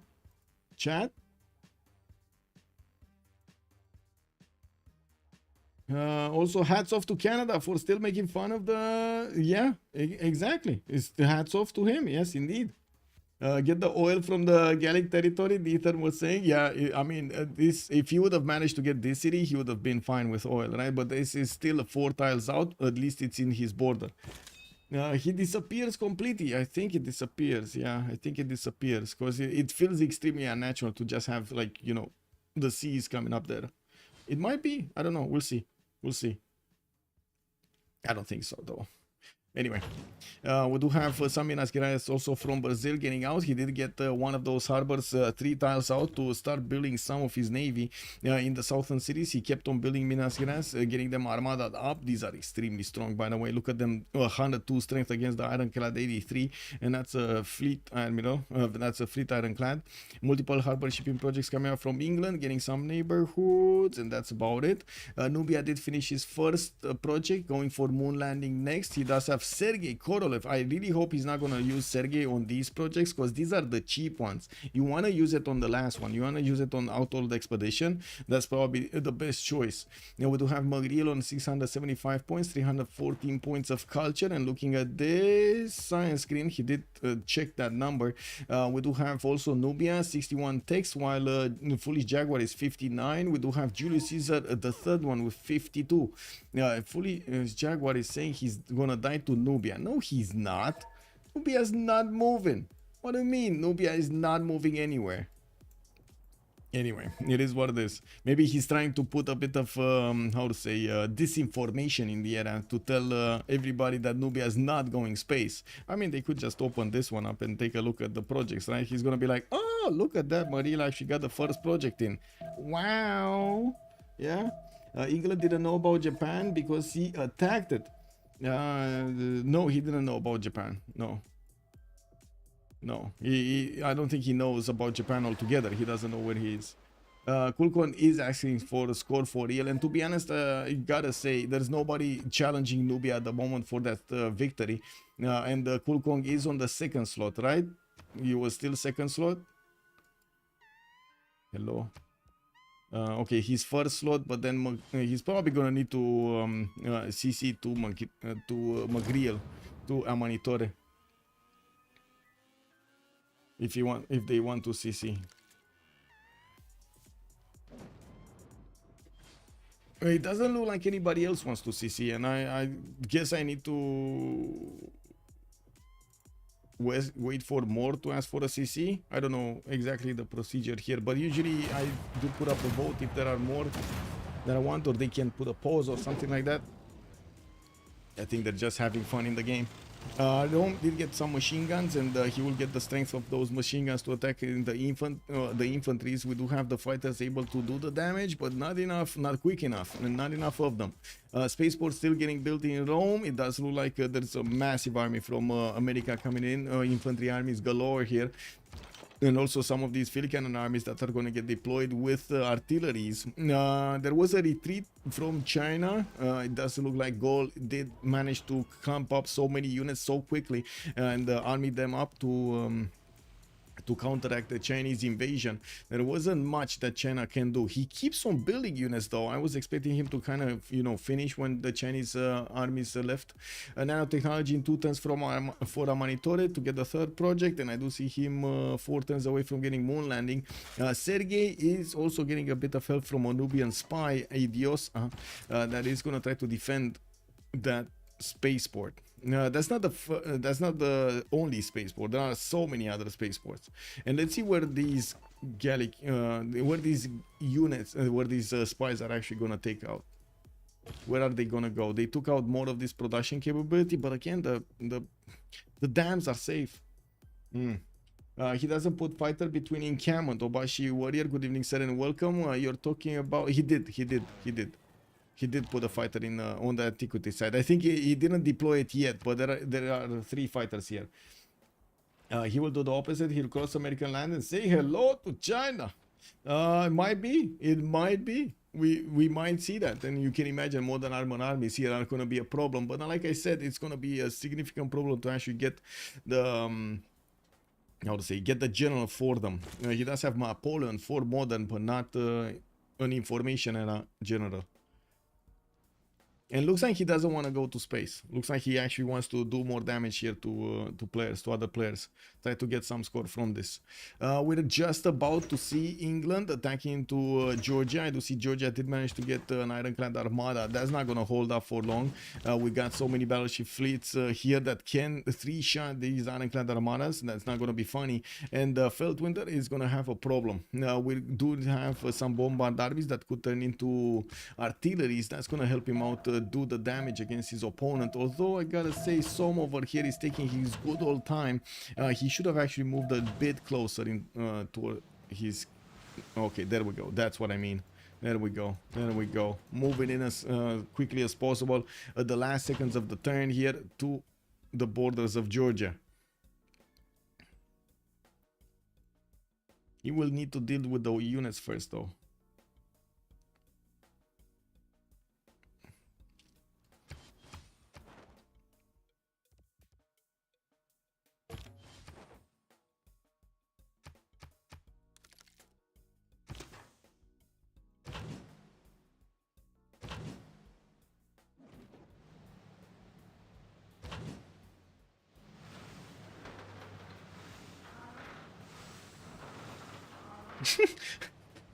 Man, that ironclad armada. He was like, can I see here? Can I sit here? Can I sit here? And then when more units are coming in, he was like, no, get back in the city center. Quickly. England is just going to declare war as the last second of the turn. I gotta say, these are extremely strong cities. 100, yeah, the dancing ironclad, man. Is it here? Is it here? Is it there? I do see Ambiorix is on 3,000 gold. We do have Eleanor on 2662, and I do notice Som did manage to get a bit more science and culture here. Yeah, there we go. Som is saying, I'm sorry, I gotta scramble for score. Yeah, that it is what it is, man. You gotta do what you gotta do here. We do have a Feltwind on the second slot with 888 points, but if he is going to lose these 3 cities on the coast, he's not going to manage to actually get out that easily. You can even use, wait a second, you can use the Panama Canal to go against Rustavi, you know? If you take Omalo and you keep it, you can actually take Rustavi as well with like ironclads. That's going to be funny. Anti-air guns. Coming out here from Japan, we do have moon landing also in 2 turns. Sergey is still there. He's still there. I want to double check every turn here if Sergey is gonna still be there. He really needs to keep Sergey for the last one. I do see also some modern armors coming in. He didn't actually upgrade them in from tanks. While I do notice America is not really gonna do anything here. Rome does have 4 fighters already online, and we do have him. I would say we do have him getting enough damage against the infantries to stop the attack. America maybe have gotten 1 pillage off, but that's just peanuts. That's peanuts. We got some other machine gun armies coming in, and these are gonna tear apart the infantry armies quite easily from afar. Even tanks, they're doing so much damage. Multiple spaceports also finishing up in Rome, but he's very late on getting the victory condition, on getting on to the victory condition, I mean. Gaul could have done this though. Gaul could have tried to do this. I don't think he had enough science. Also, I do see Gaul is going for his synthetic materials so he can discover helicopters, and has a few of these cav armies sitting around. We do have the war declaration being sent. I'm pretty sure this is Som attacking to Kutaisi. Yeah, that's a very strong city. That is an extremely strong city. He should take out the ironclads though, like really quickly take out these ironclads. Rome got chops for projects. Nubia got yeah, true.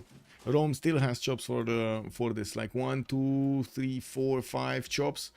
I'm not so convinced this is gonna help him out that much. Like already second project is gonna finish, you get the third one anyway, the Mars colony, and then you immediately finish the fourth and the last one with the engineer.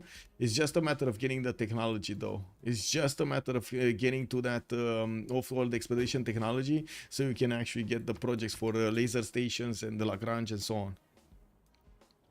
on. Doesn't need Carl Sagan. He has Korolev. He has Korolev. He doesn't need Carl Sagan. He just has Korolev. Or are you talking about Rome? Rome? I don't think even Carl Sagan is gonna help Rome here. Looking at the production queues, we got Lakluk here on 900 production, and I do see Magriel is 1,000 points of production. In the main cities, we do have Rome with 168. Where is his Magnus? Does he have a Magnus? Yes, this is his Magnus. 170 city. While Kerma is 157, 58, comparable. And this is not the Magnus city. He's using Pingala's last promotion though. He's using this one, the Space Initiative, the 30% production increase to all space race projects. Basically shaving off a turn over there of production. Not bad, not bad. Ambiorix and America are friends? Yes sir, Macy's Jr. Yes sir, they are. China did declare war on Gaul though, and then he went back because he couldn't really do anything.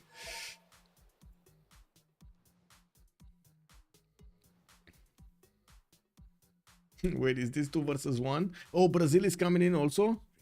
Oh, whoa, swimming tanks, what's going on here? We got English battleships that are gonna soon take some hits from the Minas Gerais. Oh my god, these guys are one-shotting the battleships.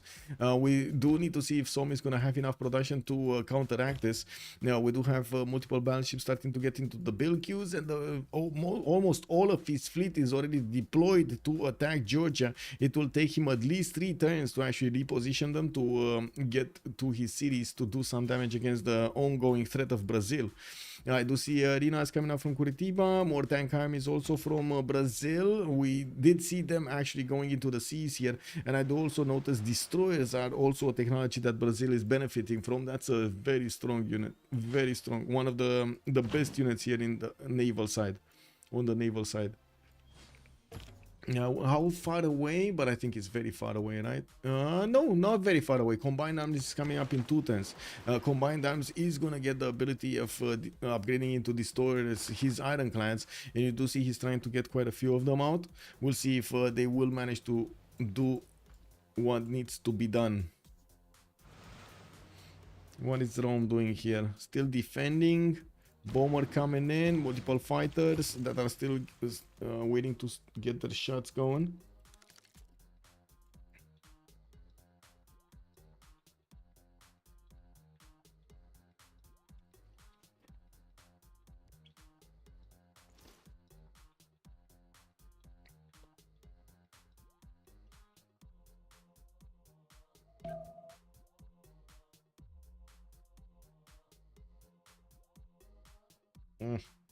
Hairs. Kick. Okay. Yongle kind of slowed down everything here. And we do have Japan with more fear from Nubia's possible attacks. Looks like he got a lot of these tank horses deployed towards the northeast, also getting his own planes out. Got a balloon to do something, I don't know what, but you know, he's doing something. And also started to make circles of rain, of I would say circles of railroads here. Actually, it would be funny if he starts getting them 2 tiles apart. Kick W. All the circles in the land belong to Japan. Anyway, another spaceport project has finished. We got the second one ticked off. McGrill is going to need to start on his Mars colony, and we do see that he doesn't have yet the smart materials. Looking at his text, he's going for guidance systems in 1. Guidance systems is going to be here. So he will need the robotics, nuclear fusion. He already got nanotechnology. Looks like the 3 is kind of scrambled here in the last ones. So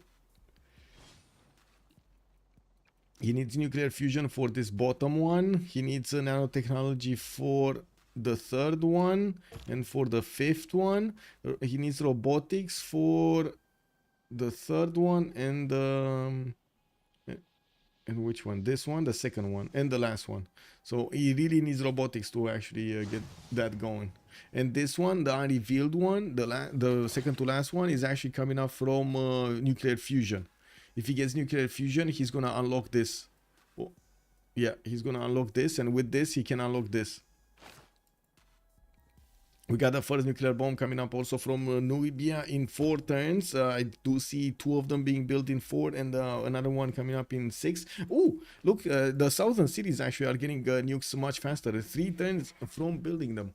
Very nice. I'm actually a bit surprised he's not trying to get the next project in. He should be getting the next project in. I don't know why he's not getting it. And looking at Foolish Jaguar, he did actually get the first project going. A launch satellite is going to finish in 2 turns here, and he's getting a few more spaceports. Actually, a significant, a very healthy amount of science and production here on Foolish Jaguar. He did much better than the last games. I gotta say, I gotta point this out. He did much better with a Civ that is not usually being played out by the players. That's also something to respect here. Yeah, we do have also, looks like America needing to redeploy his army back in his territory, because, I mean, retreat his army, because there's nothing happening there. He might as well just throw more units at the wall and they're just going to kamikaze in and die. It doesn't seem like the moment Rome is going to be faced by this attack. Yeah, we do have him getting those machine guns rolling towards the south, but they're not all armies. So he's going to need to army them up if he actually wants to do damage. At the moment, he's, I would say, his fighters are the one carrying these defense, but even those are starting to run out of damage on some of the units, especially the ones that are how to say that are fortified. Well. Kutaisi still needs quite a few more turns of attacks from these battleships to take out, and I do see the Ironclad Armada is being kept in between those battleships, just safely taking care of those. We got some battleship armadas also in the English cities, but I do see these Menas Gerais can do so much damage to the destroyers and the battleship armadas. Som is capable of third printing destroyers. Okay, more destroyers in the south. He needs to armada them up if he wants to have a chance of deleting those units. And you do see more units are coming through the Brazilian territory, trying to strike back at Som.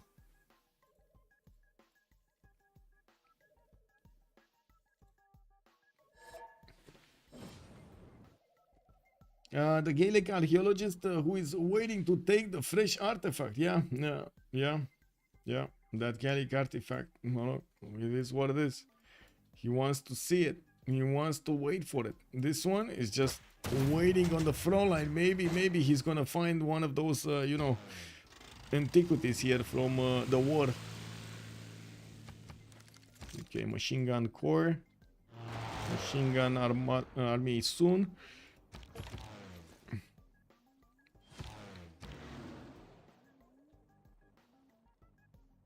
Okay, what's happening here?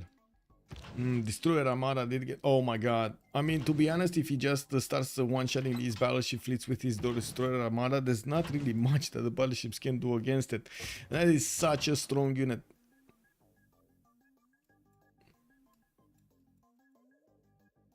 Wait. What? Oh, I see, they repositioned. Okay. I was thinking, where are they? Because they were here, right? And then they went southwest.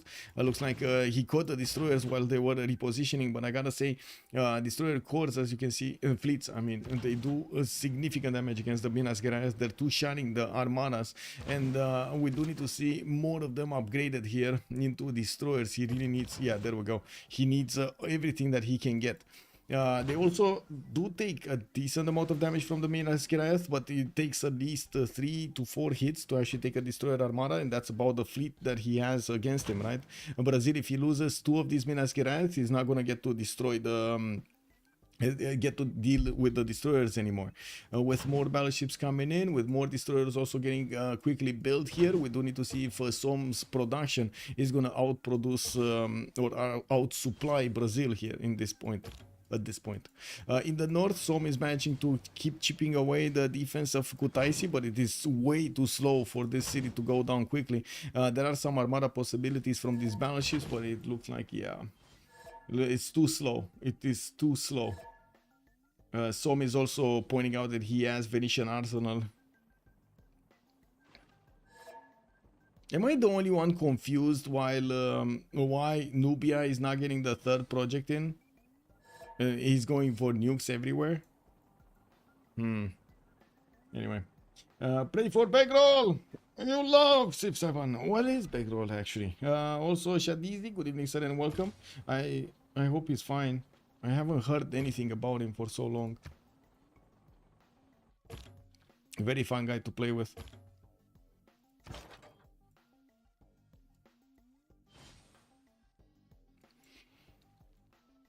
Oh, I'm sorry. I'm sorry. May he rest in peace. I'm sorry to hear that. I'm sorry. Oh, yeah. Oh, okay. Okay. I see. I'm sorry. Very cool guy to play with. Like I said, very cool guy. I'm sorry. Again, may he rest in peace. We got a Golden Gate Bridge being built in in the city of colonialism from Japan, and by the looks of it, well, he did manage. Wait, what is going on here? Why is Japan actually putting units in the borders of China? Well, I'm pretty sure they're still friends, right? We do have Japan with 2,000 military, but he should be friends with China.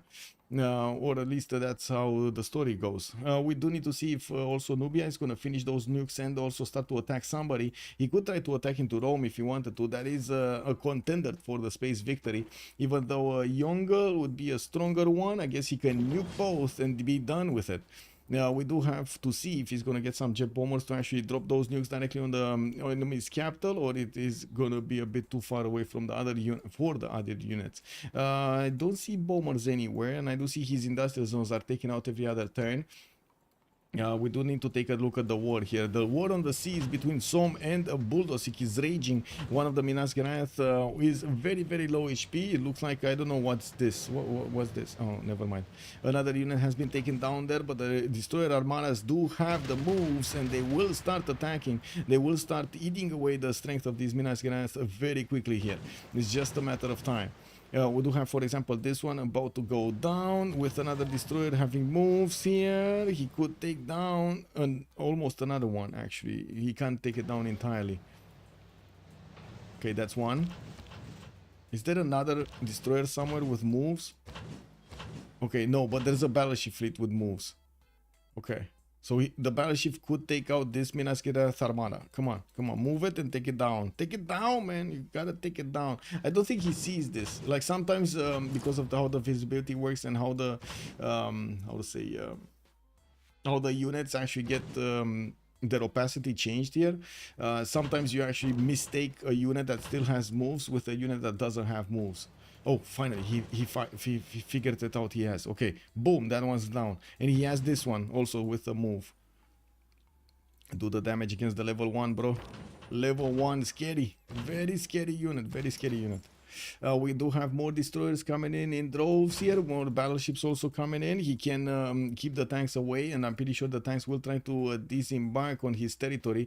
He could just fleet up in the north or keep those unfleeted so he can do more damage. This is the first game I've ever played with no IRL vote request and no CC. Yeah, lol.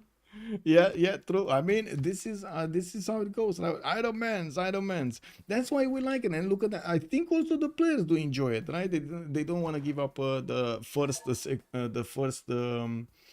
danger. We got Feltwinder, 939 points. Tamar got first slot. Tamar got first slot. That's what I want to see. Exactly, more late game. They need to learn. They need to learn how to deal with the late game problems. Yeah. We do have Nubia actually losing his first plot here, and it does seem like he, of course, after he did. Oh no! Wait, he used Korolev, bro. Why? Man, okay, let me actually take a look here. So, what was it? Mars Colony, a project? Launch Mars Colony. Oh, it doesn't tell me how much production. Does anybody know how much production this is? Mars Colony Civ6 production. I believe at some point there were some changes right from BBG into the production queues, but let me actually see if we get some inch of this. It's 1800 points of production. Get the this is moon landing, no, this is Mars Colony. And the last one, let me see, Outworld Expedition Project Civ6. Wow, I actually wrote Civ76, but sure, whatever. This is 2100 points of production. So the last project is definitely higher. It's 900 in vanilla, 1050. Well, I mean, yeah, I'm talking about the ones like you need to cut it in half, right? In 1800 cut in half and the 2100 cut in half. So it gets to the 900 that you're saying. Yeah. It would have been so much more effective to get Korolev to finish the last project. But anyway, it is what it is. We got nukes coming in from multiple cities. It's just a moment until he's gonna get his nuclear silo somewhere or try. Oh, I see. I think he has one. This is a missile silo. Yeah, he has one with a solution directly at the capital of China. He might just finish this in 2 moves. He has one here also. So he can hit Rome and he can hit the capital city of China. The capital city of China actually has mobile SAMs. Man, Foolish Jaguar, it looks like he's actually moving up in the world over here. Getting to know what he needs to be doing when he needs to be doing. Also, so often are there players who get high science in late game but don't know how to actually get the science victory quickly. Yes, exactly. Like even now, Nubia could have definitely had how to say a bit more setup going so he can get the last projects, the terrestrial laser stations. He did not oh, he did get to Royal Society. Okay, he did not get his army of builders, and from what I do see, he did not discover actually smart materials yet. Looking at the score screen here, he didn't discover research that technology. His cybernetics coming up next, and professional sports in 1 while he keeps on building the nukes. But I do have to agree, his choice of building nukes to attack both China, that is competing for both China and Rome, that are both competing for getting those space projects in, I do believe this would be the correct move in this scenario. We do have also Rome getting attacked here quite a bit by America. Now with the machine gun armies, he can actually do some counter attacks from those encampments. It's still the fighters that are keeping these alive, and I do see and the air guns are coming in to help out the defense. Now these infantries are gonna withstand a lot more damage from these Roman units. It is a problem. It is a big problem for Rome, actually. Big problem for Rome. Big. What's going on here? Looks like Benasqueras are taking a beating from England. England is also slowly taking down Kutaisi here. Slowly going through that defense. The city is halfway through its fortification health, 184 out of 300. And we do have quite a few more battleships that can attack. Well, quite a few battleships that can attack next. Whoa. And another one. Man, only 4. He did 4 damage to that city center. 4 damage. Wow. Wait, is it next turn? It's next turn. 2 nukes. I think 3 nukes next turn. Wait, he already has 1, no? He has 2 nukes. Why is he not shooting though? Is he waiting for like maybe a friendship to do this or something? A friendship to end, basically. Anyway, we got 4 more turns until the next Congress, 3 more turns until the next era, and Zappg is not really curious he's not really aware of what's going on here all over the map. Everybody's, how do we feel today? What are we doing? Okay, well, in the score tab we do have Feltwind on the first spot with 957 points. Mugriel is 945, CoolCong on 922, Lakluk 921. They're very close to each other here. Look at that, 4 slots are very close to each other. Plus or minus like 20 points there. This is quite rare to see at the end of the game. What's going on? Okay, so it looks like America will take some shots from Nubia's units. I think he got declared one. Wait a second, let me actually take a quick pick here on Manitore. Who's he allied with? That's what I want to know. Is he allied with China, and is he allied with, or is he allied with Rome? This is a big question, very big question. So he's allied with Rome and at war with Abraham Lincoln. So he can't really do the damage against the Roman capital to delete that city center. But he can do the damage against China. Okay. But I think China is allied with Japan. Otherwise, we wouldn't see these many units coming through his territory. So if he declares war on China, he declares war on Japan, which will allow Japan to actually get more units here, but it's fine. He has fighters defending this. He should be fine. So Japan is allied with Tamar and China. Yeah, there we go. There we go. So yeah, definitely Nubia needs to be careful. I'm very surprised he's not throwing the nukes though. I'm very surprised he's not throwing the nukes. When is he getting? So robotics next turn, GDR's next turn, conservation in 4. He doesn't have enough gold to buy straight up buy it. He's on 774 science and 300 culture with a bit of faith in the bank, but I don't think that's that much. He's on 600 gold a turn, which does allow him to actually upkeep so much of this land here and the units. We got him in a golden age here with 2 arms, 3 points off from getting another golden age. Zappg is gonna go dark. We do have Feltwind also getting his golden age.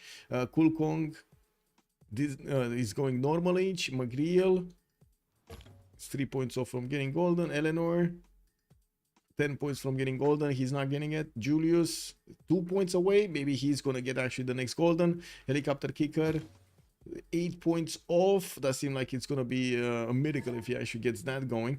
Petro II is not gonna get it, 108 points off, and Foolish Jaguar is only from the coinage with Dark Age next. He can't get the golden. Too many points too quickly to acquire.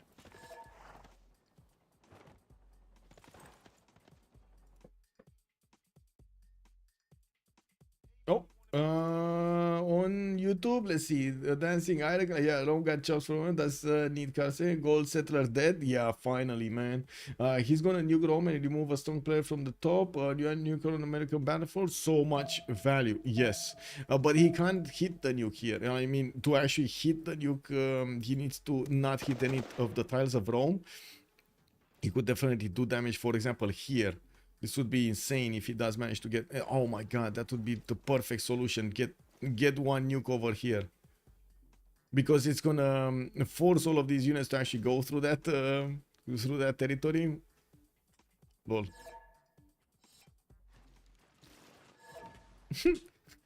Helicopterkicker is saying, go away, Nubia, fair fight, let me fight him.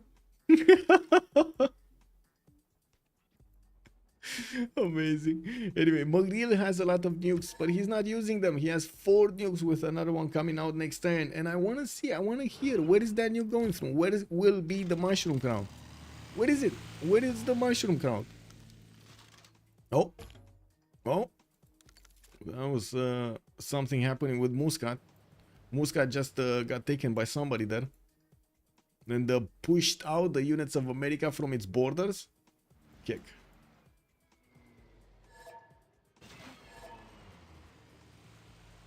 Do you guys see this? Do you guys see this?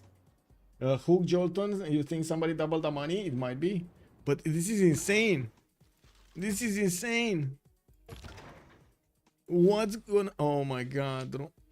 But wait, he has satellites, right? Rome has satellites. He should see everything, no? Didn't he get satellites? Where is Rome? Here. Oh my god, he kicked... Oh, sorry, kick W. Never mind, he never got a unit. I don't know what... Yes. Beep, beep, beep, beep, beep, beep. Yeah, satellites, kick W. No, he doesn't see it. You don't get revealed territory. Yes, for some reason, my brain for a second there was thinking, oh, he should have vision. Yeah, satellites. Beep, boop, bop, bop. That's not how it works in the game. It does give you the vision all over the territory, but it doesn't give you actually the open vision in the territory. We do have more spaceport coming out. Nukes in 4, but not that many units to actually defend the Gallic offense. And these units can disembark this turn. We're going to need to see if they will attack here. Gaul does have the opportunity to go against Rome quite easily, and I do want to see if he's actually allied with him. No, he's not. He's actually allied with Abraham Lincoln and Eleanor, western northeastern allies, while Rome looks like it's gonna be gold. Yeah, someone did. That's why borders grew. Great. Check the envoys. Let's actually see if we do have the envoys over here in Muscat. Whoa, wait a second. He's on 34. Okay. Yeah. Influenced by Magriel just got it over CoolCong. Both of them with Amani there.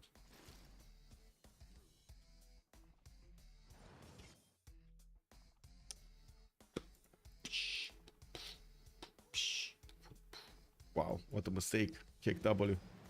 Pepega mistake. Okay, Gaul did declare war. Now he's starting to disembark his units all over the Roman territory. I do have to say Rome was trying to get a city here to the east side, maybe try to get close up in person with England. While looking at the score screen, Rome is on 4th slot, CoolCong is on the 3rd one, Feltwind is still 1st, and Magriel on 2nd one. We got so many units coming in. Now, while Rome is still trying to get his Manhattan project, he couldn't actually get his nukes out, so no way of counterattacking these units. And we do have 105 strength cities here, and of course the modern armored armies are 126. We're going to need to see if the artilleries coming in are going to help him take all over these cities quickly enough. That's the question, not that if they will take them, if it will be quick enough. And looking at what's going on here in Georgia's city of Kutaisi, we do have some artillery armies coming in, which are going to help deal the damage against these battleships from afar. We did have also the majority of the Brazilian fleet being taken out. Now England can actually go on the counter-offensive. Destroyer armadas and the battleships are going to have the shooting solution on multiple cities of Brazil here. Not to mention, of course, he might... I don't think he's going to finish the job on Georgia. I honestly don't think he's gonna finish the job on Georgia. With these artillery armies and balloons, he should be able to do enough damage against the English navy from afar to take it down entirely. Why did he move that? I have no idea why he moved that. 1, 2, 3. He should have had a shooting solution. Whatever. Now, if you do move the artilleries without the general, they lose their movement. That's why I'm complaining a bit. He could have taken out at least one battleship here. Oh, he can still take it out. This one can shoot. I guess he's not checking it. That's why he's not seeing it. The Beasley, hello there, sir, and welcome. Not much, actually. It's just here. I don't know. I felt the need to change something, and I thought, oh, why not take off my hat today? You know? Yeah. Yeah. Smart materials next turn from Gaul. Unfortunately, he doesn't have Sergei Korolev to finish his last project. He's also switching to coal power plants there in the northwest, and I do notice he's building up some infrastructure towards China. We should have seen those nukes fall by now, but it looks like he's choosing not to drop nukes on the world here, which is kind of weird. But anyway, we're gonna have in a minute a few moments of a pause for the next session of the Congress here, and we'll see who's actually gonna win this game. Is it gonna be Is it going to be Foolish Jaguar? Who's going to win this game? Gaul here doesn't look like he's putting down his own spaceports. It would be funny if he's taking spaceports from Rome and actually finishing the game with them. But anyway. Looking at China, we do have GDRs also coming up next turn. Japan is moving a major army towards the borders of America. I don't think he's actually allied with America, so he's going to have an opportunity to pillage some of these tiles. Of course, with American line infantries and also, I would say infantry armies, and also quite a few strong cities. He should be able to withstand an attack here. Oh my god, look at what's happening here. This is a disaster. Rome is doing some damage to the modern armors, and of course Gaul is trying to pillage all of these tiles, also taking out the government plaza of Rome that has the War Department, Intelligence Agency and Ancestral Hall in it. We don't actually have him with enough quick damage to take the city of Rome away, while Rome's fighters are doing the damage against these modern armors from the city center safety. The artilleries of Gaul are also starting to disembark to the south of Aquileia, and I do notice he's going to start dealing the damage against that city center soon. With GDRs available for our monitor to build, we should see at least one at some point in the build queues. There we go. Nuri is going to build one. Elkur is going to build one, while he's also going to finish Operation Ivy, unlocking the thermo nuke, which is going to be one tile radius bigger than the normal nuke, the baby nuke. Show Rome, I want to see him getting bobbed. Yeah, we're gonna see that. Just finish this off, and we're gonna see that. Anyway, 2 minutes or 3 minutes as a pause, and we're gonna take a look.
Wait. What's happening here?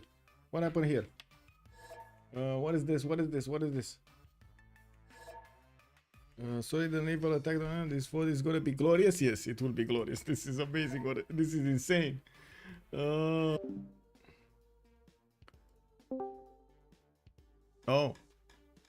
Oh, they already did the vote. Okay. Not Timar's commands. Give me a second. I need to find the information. Takes a while. Where did you do the vote?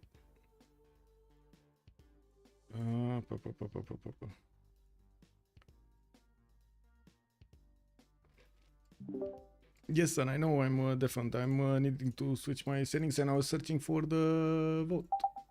Give me a second. Oh, we already done the vote, bro. Where? I did commands. On commands. It passed. Yeah. Wait. Well, no, somebody used its veto. No, it didn't pass. Okay, then it didn't pass. Okay. Yeah, it fell. Alrighty. And we need the Gaul to come back. Yeah, I'll come back then. Okay. Oh damn. Okay, wait. We have to figure out who has a veto and just completely erase him. I mean, multiple people have vetoes. I think China is applying. Nah, China. There's 3 people that have. China is people not. that have veto. China has veto. There is a lot of Yes. people who have veto. Yeah, China, but- Rome have veto. Georgia has veto. I think Rome is applying the veto Yeah, definitely. because he wants us to get nuked. What do you mean? Of course he wants to apply the veto. We will need to relobby next time to fix these things for Gaul. Just saying. After He doesn't do sync. He just quit. Disconnected. what do you mean? Hello? Internet dropped. Hello, thank you. Wait, why are we only 9 in this voice chat? Who's missing? Well, 2 players are Canada dead. No? died. Oh yes, Uh, Canada. Yeah, I forgot. Sorry. Okay. MS, check again. Okay, there we go. Letting them go through.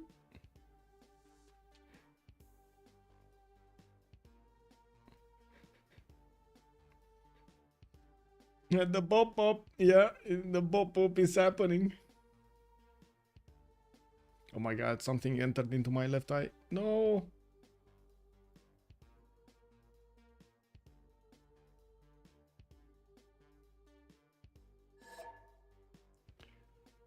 No, I nuked the guy. Kick.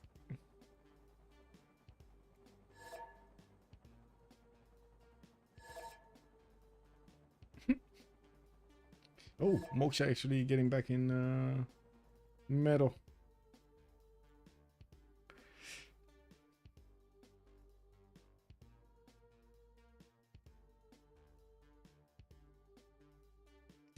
One nuke on American Battlefront is so much value. Yeah. This would have been so much value over here to get one nuke here to stop the reinforcement line. It would have been so much. Yes, I agree.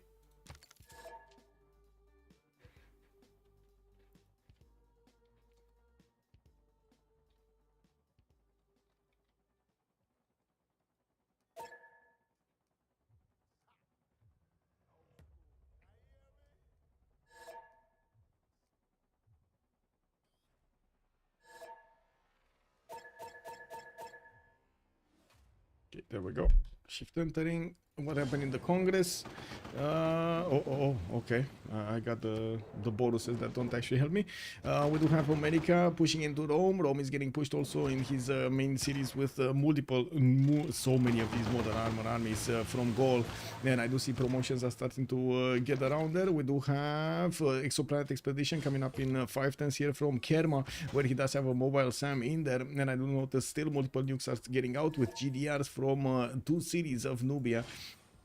On the western side, we do have Yongle actually getting his helicopter armies probably towards Georgia. I don't know if he's actually planning on going on Nubia or Georgia right now. He could still go both ways. We'll have England also having major problems. Georgia is attacking back, and he couldn't take the city of Kutaisi with so many of those artillery armies and artillery corps next to the coast, not to mention the balloons. We do have England needing to clump up his navy again and getting to armada them up so he can attack Georgia, while we would need to see missile cruisers actually right now as a technology to actually go through that defense strength of the cities. Japan kept on settling cities. Get this, he actually got another empire to the southwest here. They're still working on the Golden Gate Bridge, while I do see Foolish Jaguar finish the second project. Also, Julius Caesar did get the satellites. Oh, I'm missing one chat. There we go. Okay. Also, McGreal is going to get his Off-World Expedition in 2 turns. Technology which will unlock the projects, the last projects for the Space Victory. We do need to see how many of those builders he's going to manage to get with Royal Society to finish the projects much faster. It doesn't seem like he's going to have a problem. 3 turns for the Thermo nuke from Kava will allow him to actually pass his nukes through the mobile SAMs and through the GDR defense strength. We're going to need to see if he's actually going to choose to go against China or somebody else. It's a bit funny to me that China did manage to get the GDR much faster than Nubia did.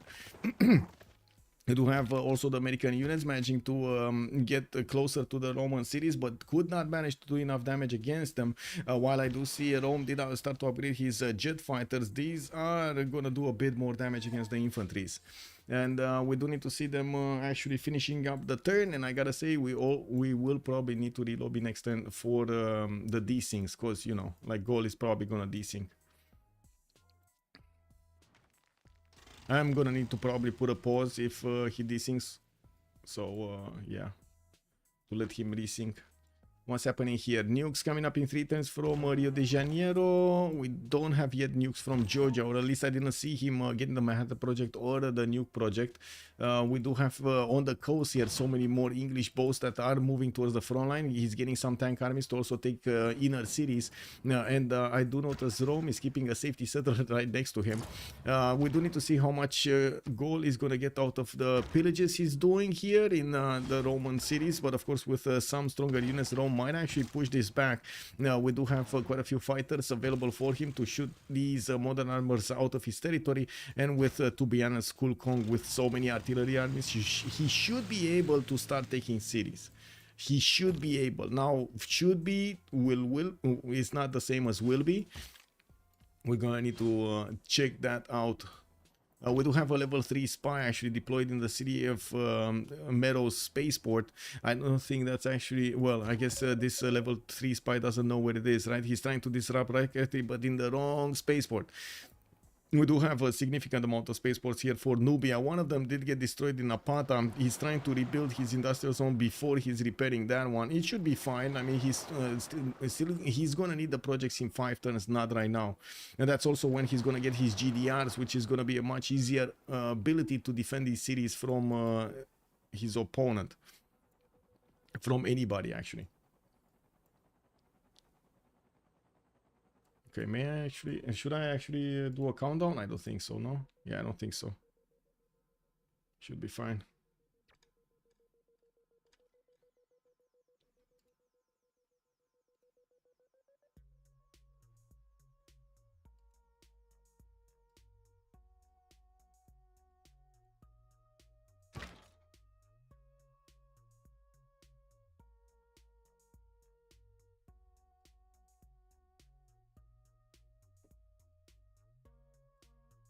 Wow, neighborhoods coming out in English territory.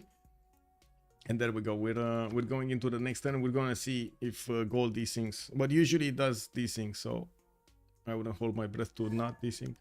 And there we go. I'll pause at the start of turn.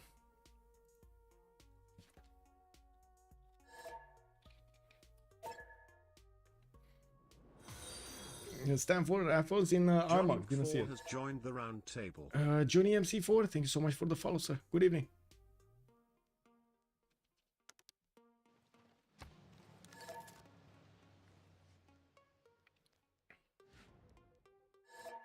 Oh, did he? Okay, we relobby.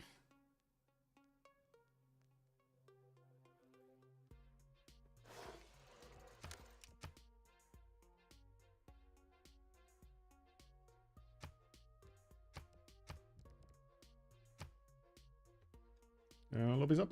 Give me a second. Let me get them the link.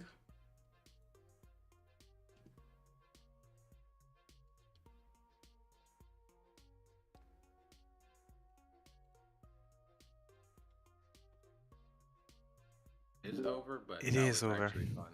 That was fun. Someone wants, I don't know, wants to apply his veto. Hi, Mikkel. I put the link in the chat here, in FA15 chat. Okay. Cool.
You shall not pick Jax. Welcome, sir. He got a haircut and looking fresher. That I actually didn't get a haircut. I got a haircut like, I don't know, three weeks ago or something like that, 2 weeks ago. But I don't know. Today I just felt I'm not gonna put my hat on.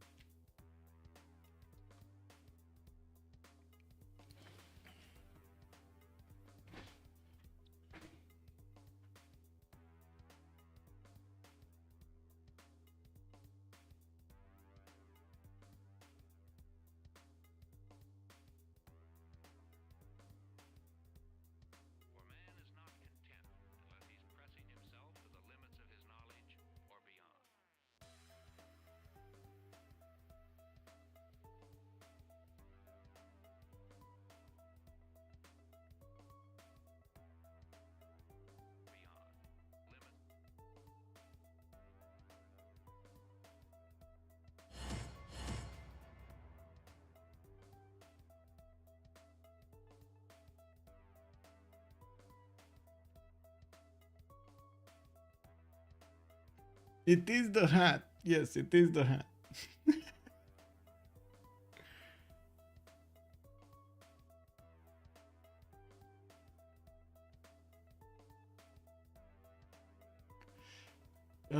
What happened? We got a disconnect from one of the players, Gaul. They tried the CC, didn't pass. One of the players did use their veto. I believe it was China that used their veto. And they're very close to actually getting the space victory. Like Nubia is maybe 8 turns out from getting the space victory, with GDRs flying around, attacks going in, just invasions everywhere. It's just, oh my god, so many nukes also on Nubia. He has like 6 nukes or something already in his arsenal, and also getting thermo nukes and GDRs and so on. No, but he didn't get to use them yet, so I don't know. Also, bon appetit, Necrotic. Bon appetit. Did you get something good for food? Oh my god, you're making me think of food. I want to go get some food also. Yeah. It is what it is.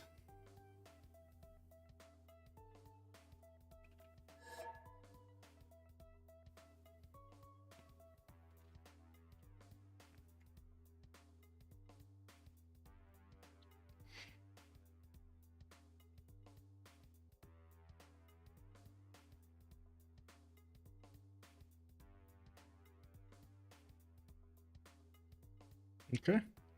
Oh, everybody should be in. No. He still has 0 MS to somebody. Okay.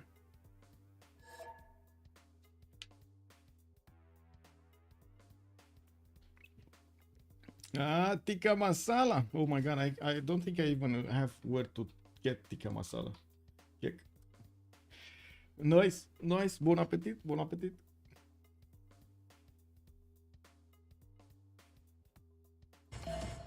Okay, there we go. I'm gonna need to do that thing again. Just watch the screen, not touch any buttons until everything is loaded.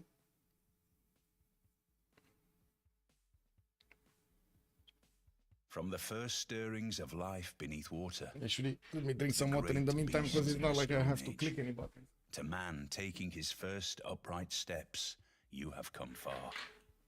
Now begins your greatest quest. From this early cradle of civilization.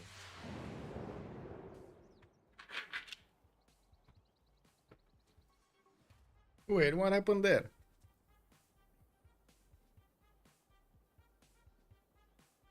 I still can't click. I still don't want to click buttons. Oh, love the new emote and Sasu. What's that doggy dog? Is that a doggy dog or is that a cat? Oh, wait. What happened to the helicopter? I think my internet cycled the second we started loading in. Oh, wow. That's just some bad timing. Yeah. It was really bad timing, yeah. Plot twist, he pulled the cable. I don't think so.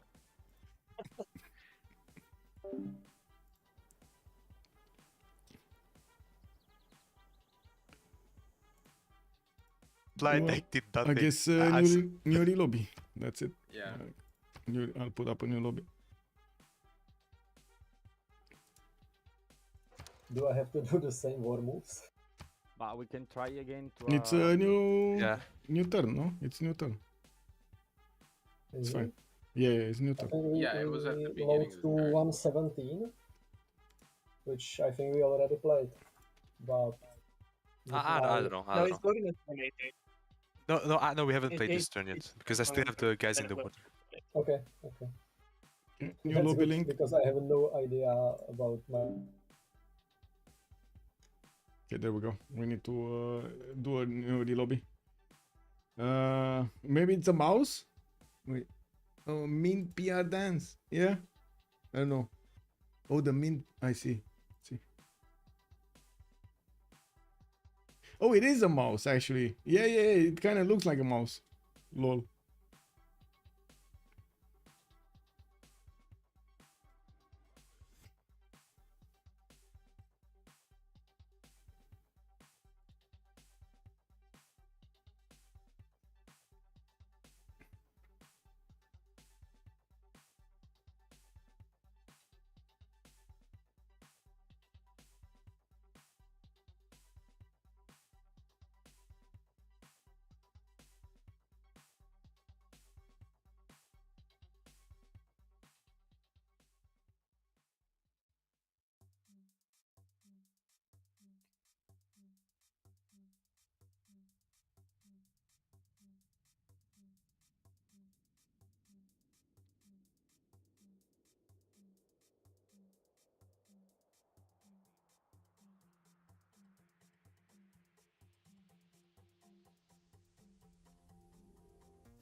It just needs Zappg to get back in and call out everybody's in.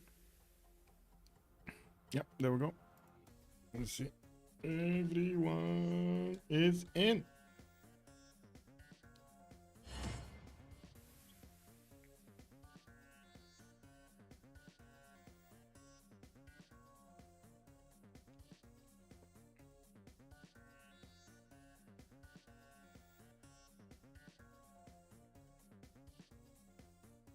Well, not yet.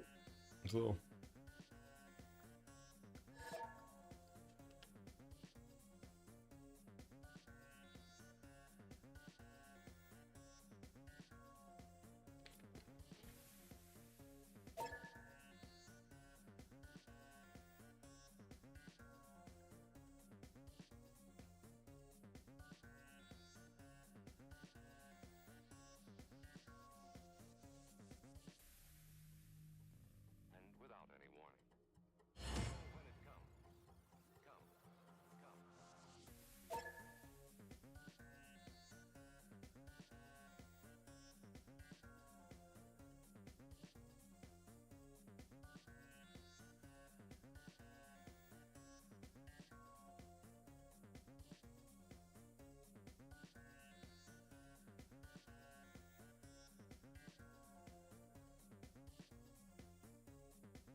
Sorry.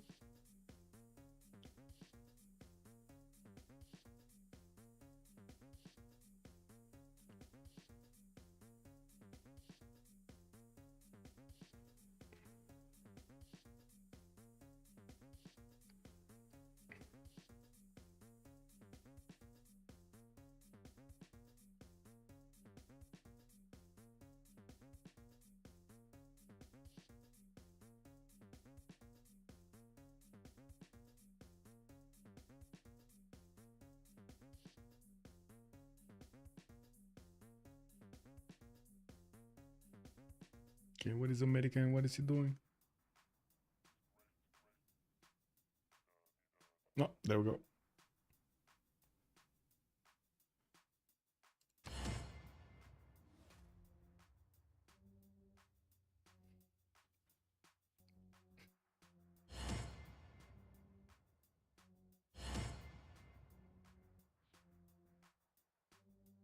Okay, just need Ambirix to ready up and we're gonna go in. Hopefully this time we won't have anybody disconnecting last second and we're actually gonna get in and see the conclusion.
Well, this is taking quite a bit of time.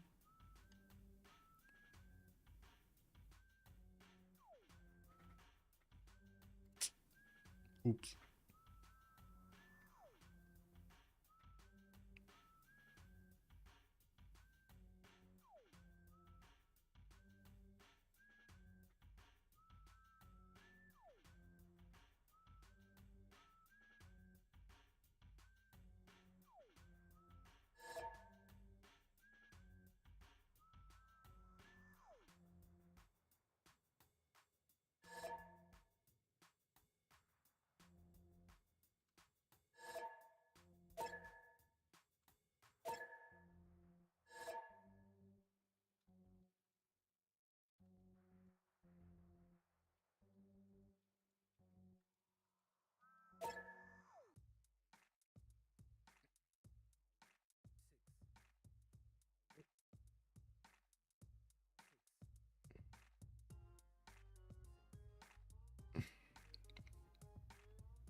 Jargonar, hello there, sir. But seriously, where's your hat? Yeah, sir.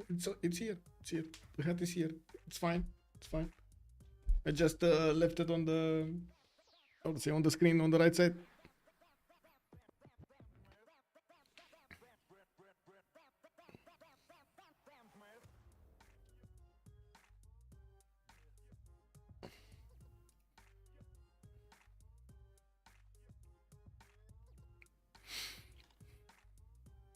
Man, I say it will connect, but it takes so long.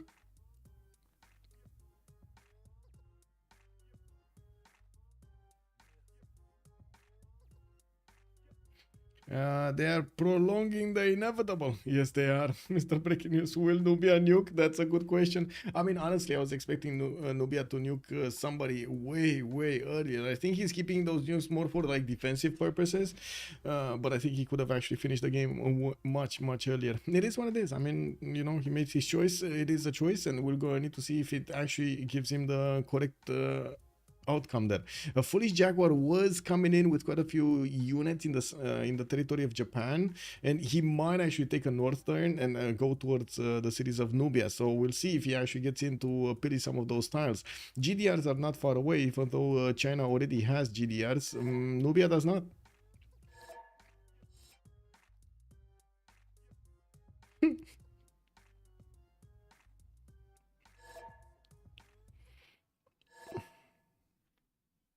CC to Gaul, CC to Nubia. I mean, to be fair, Nubia probably has the best chance of winning this with Gaul coming up second, but yeah.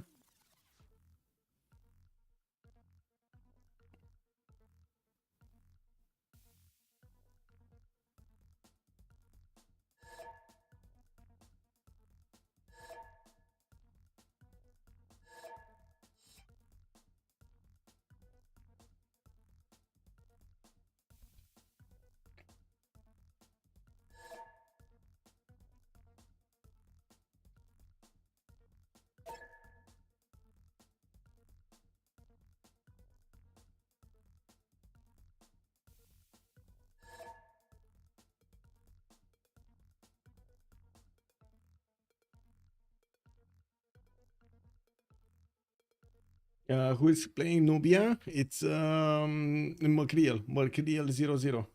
Also, you call Supreme. I hope the person responsible for this bad network code works for some competitor now. Yeah, yeah. I mean, maybe, I don't know if that's a good thing, because maybe he actually learned the lessons of 6s that he's not going to apply to the next one, and he's just going to make the next one much better. I don't know if that's a good thing, Uko. Just saying.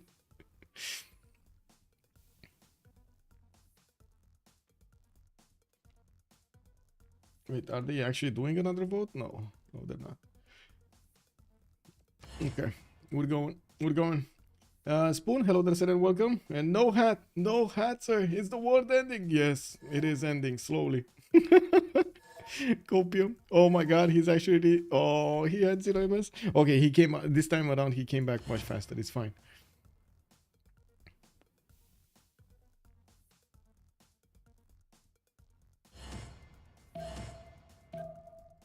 Okay, let's let them connect.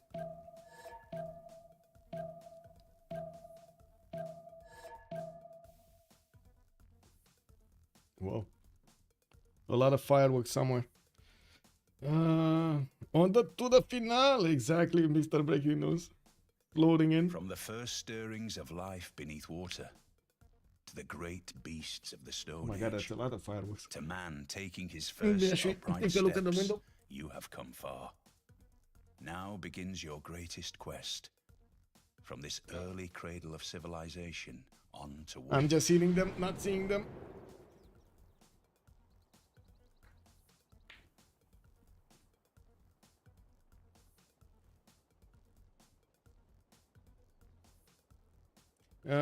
Do you know what defines a novice for this tournament? It's scout or settler. From what I understand, it's anybody under 1400 score at the entry level, like at the point of registration or something like that. And if you do go, and from what I understand, also the novice tags have been locked. So anybody that does get more score because of the games from the qualifiers won't actually get booted out of the novice tournament because they got to win a few games.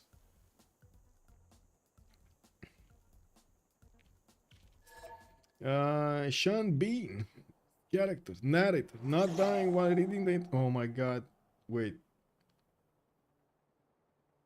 Helicopterkicker. What happened again? Oh my god. Did you just DC again? Yeah, it's Oh DC. wow. Like, Wow. perfect cycling, dude. I can't even. Right. Yeah. I don't know what's going on. Okay. First Ain't no 5 other way. seconds. Oi, oi, oi. I can't even. I guess we're gonna see. At least one I mean, turn. Wait, guys, I have a question. Yes, Can no. Cole spawn on flat tiles? Yes. I think it can. Only a flat forest will kill. Yeah, flat Or, forward. Yes. sorry, a flat forest. Huh. Cole.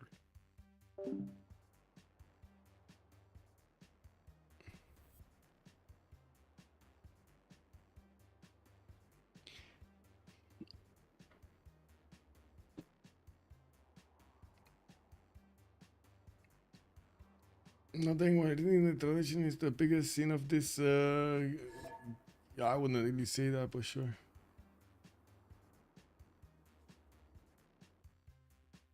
I mean, you put up the vote the first time.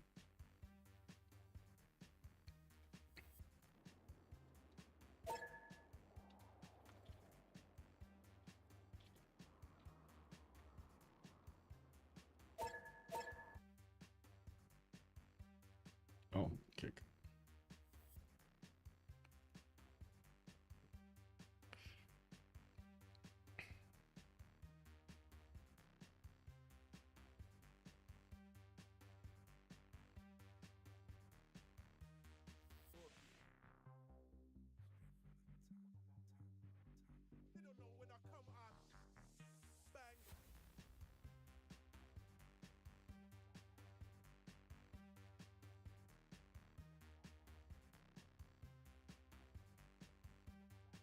He doesn't die in wrong. I actually don't know that much about Shambi, but anyway, I don't think it's good to have that happening anyway. I do have to say I liked a lot more Sean Beam as a voice than what we have right now. Well, in the Civ7, I mean. Definitely liked it a lot more.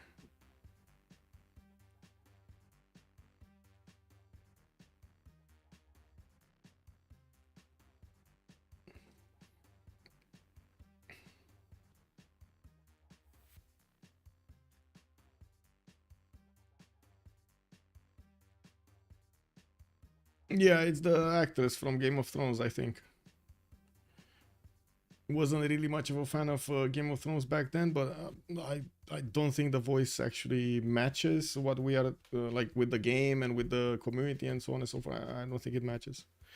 Like usually in and I guess this has been oh, 2 no's. Vote finish, 2 no's. Whoa. Looks like 2 no's.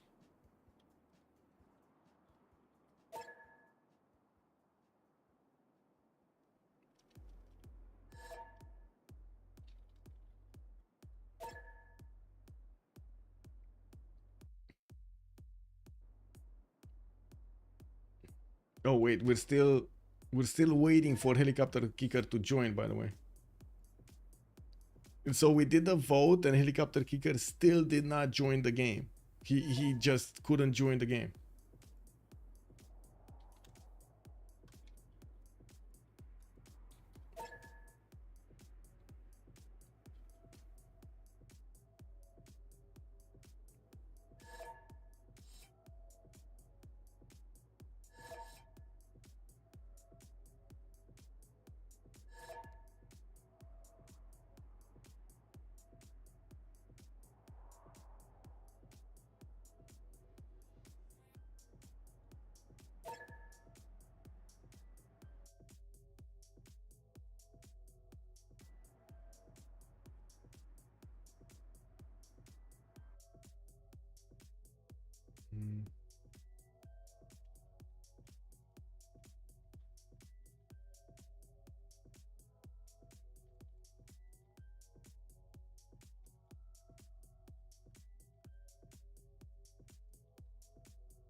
When did they say 7 would be out? Wasn't that February?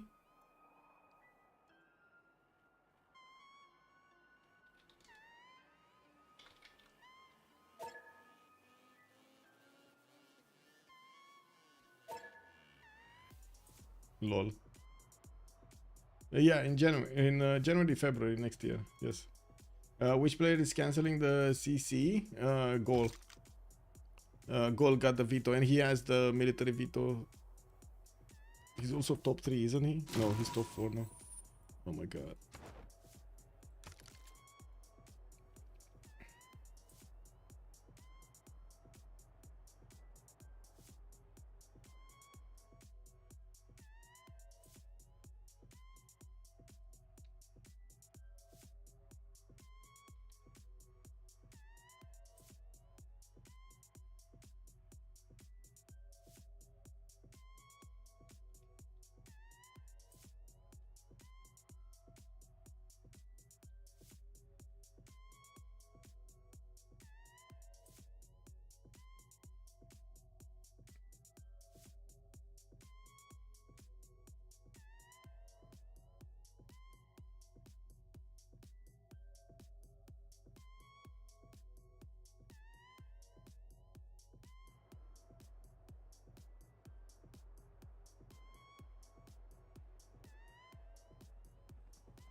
So it's 4 turns to get 2 GDRs out for Nubia, while already we do have GDRs from China.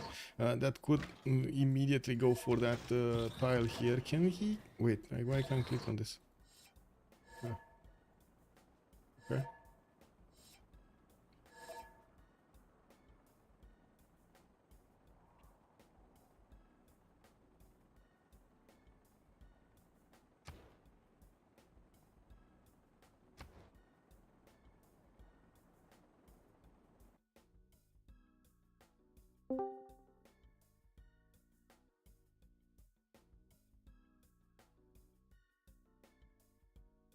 Oh, hi. Oh, again you Yeah, disconnected? it did it again. Why? Oh my Why? god. Situation. I can't load into the game anymore. It won't let me. I'll tell you right now, we will not be scrapping this game. Yeah, but No, we were joking. At least I was joking. We was joking. All right. Okay, good, because it's turn 117. It's Yeah, no, clear there's it going was to a be a joke. victory Yeah, screen it soon. was a joke. Can you guys really not come to an agreement here for a CC? There's people using veto. I don't know why. Because I want better slot, bro. Yeah, but we are stuck here now, guys. And the game will not be scrapped. Okay. So which slot would the person that is? If it's by score, then it's fine for me. But Gaul wants to switch with me, and I don't like that. I would like to not have to force a CC vote here. So I really hope you guys can come to an agreement. Honestly, can't go above Sam. I think that's Sam, fair. are you here? Yeah, what's up? Sorry, what was China what wants to was go that? above you. Oh, that's fine. Yeah, that's fine. That's nice. perfectly fine. Okay, great. And then who else? Yeah, I mean, I It's don't think that CoolCong changes wants third. much, so. But, Yep. Yeah. but does he deserve it? Like, is he beating Rome? Yeah. I mean, the only reason I'm not top score right now is because I was attacked by China. The whole game I was top score, behind Macreal. So I think I can take one Rome city.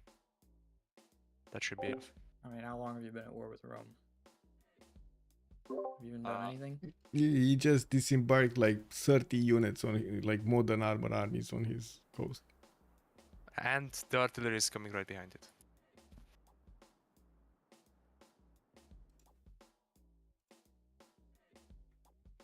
Wait, is Brazil attacking England?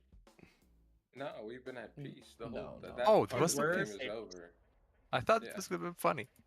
Well, if Gaul takes the city off Rome, then he would fall way down, so maybe you would want to agree to go fourth Rome. Wait, someone's attacking someone from the ocean? Yeah. Gaul is. No, Gaul and Rome No, are having a war. Yeah, that's all And Gaul that's wants to being pass. disputed. Yeah. Okay, so Gaul wants third, correct? Yes. Yes. Yeah. Rome, do you agree? I don't. Seriously? Do you see what's at your borders? Yes. Okay. Try the re-lobby then. Oh my god. This game is not getting scrapped. Yep. I respect it. Yeah, I was know it's having not so getting much fun. scrapped, I don't know what's I going on really with my like- game. A lot of the problems are on me right Oh, now. whatever. and I don't know Just see it. Yeah, fuck it. I hate Rome, it, but- but Rome, I think you should give him the third place. He has an army of, around I mean, you. yeah, sure, whatever. I hate it, but yeah, just a bit finished. Whatever. Okay, so Rome agree with the change? I hate it with passion. So Nubia, Tamar, Gaul, Rome, Abraham. It's CC to Nubia, Gaul third. Rest by score. Yes. No, Foolish is above some. Yeah. That's what I'm And saying. Foolish. Hello there, Vlad King. Bună seara, Star Spanky. Bună seara. Yeah, so naked. Yeah, I haven't been without my hat for a long time indeed. We have to force a CC because it's so bad right now. So, like, I think I could have gone second genuinely, but like, if you see what I'm doing now, I think I could get second. Foolish, if you want me to be honest, I A lot think of the you should take the Japan cities, definitely. No, I was gonna. So the CC's passing, right? Or I don't know. Somebody needs to. I can't see what Okay, I'll civs put up the everybody vote. is. I'll put up the vote. Thank you.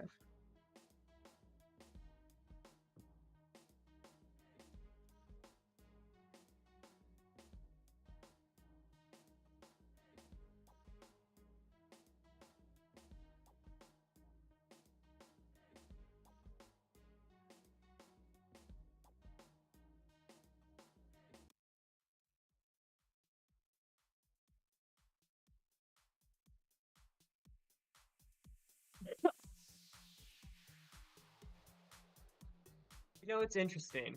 I only ever see either Nubia like get first or second, or just lose. Yeah. It's like I never see in between.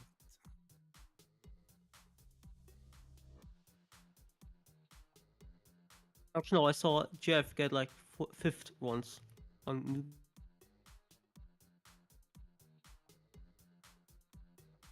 Okay, let's see the vote, guys. We got 3 more players that need to vote. Now the vote will not pass. How? How will the vote not pass? That doesn't make any fucking sense. Look. Ah, oh, it passed. Thank God. Thanks God. GG. Thanks God. Yes. I really GG, do well played. appreciate you guys being able to Okay. work that out. Do you know Okay, what's the funniest things here? That I will never go to the next stage because I won only 2 games and I didn't play at least 5 games in qualifier. So I'm doing all of There's this. been with 3 nothing. weekends. Yeah, I know. And it's I not didn't- for nothing. This is still a learning experience, and you get to watch the VOD later, Yeah, and yeah, I you know, will I be know. able to get, you know, some insight into your gameplay. I know. You still I- can I- play so- tomorrow 3 games.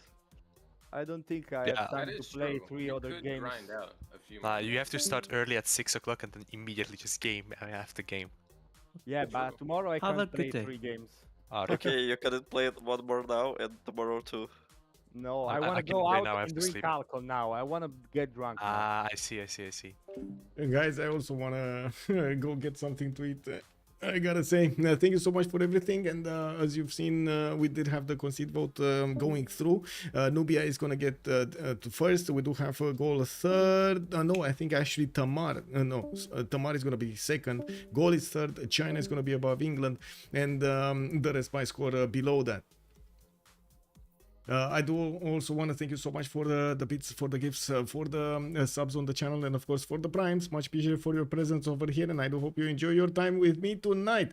What's the result? We did have this Tamar first, Nubia second, third is Gaul, China is fourth, and then a fifth England. I'm not sure about the other slots over there, but I do remember the 5 ones.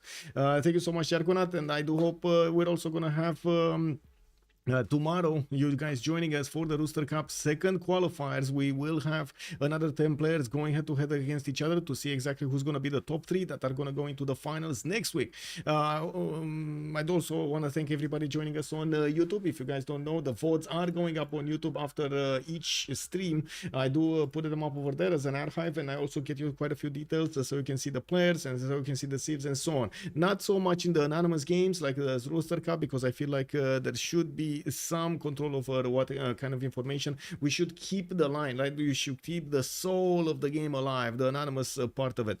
Thank you so much for everything, and of course don't forget to like and subscribe on the YouTube. Let's see each other next time, and have a great evening with some Civ6 content. Bye sirs. And mams, I'm so sorry for yeah, and mams.